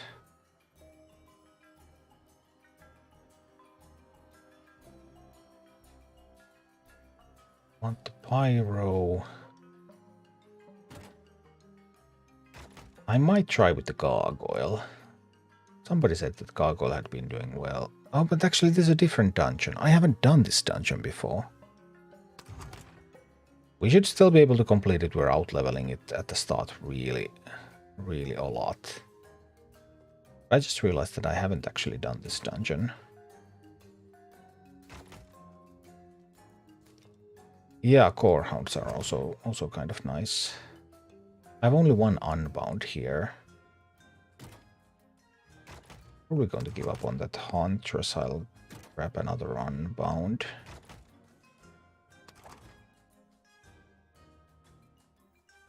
This was the unbound symbol. Don't have a lot of great. I have the Whelpex now with the talent. Average level 13. Okay, so yeah, the army upgrades. There are these. Alliance +1 bonus level. So 3 of the slots are always set, and the other 3 you can pick and choose. Not all options are available for all leaders. You can find information about that somewhere on the internet, I'm sure. You complete dungeons and you get upgrades to these slots. So these can give up to +3 levels for when you put a matching mini into the slot. So this is an alliance slot. Now there's an alliance mini in it. It's active. I can also show you, like if I swap a non-alliance mini over there, see now it became inactive. And then you do dungeon clears to upgrade these per leader. You need to do dungeon up to level 22 to get everything. I've never done this dungeon before. Let's see what happens. And in dungeons there's 3 bosses, you get relics in between.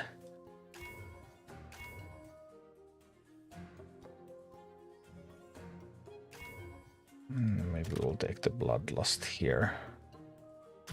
Let's see, I don't know what this dungeon is like, but it starts from level 5. The dungeon difficulty ramps up per leader. So you need to complete the most difficult ones with your specific leader to get all the army upgrades.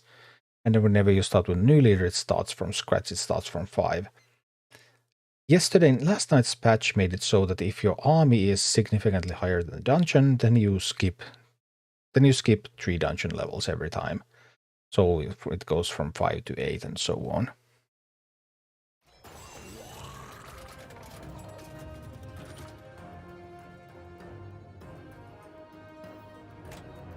Stuns nearby enemy troops in a large blast. Oracles. There's a chest there, there's a chest here. The most straightforward path would go through here. Can we just go through here? I just well, I can send an unbound troop over there, right? The egg placement didn't really work. Oopsie, that was totally my bad.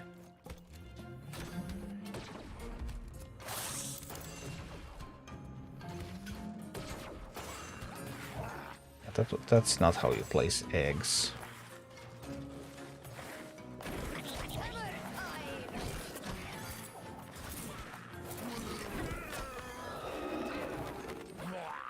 Well, it's a level 5, so it won't matter. There seems to be a lot of stuff that's in the... that's on the sides.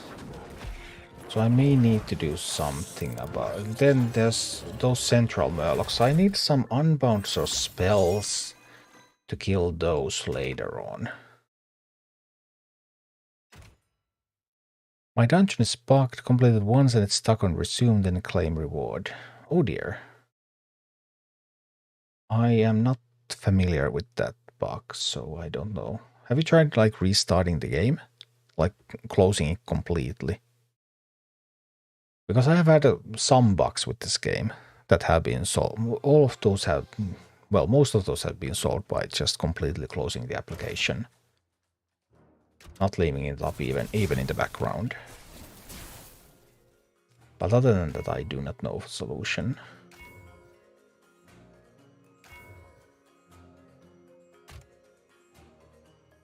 Something is turning the waters here brackish and toxic. Stay on dry land or fly over it. Okay. Brian, can't wait till this is out in Scotland. November 3rd, Friday. Friday it should be out. That's the date Blizzard has given.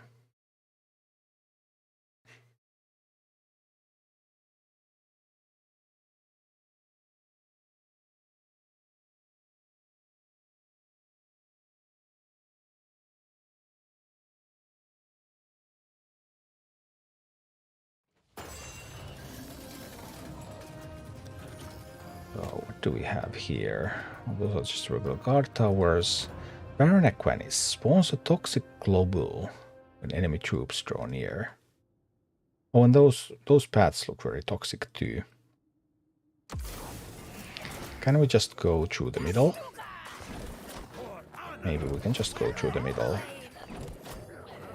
Let's see how that works.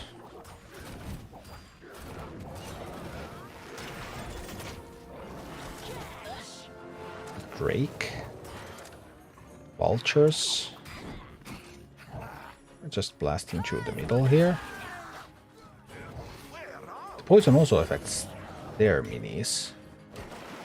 Let's see.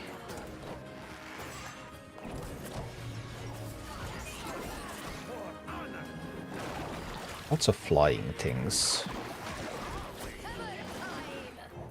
We need to consider that.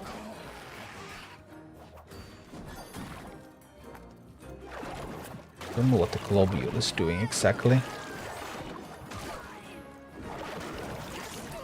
Well, I mean, it's a level 5, so right now it doesn't matter, but once I repeat this on higher levels, then I will need an army that can actually meet the challenges. 3rd, right? Yes, November 3rd. That's on Friday. Flute, still no luck, just going to grind PvP before reset. Okay.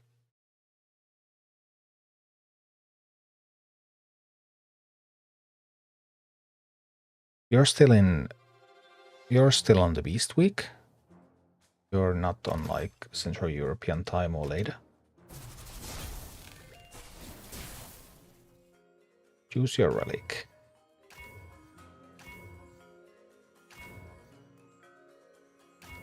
That can actually be pretty hilarious with the... Oh, we're going to get +3. That's the patch from last night. Because I'm over-leveled for this dungeon, I'm going to skip 3 levels every time I do this. Oh, okay.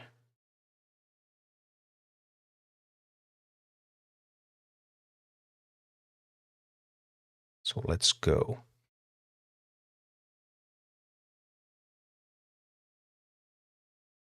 Also going to get 3 rewards.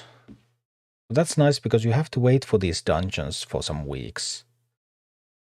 So it's going to make it much easier. Easier than grind through them. Whoa. What is this Hydra thing? Force when awoken, buffing all nearby allies. Inhales them, breathes chain lightning. Spits up oozes and splatters pools of acid on the ground. I have actually played this dungeon in the closed beta. It's just been like 1 year ago. But this does look familiar, so I must have played through this at some point.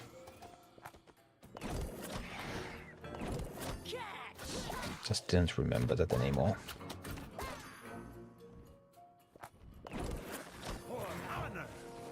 Stay sharp.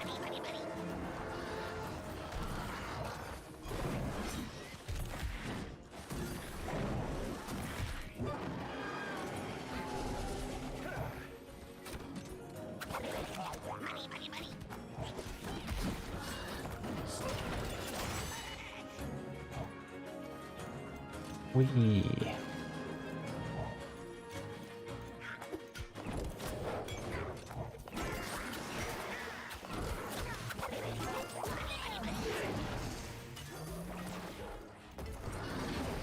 Just blasting in there.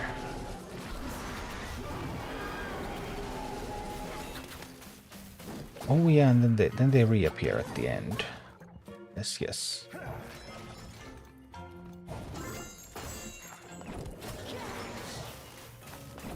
I've definitely done this in closed beta. This was the first dungeon in closed beta, I think. Stay sharp. What talent is the best first one for Maiev? I don't have a talent on Maiev yet. Actually do not know.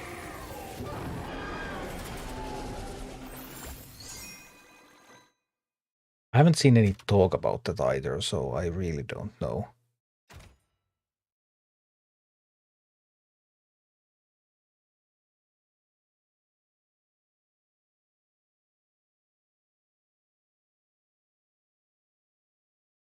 I think I saw some recommendations somewhere online. But I'm not sure if these are even accurate. Somebody has recommended, this is some YouTuber recommended Shadow Step. But I think some of those are probably just wrong, so I really don't know. Asking in the Discord is probably the best.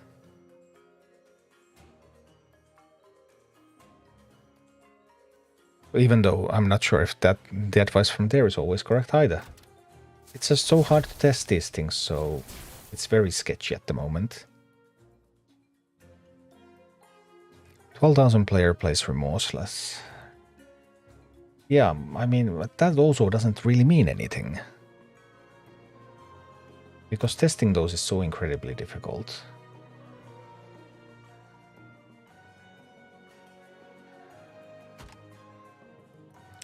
But I mean, it probably can't be super bad if someone at 12,000 plays that. Is it the strongest? It could be situational. We don't know. We need some cycle units in a team, right? You can change these later anyway.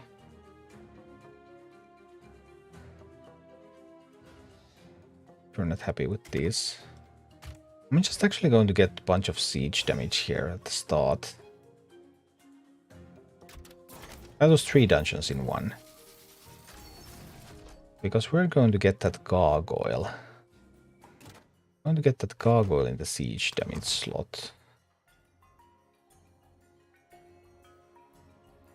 Now I don't actually have a cycle mini here. That's a cycle mini, but I don't have 2 alliance minis. But we're going to buff up that gargoyle a bit.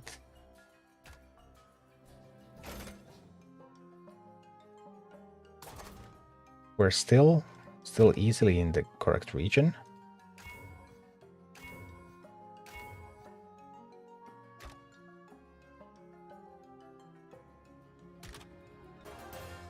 We're just going to gargoyle everything down. I do enjoy a good gargoyle. Gargoyle can be a lot of fun.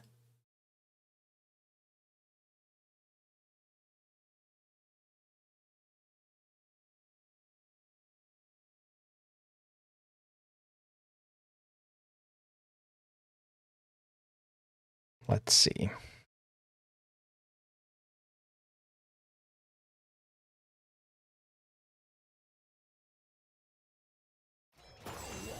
But once we get to higher levels, we'll need to really start thinking about the army composition. I need something that can shoot those down, so I probably want to do like a safe pilot there. That handles this threat. I could have dropped the eggs there too. That would have also actually worked. That totally would have worked. So the eggs and safe pilot give me a couple of ways to handle these.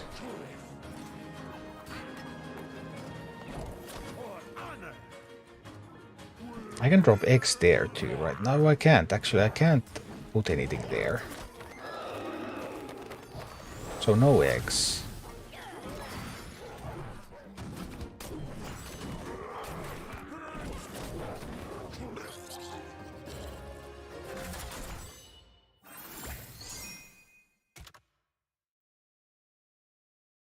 Safe pilot and egg should be enough to potentially handle those threats. What else will I need once this gets harder?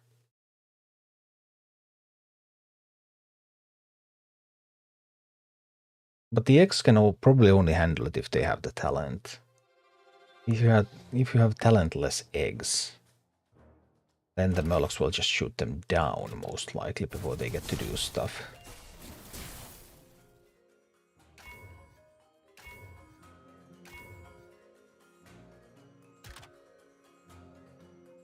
Then the Baron. Also, we're just taking the most straightforward path to the boss. And sometimes the most straightforward path to the boss is the right one. But not always.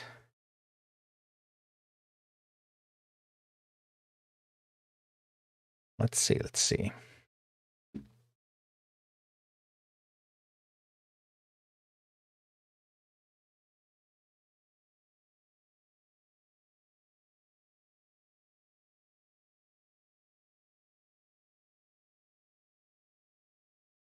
Oh noes. Not my dungeon. No.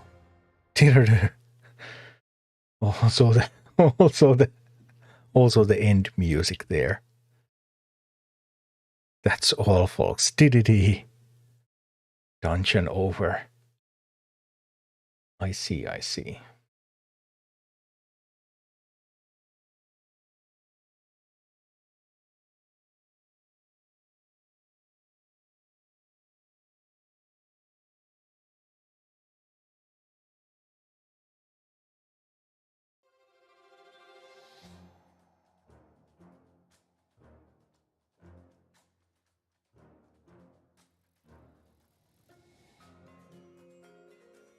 Well, it appears that we're not going to a dungeon either. At least in the next 8 minutes.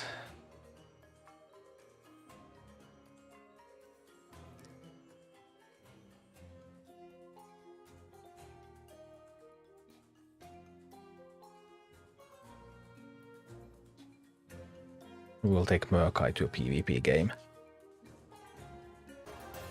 But it's starting to get late, so I guess sleeping is also going to be a good option. One more PvP game. Then we're going to go to sleep.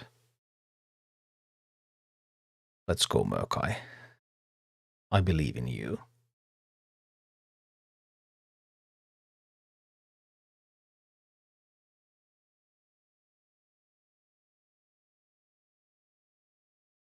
If I can get a game. I can. And it's against a human too. Grabbarna Grus clan. Guild. It's also going to be a Murkai Mirror.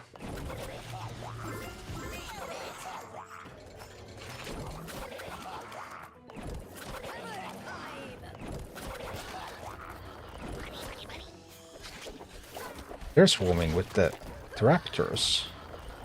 Alright, nice. But I have flying units, so I can handle that.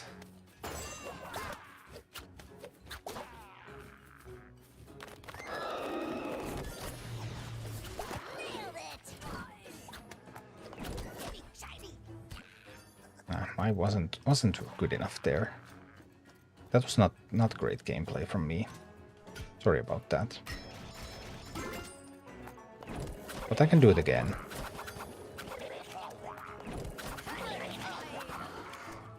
We can do it again. We can repeat.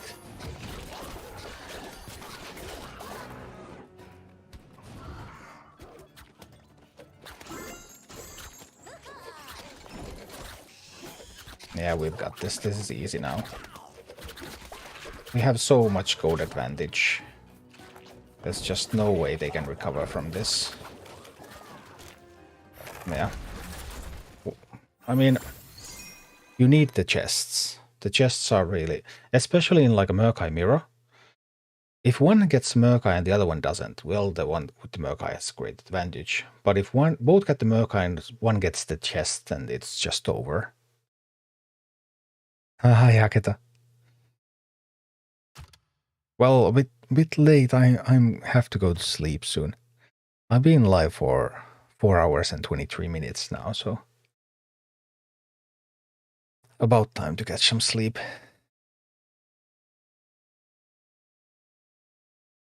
But yeah, I have enjoyed Rumble a lot. I think this is a tremendously fun game. I think this has some monetization issues, especially when it comes to PvP. So I'm happy that I'm more interested in PvE aspect. But yeah, we didn't quite get to the Modest Tome. I'm changing season ends in 5 hours.